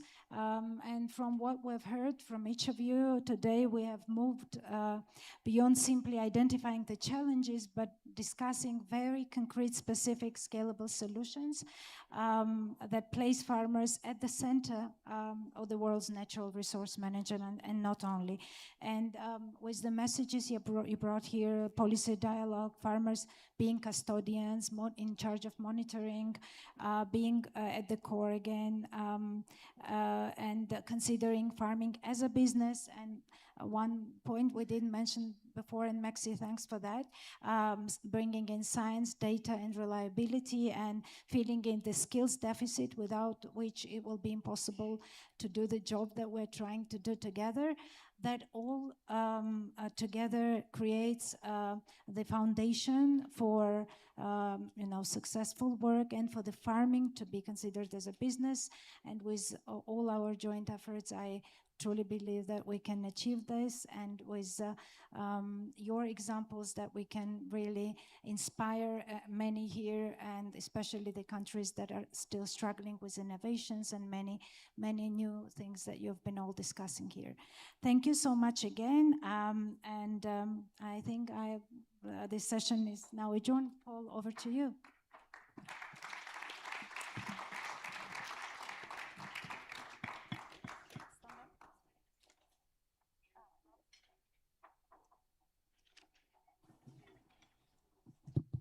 Okay, perfect. Now we have some sound. I think a short photo. Thank you so much, everyone, for sharing such insights. We heard a very strong message that when it comes to water, every drop counts. We can't waste any drop, and everything is connected. Technology can help us grow more with less. The innovation we need is already in nature. We have to learn from nature and utilize the most effective ways of crop and livestock production. And we were reminded that farmers should be central to water stewardship. So thank you for sharing. We're just going to be changing over the stage behind me. But for those just joining, my name is Paul Newnham. I am your moderator. I'm the CEO at the SDG2 Advocacy Hub, and it's great to be here. I am looking for online some of the selfies that people took over lunch. Hopefully you met some people, but please be sharing with the WFO 2026 hashtag. We need to let everyone know that this is happening. Let's see it trending here. Farmers trending in Nairobi. I think this is a good thing. Can Kenneth help us do this? Will the movement help us trend on Twitter or X? Let's see what we can do. So in session one, we've heard about the critical importance of stewarding water well. And later this year, the UN Water Conference is going to be held at the end of the year in the UAE. And we hope to hear some of the points that were discussed here carried forward into that. I think, how can we all think about stewarding water well and telling that story? I think we can move that forward. So our next session is about abundance in the midst of challenges. We are going to have one speaker speaking in Spanish, but we'll do some live translation. But you also might, if you have your headset, you can use that, and we'll be using both ways. But as we look at beyond 2030, one thing is increasingly clear. To achieve sustainable, resilient, and equitable food systems, it depends not only on strong policies and investments, but also strong institutions that can represent and empower farmers. Do you agree?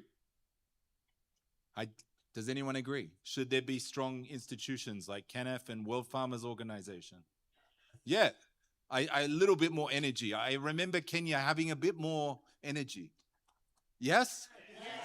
Okay, this is good. So we know farmers' organizations have a voice, and we can now hear them, and we're going to hear more. So in this next session, it's about strengthening farmers' organizations to create a flourishing path towards the post-2030 agenda.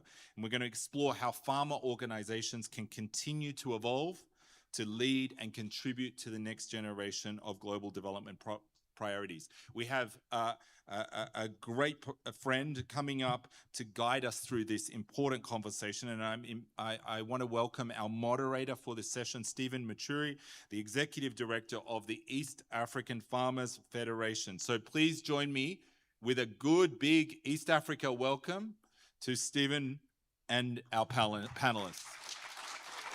Is it good enough? You happy? Good. Over to you. Yes, you can choose. Oh, thank you. So good after lunch, colleagues. So we have a very important session happening now. And I want to take this opportunity to invite my speakers, a very strong and very distinguished speakers that we have this afternoon. And I want, without wasting time, I want to invite Noah Cheruiyot from GIZ, Katia Vuori, Executive Director, AgriCode, our host, Daniel Mwenda,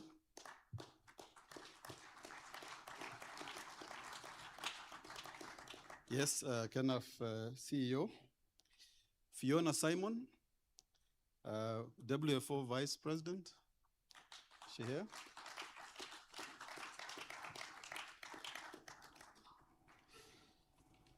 You're welcome. Paul Zakaria, our CEO from the Zimbabwe Farmers Union.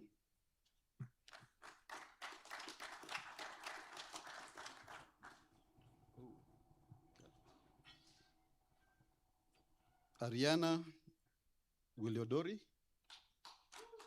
from Codereti, the director, welcome. Yeah. Joachim Ruquid, President DBV, yes sir, welcome. Fleming No Pedersen, Deputy CEO, Danish Agriculture and Food Council, welcome sir. Thank you. Yep. And the last but not least, Gedeo Pereira, the Vice President of CNA from Brazil. So ladies and gentlemen, just putting a bit of context to the conversation as my distinguished guest sits. Please, is there an extra seat? I think we did an extra seat, please. So in the recent years, and I think this is something that you all know, the world has undergone rapid change. The pandemics, the conflicts, energy crisis, market volatility, extreme climate events, and growing geopolitical fragmentation are placing increasing pressure on agri-food systems and making it harder to coordinate effective global responses. So that said, it means that a lot of decisions, and I think you've heard the previous panel do speak about the role and the importance of farm organizations being at the decision-making table. A lot of decisions have to be made by farmer organization leadership so that we can be able to shape the future of the many things that are at play. So I have this honor to have these distinguished guests to tell us a little bit more about what they're actually doing and what needs to be done when it comes to this kind of decision-making. So you're going to start.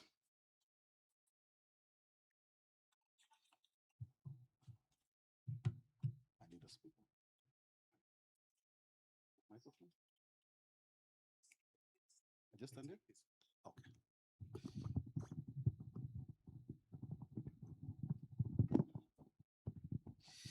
Yes, thank you. So I have 4 sets of questions for my speakers. And each question will be answered by at least 2 or 3 speakers. And you're about 5 minutes. So spend about a minute or less introducing yourself and then respond to the question. So I'll start with Fiona, Ariana, and Paul. In a world increasingly affected by conflicts and pandemics and growing global uncertainty, what unique role can farm organizations play in strengthening resilience, fostering cooperation, and ensuring that farmers are not only affected by global challenges, but actively contribute to shaping the solutions? You have the floor. We start with Fiona.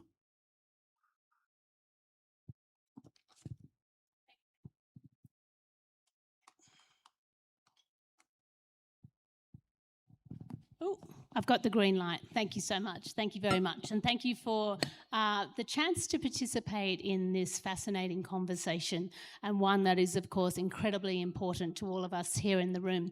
My name is Fiona Simpson. I am a family farmer from Australia.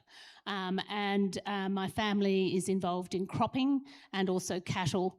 And currently I'm able to do and represent farmers at events like this because we are now in the process of making sure that the next generation can come onto our farm and have our son and his family at home looking after things for us while we are over here.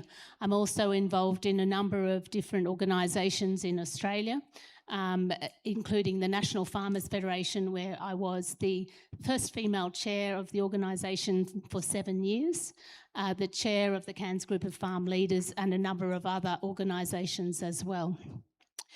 So I've been around farmer advocacy for a very long time. I started as a farmer in my local area, and now, of course, nationally through Australian farmers and also internationally through the WFO. And I think what we think, when we think about farmers and when we think about farmers' organisations, we often think about how different everybody is. But in actual fact, it is the similarities of what is happening to us as farmers and what is happening to us in farmer organisations and the challenges that we face that bring us together.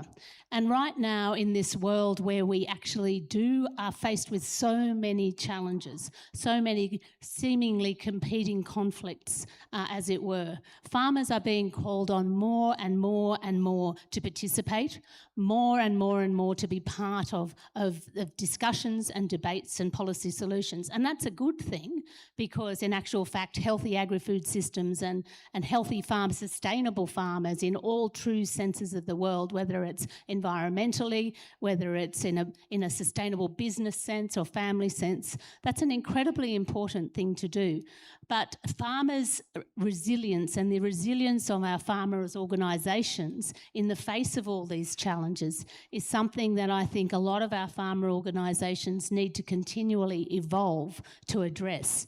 Right now, you know, resilience is one of those words where a lot of people like to say, you know, just keep throwing resilience at farmers because we keep, you know, coming forward despite some of the challenges we might have in terms of environments and water and drought and regulations and policies. But in actual fact, resilience means thriving, and that's what we need our farmers' organisations to do too.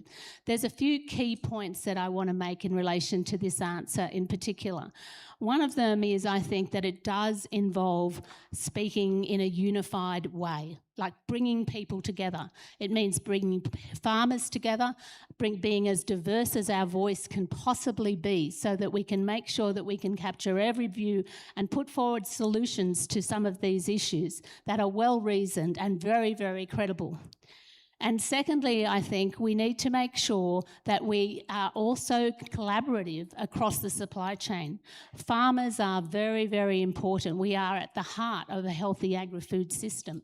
But right now, it's not just about farmers. We need to make sure, and through our farmers' organisations, when we unify together and speak with one voice, then we're actually then ideally placed to talk to other actors in the supply chain, other parts of the supply chain, whether it be our retailers, whether it be our input suppliers, whether it be our financiers, whether it be the environmentalists and NGOs. Because farmers are so diverse, then the farmers' organisation role has to be to help them bring a unified voice to those other stakeholders, and that's the only way that we can have a strong voice.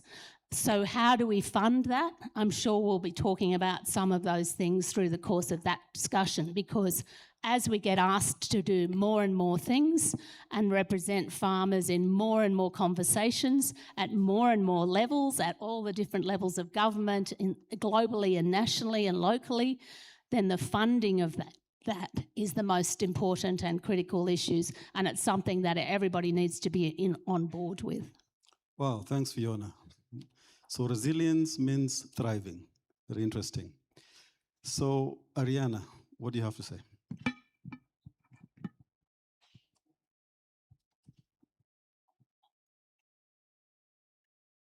Hello, okay. Hello, everybody. I'm Marianna Giuliodori. I lead the Italian Farmers Organization's Brussels office in Europe.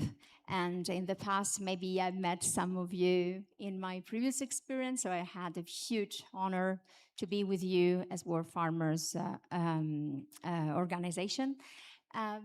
Let me go straight to the point. When we speak about resilience and security, we have a word that is confronted more than ever, or at least more than what we can remember as a generation, with conflicts, tensions, fear that is mongering, fear that is growing also across consumers and citizens. And the answer that we can offer, we can provide as farmers organizations, goes beyond simply providing farmers with the solutions to their issues and their needs and expectations. We are deeply convinced that we can offer citizens and consumers the reassurance they're looking for when it comes to being sure they're going to find food tomorrow when they're going to do their groceries. We can reassure them that that food is healthy, and that what we can do together is to build a more sustainable world. So this is a change in the perspective that offers us the big opportunity to reposition farmers' organizations in front of any institution, but also this gives us a huge responsibility. When I think of the scope of what the farmers' organization should deal with, if I think of when I started working, and unfortunately I don't belong anymore to the category of youth, I remember that the focus was mostly on how to produce more and better. But now energy is an issue and is our bread and butter as much as producing food. We have to deal with climate change and how to offer solutions to farmers that are as viable economically and environmentally. We have to think about solutions for the young generations and social sustainability. So we have to think about digital transformation, so data management. Can you imagine how many skills, how many competencies must fit into a farmers organization today? It's huge, it's challenging, but it's also offering us a huge perspective for wider success moving forward in the future. And in particular, I agree with what Fiona was just saying regarding working together, farmers as actors in the value chain, but starting with this pride of being the first link of that chain, and whatever relationship in the value chain we are building, it has to take into account the value that has to be delivered to the farmers on the ground. So these are first steps for our conversation. I'm sure that there will be much more. Thank you, Ariana. So you've heard farmers have to provide solutions beyond production. Assure everybody that there will be food, it's going to be available, and it's going to be safe. Paul. Oh, thank you very much, Mr. Moderator, for this very important discussion. My name is Paul Zakaria. I am from Zimbabwe, the Zimbabwe Farmers Union, arguably the largest farmer organization in my country, with well over 365,000 smallholder farmers being active members. In this discussion, I think what is important is to give you a perspective of what is happening in Zimbabwe. When we are looking at how things have been panning off over the last decade or so, with the pandemic, with the markets changing, and even now with what is happening geopolitically, we have seen that our farmer representation has shifted from just being advocacy bodies. We are seeing ourselves now moving into areas that we never used to really be, like being involved in the actual business that the farmers do, enhancing economic growth, enhancing farmer support services, in addition to the advocacy work that we have always done. So this is adding layers and layers to ensure resilience of the farmer organization itself. So what has been important for us is, from what we've been seeing, is that farmer organizations are becoming more and more present, more and more available, more and more visible. And not because they are begging their way through, but rather they are asserting themselves to ensure that the many farmers that they represent, they know for a fact that our issues are being taken up, are being considered, and solutions are coming our way. So it is a very important move that we have seen. So we are no longer merely an advocacy body, but we have become more a critical institution for resilience, for economic stability of our farmers, as well as enhancing rural transformation. In Zimbabwe, we have lobbied for more and more investment in the rural communities. You could also be very familiar with the history of Zimbabwe, especially with the land reform and the backlash that the country has had, and the lack of support, of course, that the country has been suffering over the last 26 years. But what has come out of that is real ownership. It's creation of value, creation of local capital, and ensuring also that there is equal participation from all those that are able-bodied, or those that are able to produce and to contribute meaningfully to the economy. So we have secured funding through government and other private sector players for the creation of over 35,000 village business units. And these village business units, they are producing, but also they are acting as centers of excellence for all the producers around. So the producers see what is happening at the center of excellence, and then they move to their own personal fields. An example, peas production for export, done excellently at the center of excellence, the VBU, the Village Business Unit, and then over 1,000 smallholder farmers then copying what is happening at the VBU in their own fields, and then aggregating the produce now in order to send the power of farmer organizations in aggregation, in assuring quality assurance, and then in accessing even export markets. So these are some of the things that farmer organizations now need to harness as we move forward. The power of coming together as farmer organizations is also showing clear evidence that together we can even stand firm in the face of the challenges that we are facing, especially with the climate and also with the geopolitical issues that are happening. The case of fertilizers, the case of chemicals, the case of even fuel, power, energy. Our farmers are coming together to actually show that resilience is not just a word, it is an action. It is a reality. So the realities are there, and we're beginning to see some of these things, and we continue to hope that more and more collaboration at national level, at regional level, and even globally in a platform like this, we can create more value. Thanks, Paul. I think let's appreciate the first three speakers, please.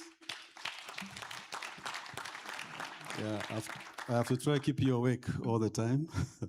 So thanks for the clapping. But just to appreciate the first question, it means that farm organizations, we no longer have to play our traditional roles alone. We are required in different locations. We have to sit with politicians, contribute to health conversations, environmental conversations, business conversations. That's why I think my colleagues are actually talking about the need for unity, the need to come together, because the challenges ahead are possibly bigger than what we have today. So for the second round of questions, I'll have Daniel, Joachim, and Gideon. As the global community begins to reflect on the post-2030 agenda, what are the priorities of farmers and farmer organizations in shaping practical science-based and farmer-driven solutions for the future of agriculture. So I start with my friend Daniel. You have 5 minutes, introduce yourself, and then the question. Thank you, Steve. Good afternoon, everyone. My name is Mwenda Tomailoda. My first name is Daniel, but I don't like that name that much, so call me Mwenda. I'm the CEO of the Kenya National Farmers Federation, KENAF, the host organization. Let me take this opportunity to, of course, my national chairman did welcome you all, but we are truly overjoyed, me and my team, to receive all of you into Kenya and to host this year's General Assembly. Other than being CEO, I'm a farmer, a dairy farmer, and a bee farmer in an area known as Nakuru, in the Rift Valley region of this country, so that is to the west.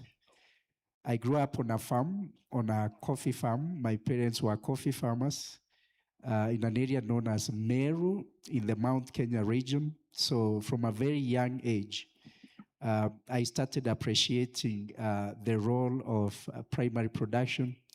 And my father, having been a member of the local coffee cooperative, I saw again from a very impressionable age the importance of farmers coming together. And I think that's when the seed of working for farmers, ensuring that the farmer's voice is heard, was planted in me. Studied agriculture and worked with this organization, attended graduate school in the United States, came back to found my farm that I ran with my wife, and to continue working for the farmers of this country and the farmers of the world, like I've been doing over the past 8 years. Now, the post-2030 agenda, what do we want to see there as farmers? Of course, I know a lot has been since the morning, and over many years, we keep talking about farmers need to be in the center of things. But I think it is high time, particularly because of the crisis that we are confronting with around the world from 4 or 5 years ago, the war in Russia and Ukraine, and currently what is going on, the war in Iran by Israel and the US, and the challenges that farmers have faced as a result. Challenges connected to energy, challenges connected to supply chains, challenges connected to inflation. Before then, we saw COVID-19, and we also realized that farmers were quite exposed to this pandemic that, of course, affected the entire world, supply chains, production, and many other things. And farmers were very vulnerable. Farmers are vulnerable now because of energy, the crisis of energy, supply chains, the cost of everything going up. A lot of farmers not being able to make a return on their investment. And it has been said here several times that farmers are in business, farmers are entrepreneurs. Then, of course, we have the crisis of climate. Ariana here has mentioned the importance of tempering the discussion around climate with the need really for energy, because we need energy to drive our economies. So these are all issues that need to get into the agenda. In the morning, we have the Director General of the World Trade Organization talk about the intractable issues that were not agreed on in Cameroon a few months back. So these are issues we need to get into the agenda. And how do we do this? Farmers, we as the farmers of the world, we need to realize our value. That value cannot be imputed. It cannot be brought into us. We need to realize that inherently, we are very important players in this world.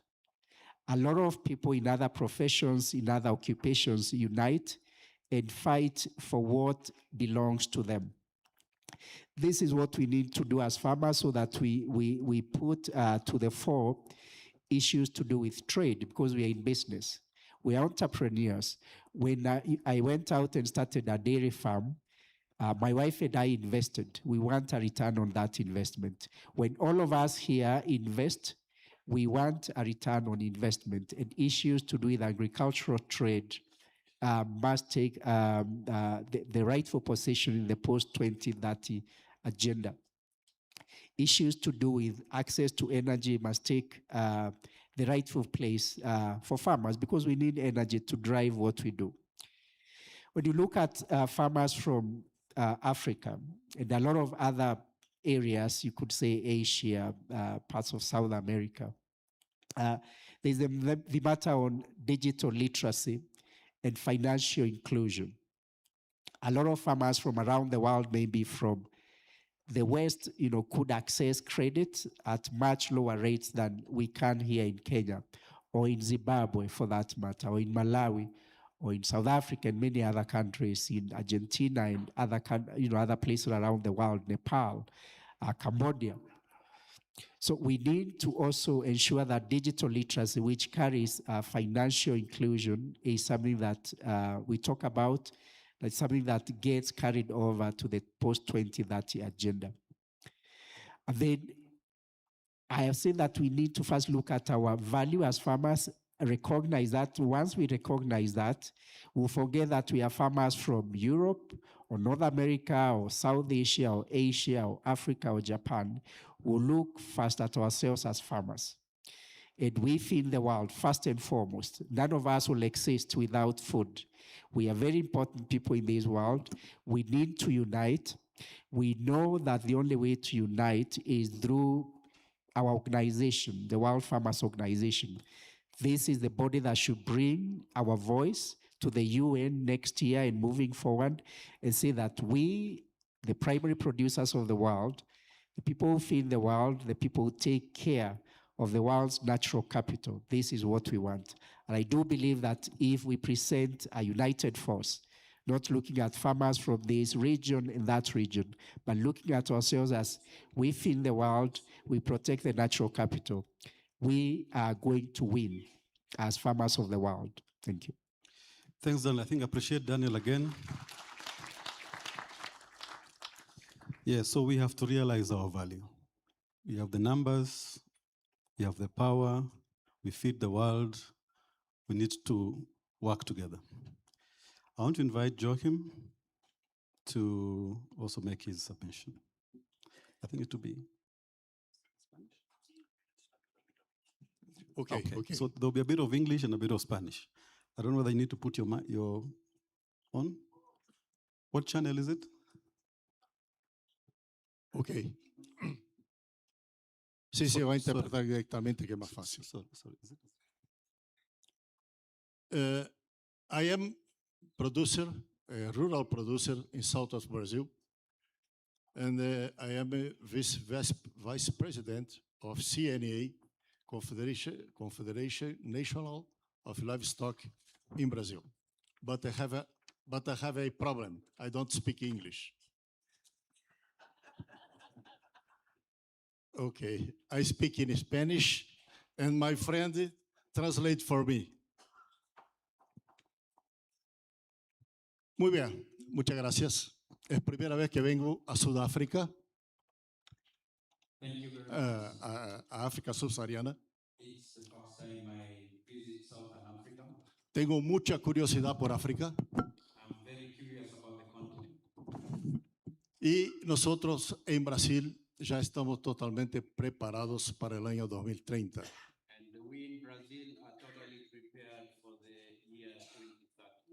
¿Y por qué? Porque nosotros hasta el año 97,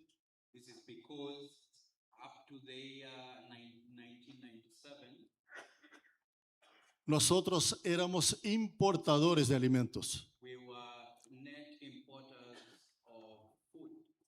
Y 30 años después pasamos a ser los mayores exportadores líquidos de alimentos del mundo.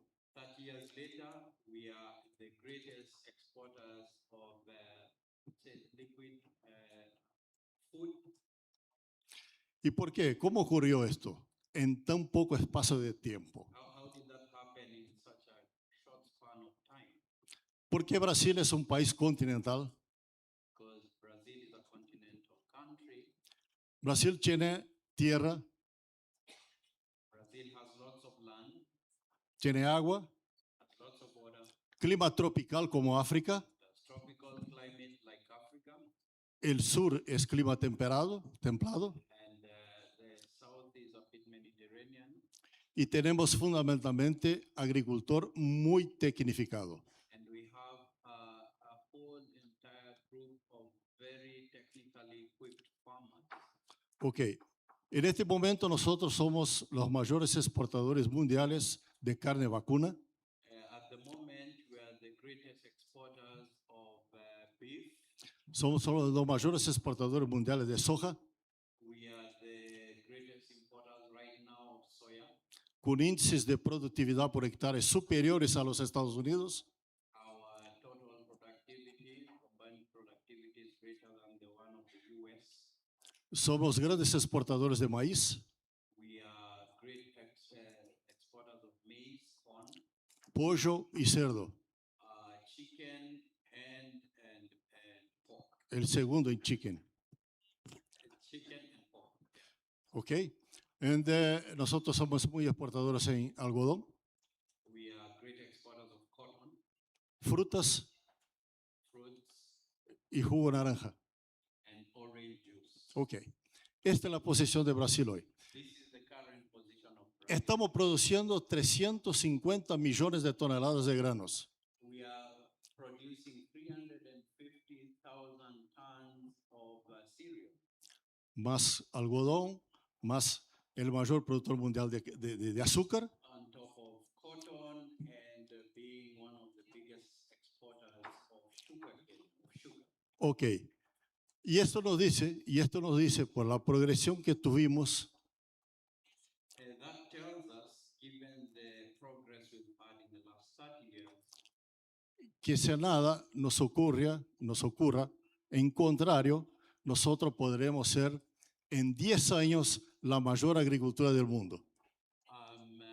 unless something goes against us, would in the next 10 years become the greatest farming country, Cuando estaremos produciendo 600 millones de toneladas de granos. because we'll be producing about 600 million tons of cereal. Ahora, ¿cuál es el problema para llegar ahí? So what is the problem for us not to reach to that point? Nosotros tenemos falta de capital, necesitamos mucho capital para hacer esto. One problem is the lack of capital. We need a lot of capital to reach that point. Que hasta ahora fue suficiente, pero para doblar la producción no es suficiente. Vamos a necesitar capital extranjero. So before, in order to reach this point where we are today, the capital was sufficient. But in order to double our production to reach that new target, the capital is not sufficient. Y evidentemente grandes inversiones en infraestructura en el país. And clearly we need a lot of investment in the infrastructure of the country. Así que en este momento es el tema que tenemos para exponer a todos, y creo que tenemos una correlación muy próxima con África. And this is the point which I want to transmit and put across. We have a great correlation with the African continent Porque tenemos un clima parecido, because we have a very similar type of climate, que es un clima tropical, y, tropical climate. y el clima tropical ha demostrado para el mundo, porque la primera agricultura tropical desarrollada del mundo So the tropical climate has actually proven to the world because the first great producer, farming producer is in the tropical area. está en Brasil y que nos lleva a ser muy competitivos en el mundo, porque el clima tropical nos oportuniza producir 2 y hasta 3 zafras en el mismo hectárea en el mismo año. So the great evidence that tropical climate allows us to produce 2 to 3 times the same the quantity or in the same piece of land as compared to other climates.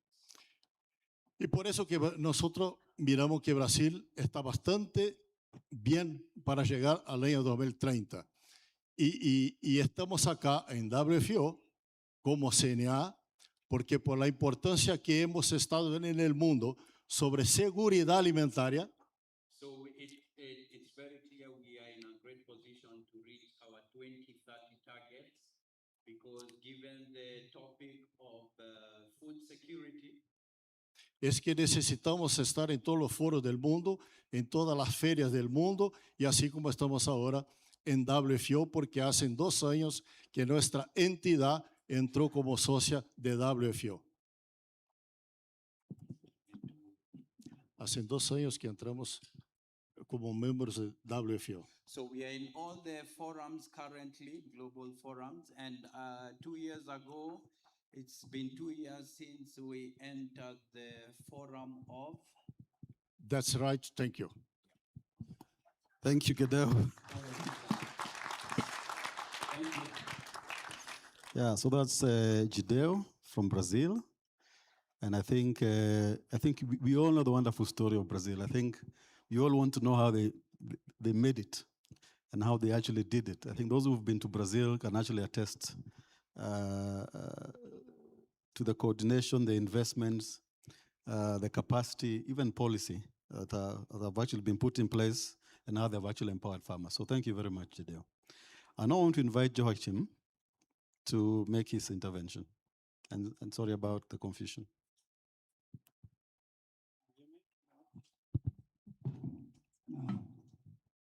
I'm Joachim Bubik.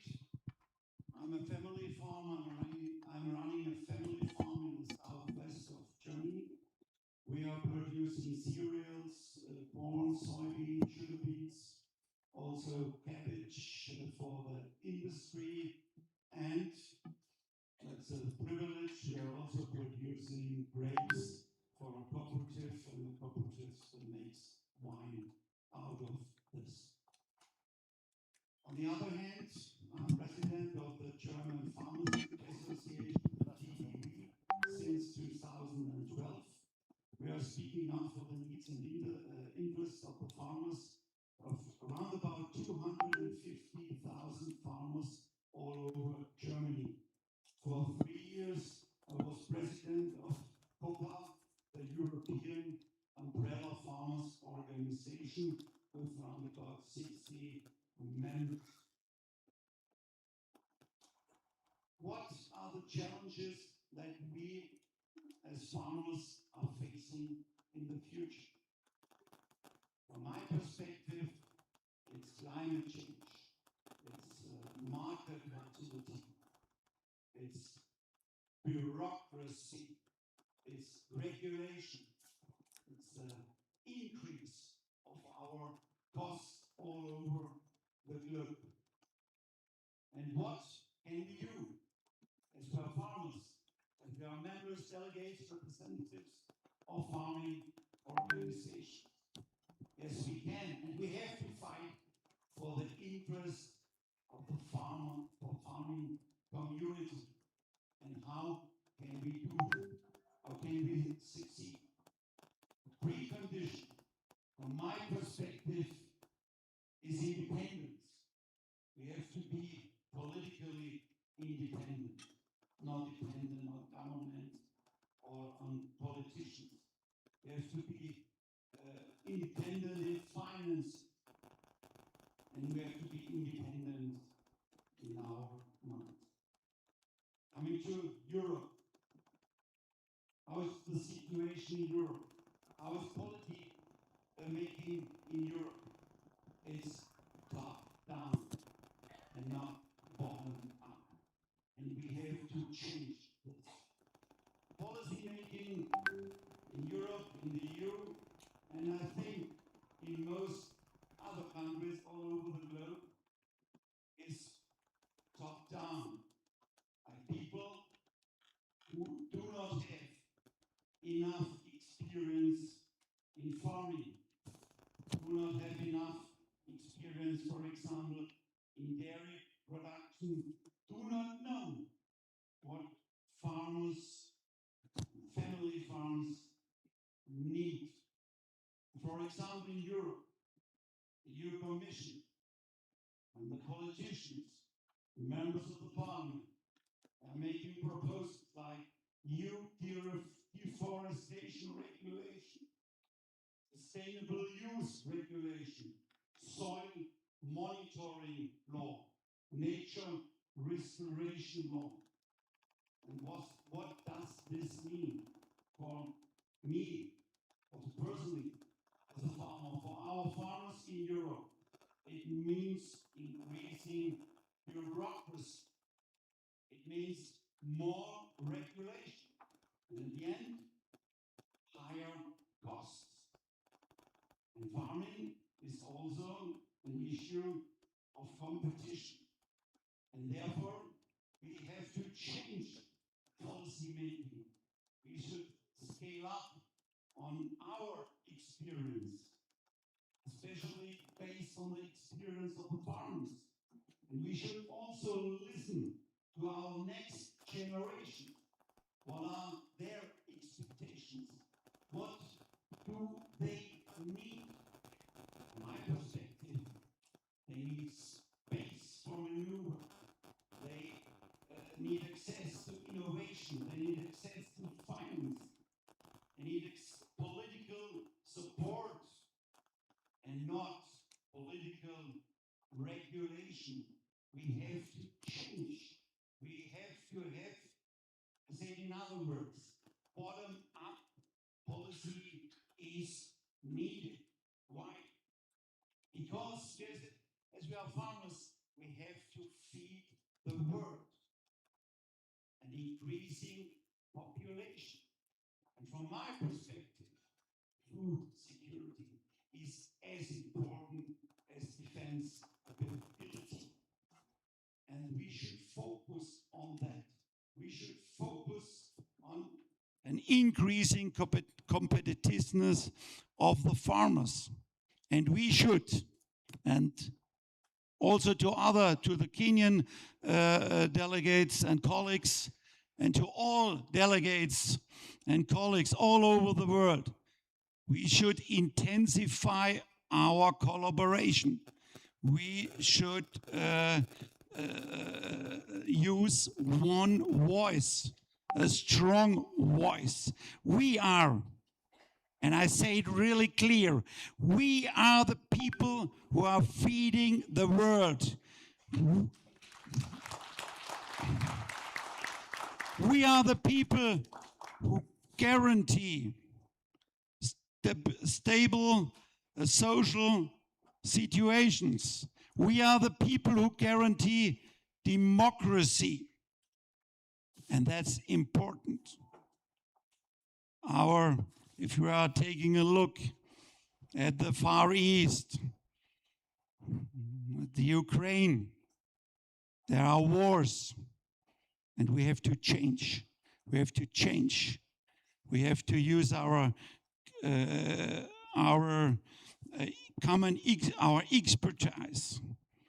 We have to make it to a common sense, and we have to implement what our next generation wants, what they need, and that's what we should fight for together with a strong agricultural voice. And I'm convinced if we will do this in this way, we will succeed. Let's fight for the needs and interests of our farming sector all over the globe. Thank you, Joachim. I think very, very, very good advice. These are very experienced farmers. And I think appreciate them again, these three speakers. Really appreciate. I think what I've picked is we need to intensify collaboration. Okay, we need to be competitive. The issues of trade, I think everybody talked about trade being on the table. Realize our value. Know our power. We are the ones who guarantee democracy. I like that bit especially. We have the numbers. We are the ones who vote for these people. Political independence. I know Mheshimiwa here is smiling. He's a politician. Politically independent independence of our minds, independence of our finances, and of course the next generation. Really, really thank you for those very powerful words. I now want to go to the next question. This is for our colleague from Denmark, Flemming now Pedersen. So DAFC has created, with a number of partners, the Tunza project that was awarded the Green Climate Fund, GCF. Could you please share your experience in this regard and what you can advise other farm organizations to be able to involve, to be recipients of global support? We know GCF has its challenges, the bureaucracy, the capacity needed even to apply, the need for high-level technical partnerships. Please tell us, how did you do it? Your 5 minutes. Thank you so much, and thank you for the invitation, and it's very kind of you to host this debate. My name is Flemming Nørre Pedersen. I'm the Deputy CEO of Danish Agriculture and Food Council, and I would like to begin with a short presentation of our organization, because 17 years ago we unified all Danish agricultural and food organizations and created one strong organization, being able to speak with one voice. And it wasn't that easy, but I think now it works. And what we have done is creating a new organization which is more powerful than the 9 or 10 small organizations we had before 9. And what we are also nowadays able to do is to make more international outreach, like the project, the Tunza project you just mentioned. And what we are also able to do now is to look for new business opportunities. And I would like to mention the energy production from agriculture. Nowadays, the Danish agriculture and food sector, it counts for between 13 and 14% of Denmark's energy consumption. That comes from windmills, from solar panels, and from biogas. And if I focus 1 minute on biogas, it now counts for 42% of the Danish gas consumption. So we are able to use manure and organic waste from the cities, etc., and making gas. And we have, I think we share some challenges right now on the energy markets, and we will be able to maybe even double up the gas production in Denmark from biological waste. So that's what we are looking into. And I would also like to mention the organic way of producing. We have in Denmark a very strong organic sector, which is also supported heavily by the politicians. And I know we have a big export to our neighboring country, Germany, and we would like to continue with that. So look into new business opportunities. We have been able to do that because we created a much bigger and much stronger organization than what we had until 2009. And then a few words about the Tunza project you mentioned. It's a pleasure for me to be here in Kenya, and I am looking forward to visit the project myself. And I'm also happy to say that we are conducting this project together with colleagues from the KINAF, from Finland and the Netherlands. And we are in very good cooperation also with Agriterra for this project to make cooperatives more climate efficient. And one last point from my side could be that you might know that we in Denmark have a very big dairy called Arla Foods, with activities in and milk coming in from at least 7 European countries. And Arla have defined a program called Incentive.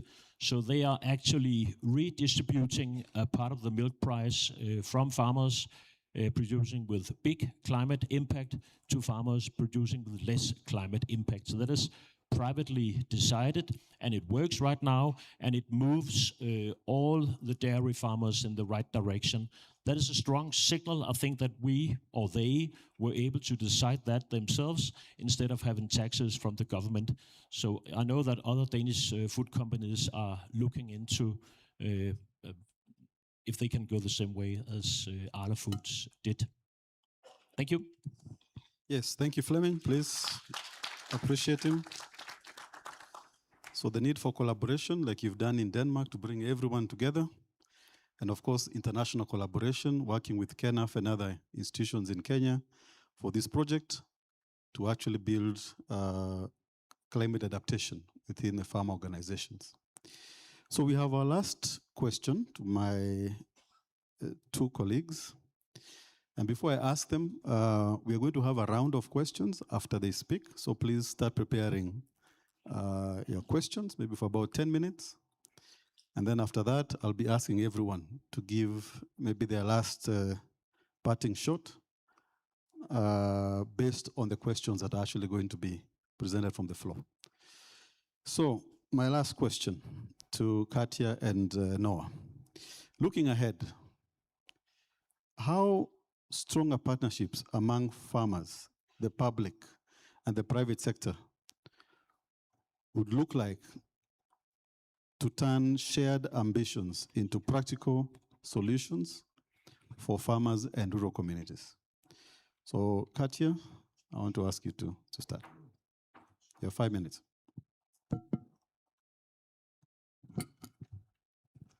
Thank you, Steve, and thank you for the invitation to WFO colleagues and everybody from that constituency.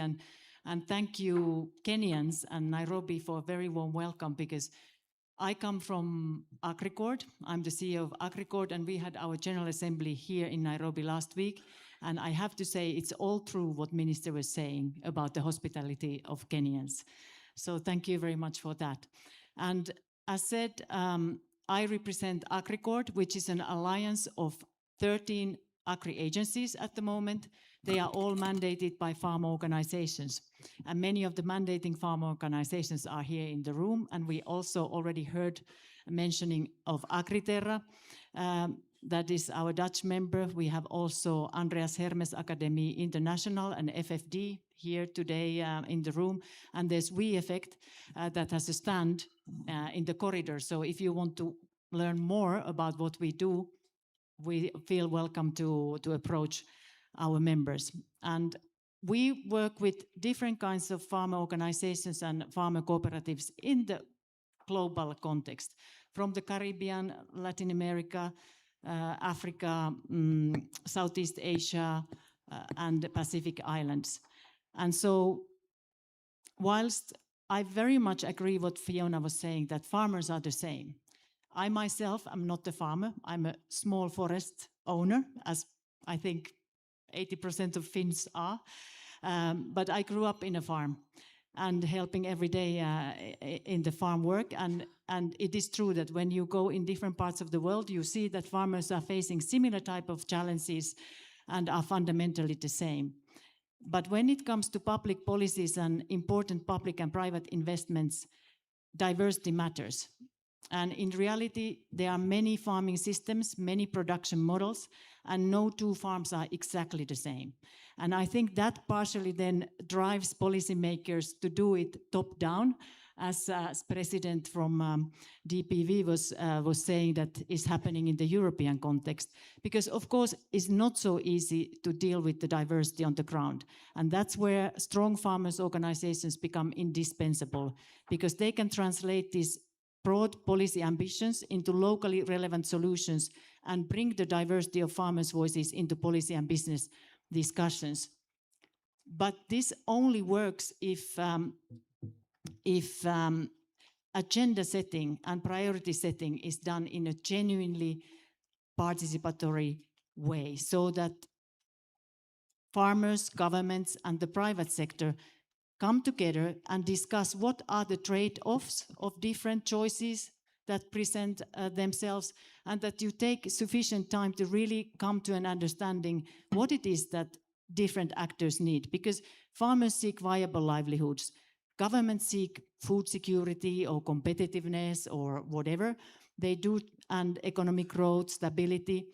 Businesses seek return on investment.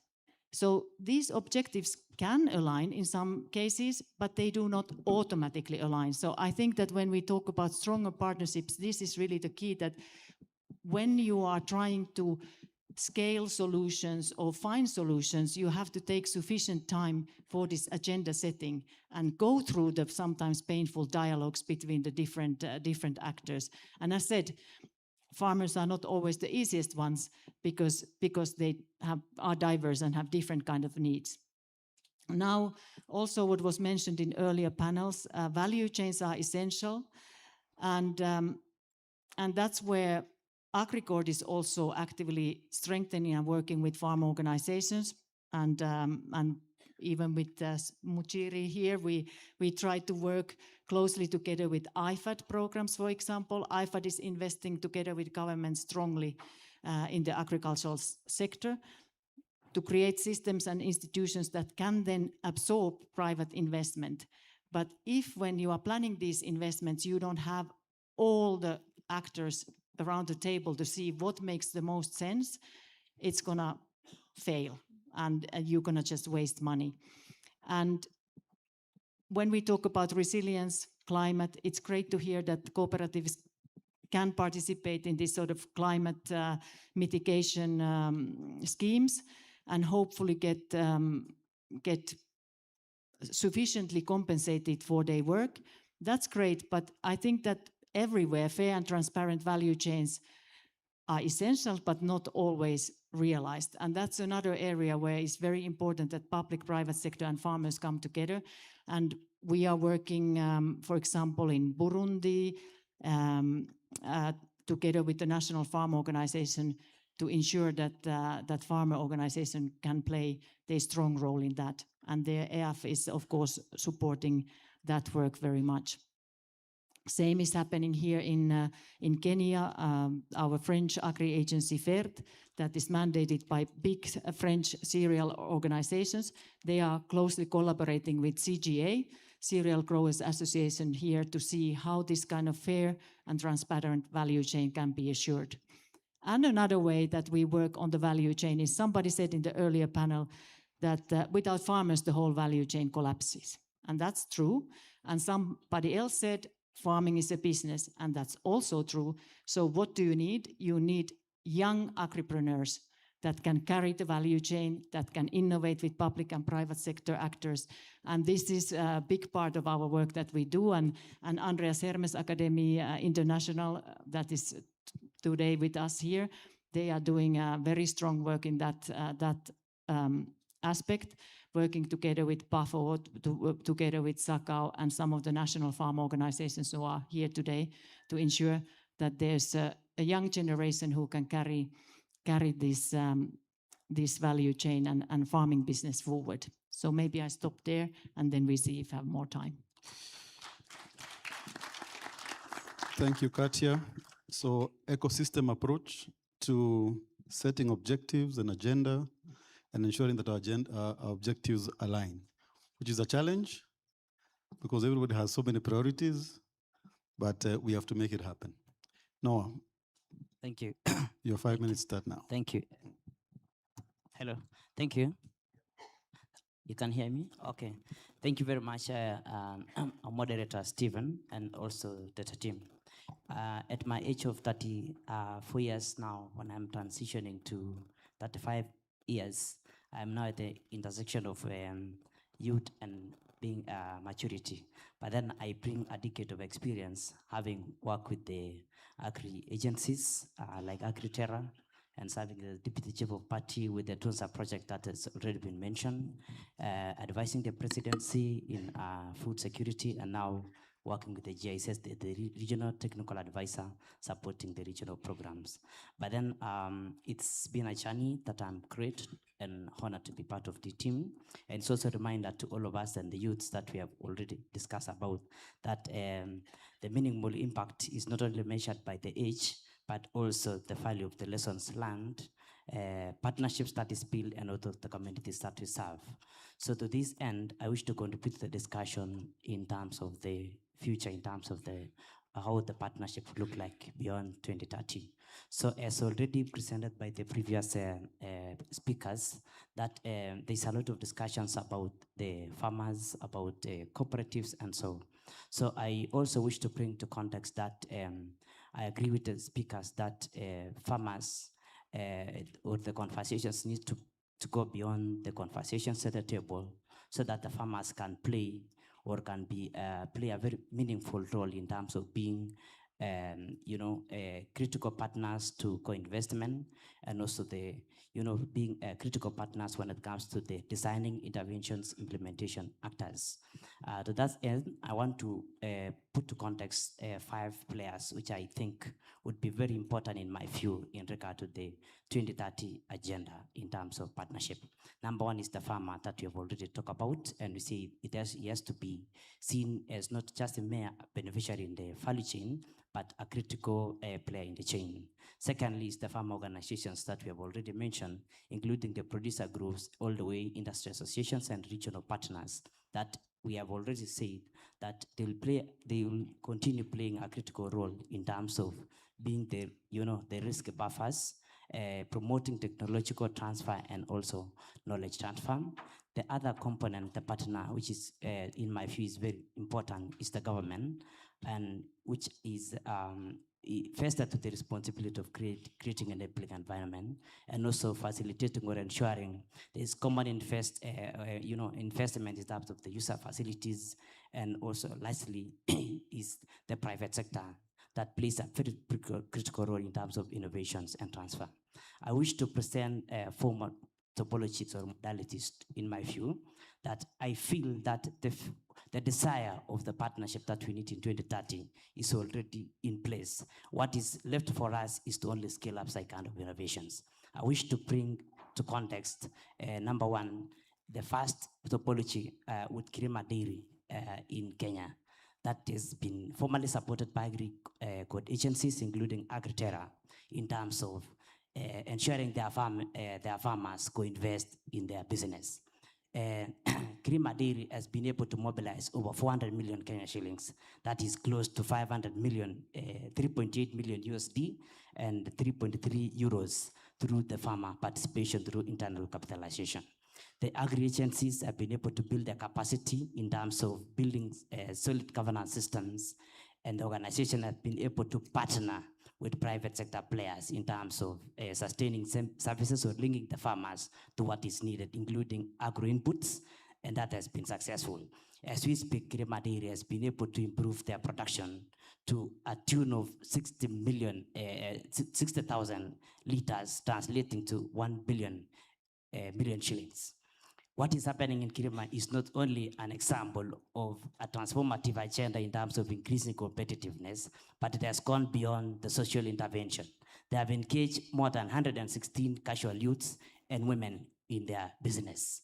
That is a good case to me that shows that partnership, the private sector plays a critical role, and private sector players are not replacing farmers. In fact, they are conduits to promote the innovations that they already have. The second context I wish to bring into the discussion is about the Mary Union that has already been discussed. To me, I see that model as a farmer-government partnership that is also desired beyond 2030. Mary Central Union have get a lot of support from the national government, the county, and the county and the national government in terms of promoting extension, the feeding programs, and even innovating in the feeding program. That to me has been a success. And to that extent, it really shows that whenever government can effectively support farmer-led systems. So with the investment in terms of government supporting farmer-owned businesses, that's a good case to mention. The second last, Stephen, before I end, is the case with the KENAF, which has actually convinced all of us here.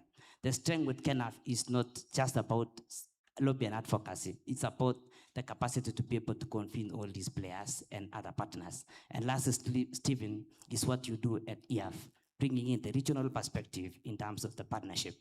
EAF is not just directly involved in the directly farmer activities, but he has been able to connect the farmers to market players in the industry and being able to connect farmers to global policy processes. In this context, Stephen, we are talking about the contribution of the farm organization in shaping the policy agenda, right from the local level, national to global level in terms of climate action, influencing investments, including what we have in the NASIP and GADIF.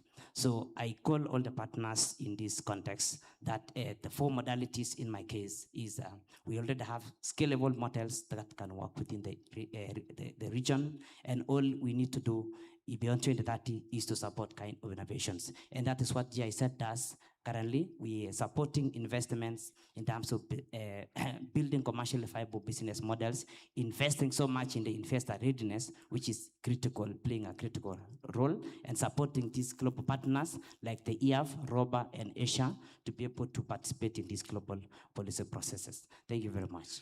Thank you very much, Noah. Thank you for appreciating Noah. I think like he has very well said, the partnerships exist. We know who to talk to. We have friends around the ecosystems. We just need to scale up. We need to invest in scaling up. And these conversations need to move away from the table to the field. And it's us to actually do and play that role. I now want to ask the audience. We'll take about 3 questions very quickly. We'll take in blocks, that side, this side, and that side. So I saw this side raise their hands first. Please, the gentleman there, madam. Please ask your question. Don't give us another presentation, and specify who to respond. Thank you very much. Thank you very much. My name is Andanglas Mugabe Kanata. I come from Meru County. I'm Secretary General Custo, Kenya United Small Scale Tea Owners Association. I advocate for the interest of tea farmers in Kenya and other subsidiary farming. Mine is to request the legislators to give us opportunity so that our farming organizations can be included in the lawmaking capacity, or rather be recognized by the law directly across the world, and Kenya in particular, so that the approach of down top will be seen. Secondly, is to partner. I request the policy makers and all the partners to assist us in facilitation so that we can be able to advocate for the interest of our farmers. Thank you. Second question on this side. I think there was someone, a lady, please. Madam. And specify to who, and please ask one question. Okay. Thank you very much. My name is Rosemary Nyamo. I'm the director, Kenya School of Agriculture. My interest is on the youth, the involvement of the youth in the farms of the owners here, and the partners of WFO, especially in Europe. Because we have been partnering with the UK for the seasonal worker scheme, and I know our students also from Bukura are in Denmark and Germany. How is the situation of labor? And if the youth are not involved, where do you source your labor? Do you have a structured way of having the partnership with international countries to provide labor? And would you be willing and ready to partner with us because we have the labor? Thank you. Thank you. I want to know a youth from that side. Any youth that are here that have a question? Okay, that side is gone. Any youth? Okay, please. Thank you so much. I'm Abigail Chepkoech from Kericho. And I found that the production in Brazil is leading in most of things like production of suya, beef, maize, corn. And they say that their climate is only the same with this of Kenya. So I just want to ask, tell us, is it technology that you are using is more than the one in Kenya, or what aspects are you using so that we may apply them and find a better production in Kenya? Thank you. Thank you. Is that Mzee who wanted to ask a question? Please give him a mic. Just stand where you are, please. And maybe I'll take another 2 after that. You. Jamboni colleagues. I want to talk about the importance of trees. It was. And please ask a question. Don't present or the presentation. Okay. Yeah. First, I'm Joseph Okelundisio, the chairman, Kenya National Federation of Sugarcane Farmers, Sony branch. May I know if the importance of trees will get a session, because we talked about it at length in the morning, but there was nowhere where it was mentioned. Okay, thank you. Yes. Okay, madam, please.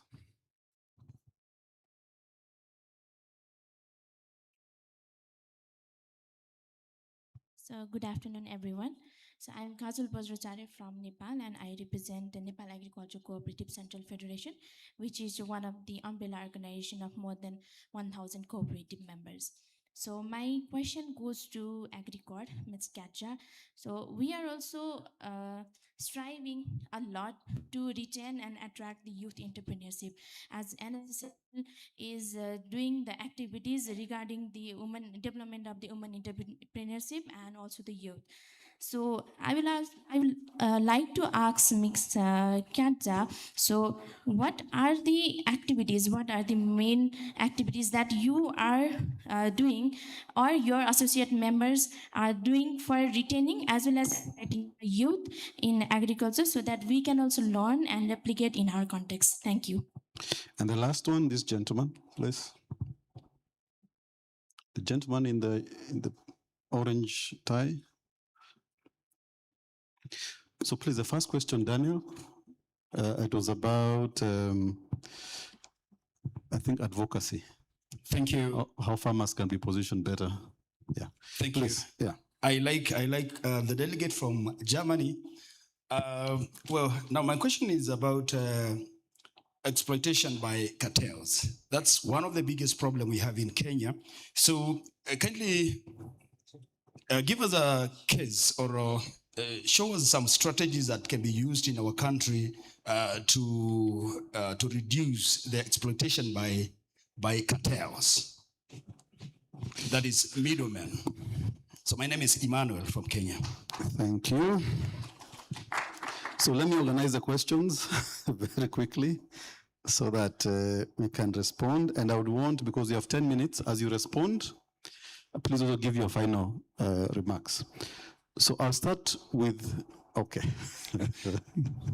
There are 2 questions. Joachim, please. Yes. 2 questions to me. Yeah. The one question was about employees.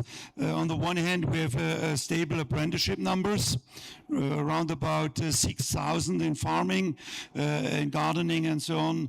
In some, it's about 12,000.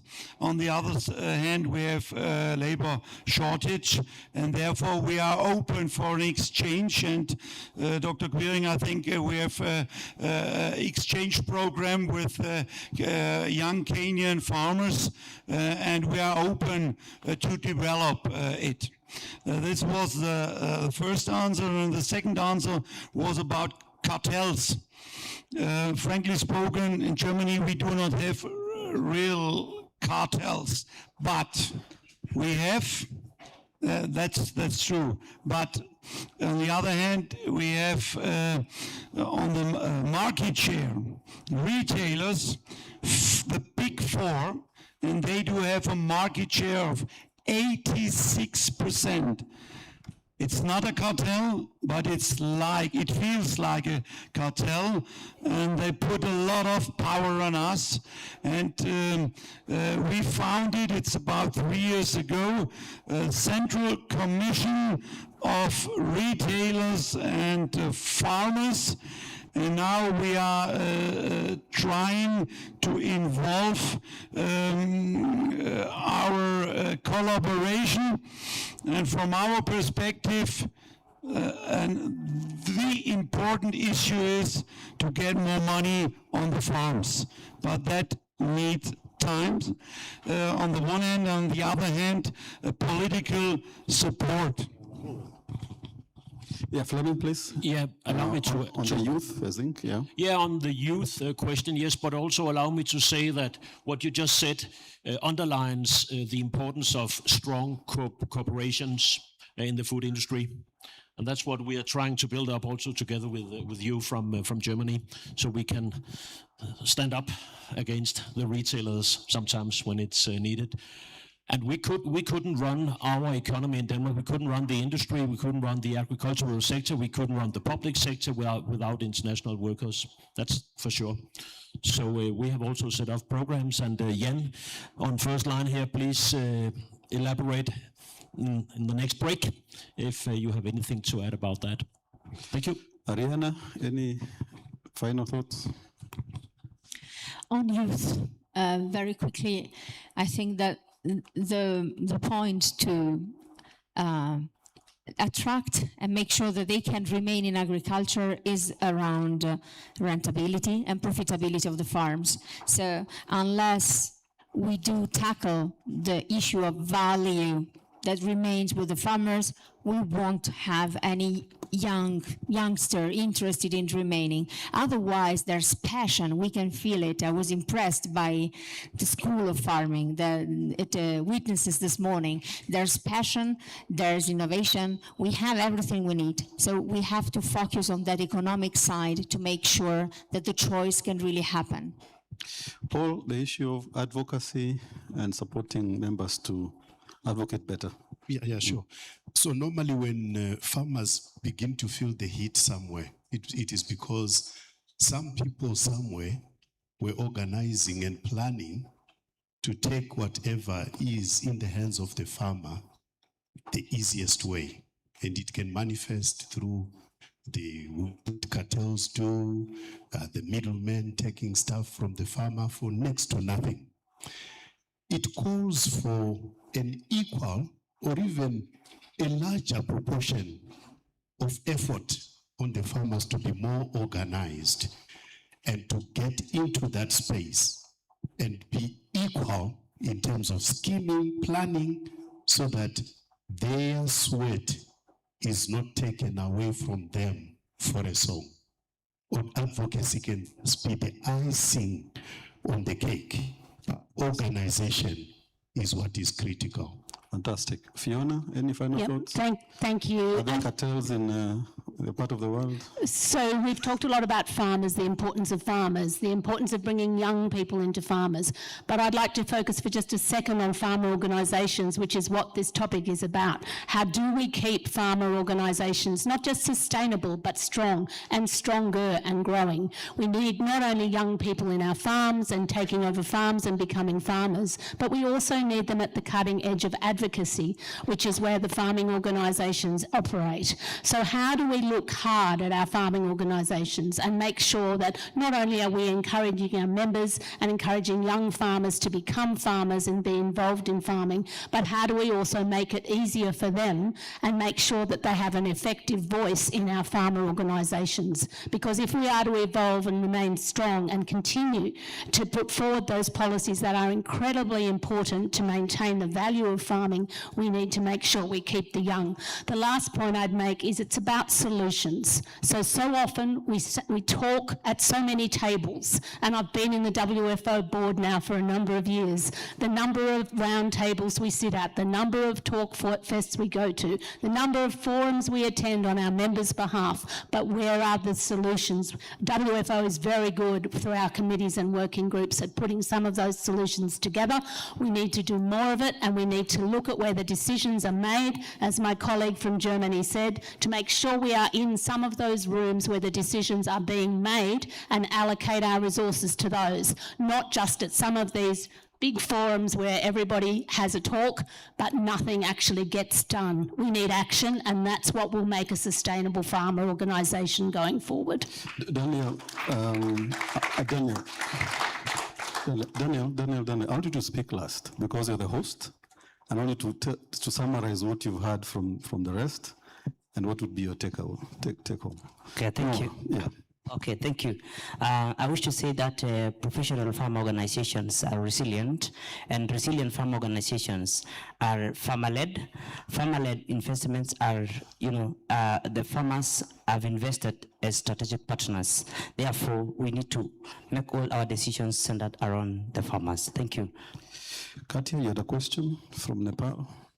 Yes, so I agree with Fiona in a sense that we are also working like that, that we work at the institutional level. Institutional can be governance structures, can be setting up youth committees to ensure that there is space inside farm organizations for active young farmers to become active members, and can be also leadership training targeting specifically young members and young farmers, and can include also exchanges as in some, here we heard also in the context of labor how interesting such exchanges can be for young people.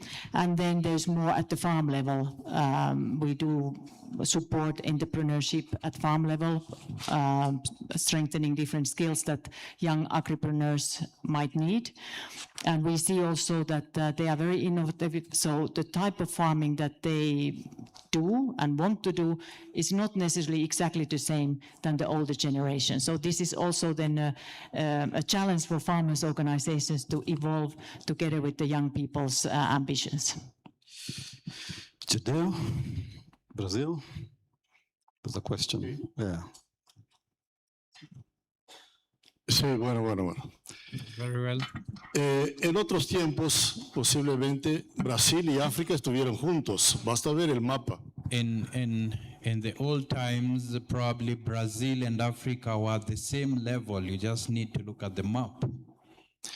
Los dos son clima tropical, la mayoría. Both of them are tropical climate to a greater extent. Y Brasil, como todos los lados, tiene pequeños productores, medianos y grandes productores. So Brazil, like anywhere else, you have small-scale farmers, middle-scale, and large-scale farmers. Para tener idea, los menores tienen 1 a 10 hectáreas. 1 to 10 acres of land, for example. Y el mayor productor de Brasil siembra 600,000 hectáreas. And the greatest producers can work on a land of about 600,000 acres. En Mato Grosso, en el estado de Mato Grosso. Bueno, okay. And that's State, Mato Grosso State. Okay. 600,000 hectáreas, una empresa. Bueno, that's one company.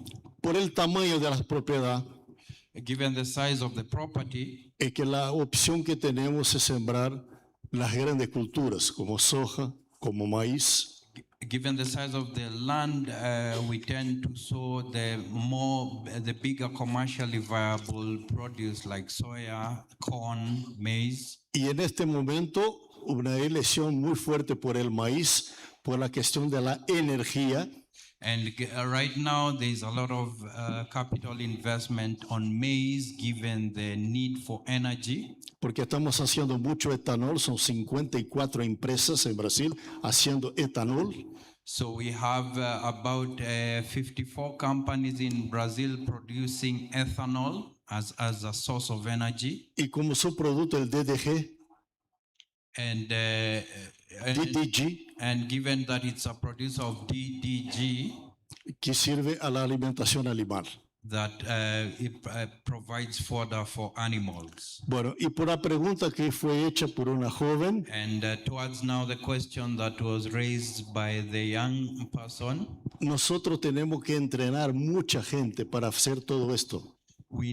Normally we need to educate and train many people in order to achieve these goals that we have achieved. Y tenemos una ventaja sobre otros países en el mundo, países agrícolas en el mundo, que tenemos una edad promedio del productor agrícola más baja. And we have a big advantage compared to other farming countries because we have a median age that is lower. Y nuestra confederación, que representa 5 millones de productores rurales en Brasil, And given that our national federation has a membership of about 6 million farmers in Brazil, tiene programas muy fuertes a través de un servicio que nosotros tenemos de educación de productores para el mundo rural. it has a very strong foundation of educative programs for rural farmers in Brazil. Trabajamos mucho los jóvenes, porque los jóvenes son el futuro de la agricultura en cualquier parte del mundo. We work a lot with young people because we are clearly aware that the young people are the future of production anywhere in the world. Fantastic. Fantastic. So finally, Daniel, what do you make of the submissions and a take home? Over to you. Thank you, Steve. So these are tough one, but I'll try. Clearly, as Fiona said, we need strong farmer organizations. I think that is the baseline. We can all agree that for our voice to be heard, for our voice to be carried into the appropriate global processes, we do need a strong, we do need strong farmer organizations, starting from the grassroots, the cooperatives, the farmer alliances, to the apex at the national level like KENAF, to the regional like EAF and others, and globally, the World Farmers Organization. Now, how do we get that? President Ruckwied of the German Farmers Association did allude to something. He said that we underwrite democracy. He said that food security is as important as national security. I'm very happy to hear a farmers union president say that, because it is true. And that is why we need to recognize and appreciate as farmers our value that I said should come from us. It is inherent. It should be natural that we provide these values, we feed the world, we take care of the environment, the natural capital, and that is something we should be proud of, and that is something everyone should recognize. So once we do that, then we go back to what Katia, the Agriculture CEO, talked about, agenda setting. Because unless you are involved in setting of the agenda, for instance, the post-2030 agenda, if you just come to the end to launch it, you say that you are there, but really you did not set the agenda. So we should recognize our value, demand that it is appreciated, it is respected, demand that at every stage in the agenda setting that we are there, we are saying that we as the farmers of the world, this is what we need. And then of course, my friend, brother Noah, Zakaria have also talked about the role of partnerships, and even the deputy CEO, the Danish Agriculture and Food Council, has talked about the role of partnership, because we cannot do this alone. We need each other. We need the government, we need policymakers, we need the private sector. We need strong farmers organizations. We need economically empowered farmers, and that's what Ariana has talked about. Ariana said that if farmers are poor, if they are almost always complaining, it does not matter what we tell the young people, they will not want to get into that. So we need young people looking at a farmer and saying that I would like to be like Jan or like Tobias or like this farmer, or like Mwenda, a dairy farmer. I would like young people to look up at me and say, I would like to be as successful a farmer as him. Only that are we going to attract young people into agriculture, because if they don't see that, they will not get into the sector. And then finally, I would be remiss if I don't talk about how we do it at KENAF. The Kenya National Farmers Federation has not become the power it has become in representing the interests of farmers if we are not working with the government. We are independent, but we work very closely with the government, with the ministry. The ministry does not tell us what to do, and we does not tell the ministry what to do. We just agree. These are the interests of farmers. These are how they should be addressed. These are the policies that farmers need to be in place. We do have advisors to the board, people who are farmers but in business, people who are farmers but have been in government, like these two gentlemen seated here. That is how we have gained this strength, and that is what we would like every national farm organization to learn from us, so that ultimately we can turn the World Farmers Organization into a global force for the good of farmers of this world. Thank you. Thank you very much. Please, another round of applause for my panel. Please stand up. Yes, I wish there was more time. There's still so much to discuss, but I want to really thank you for your inputs. I'm sure you've all learned something, haven't you? You've learned something, eh? And there's still so much that are still holding. So I hope after this, even during the cocktail, please engage with each and every one of them, learn what they're actually doing, get their contacts, and let's see how we build this collaboration. Okay? Thank you very much. Thank you very much. Yeah. Thank you. Really appreciate. Nice to meet you. Thank you, Appreciate. sir. Appreciate, sir. Esteban. Appreciate. Appreciate. Yes. Daniel. Appreciate. Yeah, appreciate it. Thank you, Steve. Appreciate. Well done, Appreciate. moderator. Thank you. Can we Appreciate. say that? Can Yes, we sure, say that? please. Thank you so Thank you, much. sir. Thank you, sir. Yeah. Pleasure Thank meeting you. Appreciate it. Good Thank you. moderated. Thank you. Come together for a photo. Okay, while we're having a photo, please come forward. All of the farmers, please. Okay. Thank you so much to all of the panelists for sharing your perspectives and experience. That was a big panel. Well done, Stephen, for the moderation. We'll take these photos.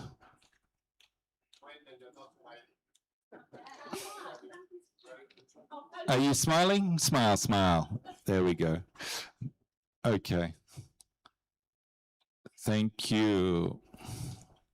Thank you so much. What I'm going to ask is just, we have one more session this afternoon. I'm going to ask everyone to stand up. We need some energy. I want you to turn to the person next to you or find somebody that you don't know, if you're sitting next to your colleague or your friend, and just share one thing you've taken away from today's conversation, and then we're going to be back for our next exciting panel. So say hello to somebody, a bit of a stretch. Share one idea, one thing that has stood out to you.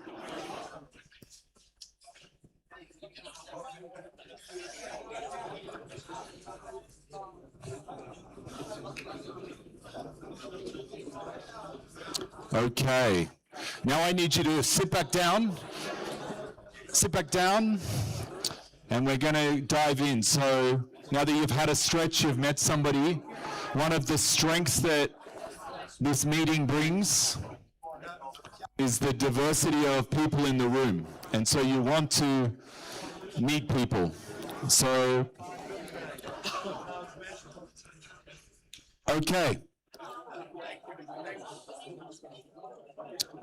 Okay. I have one of the speakers' mobile phones.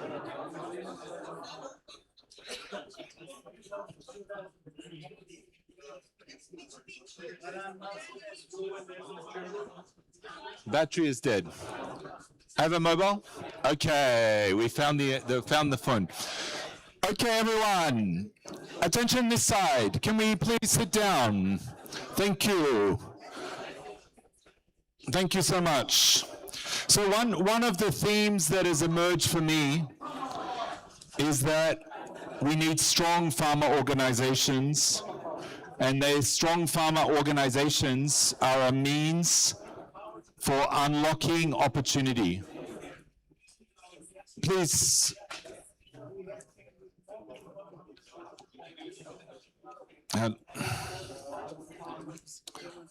Excuse me, sir. Please. We have to get started. Okay.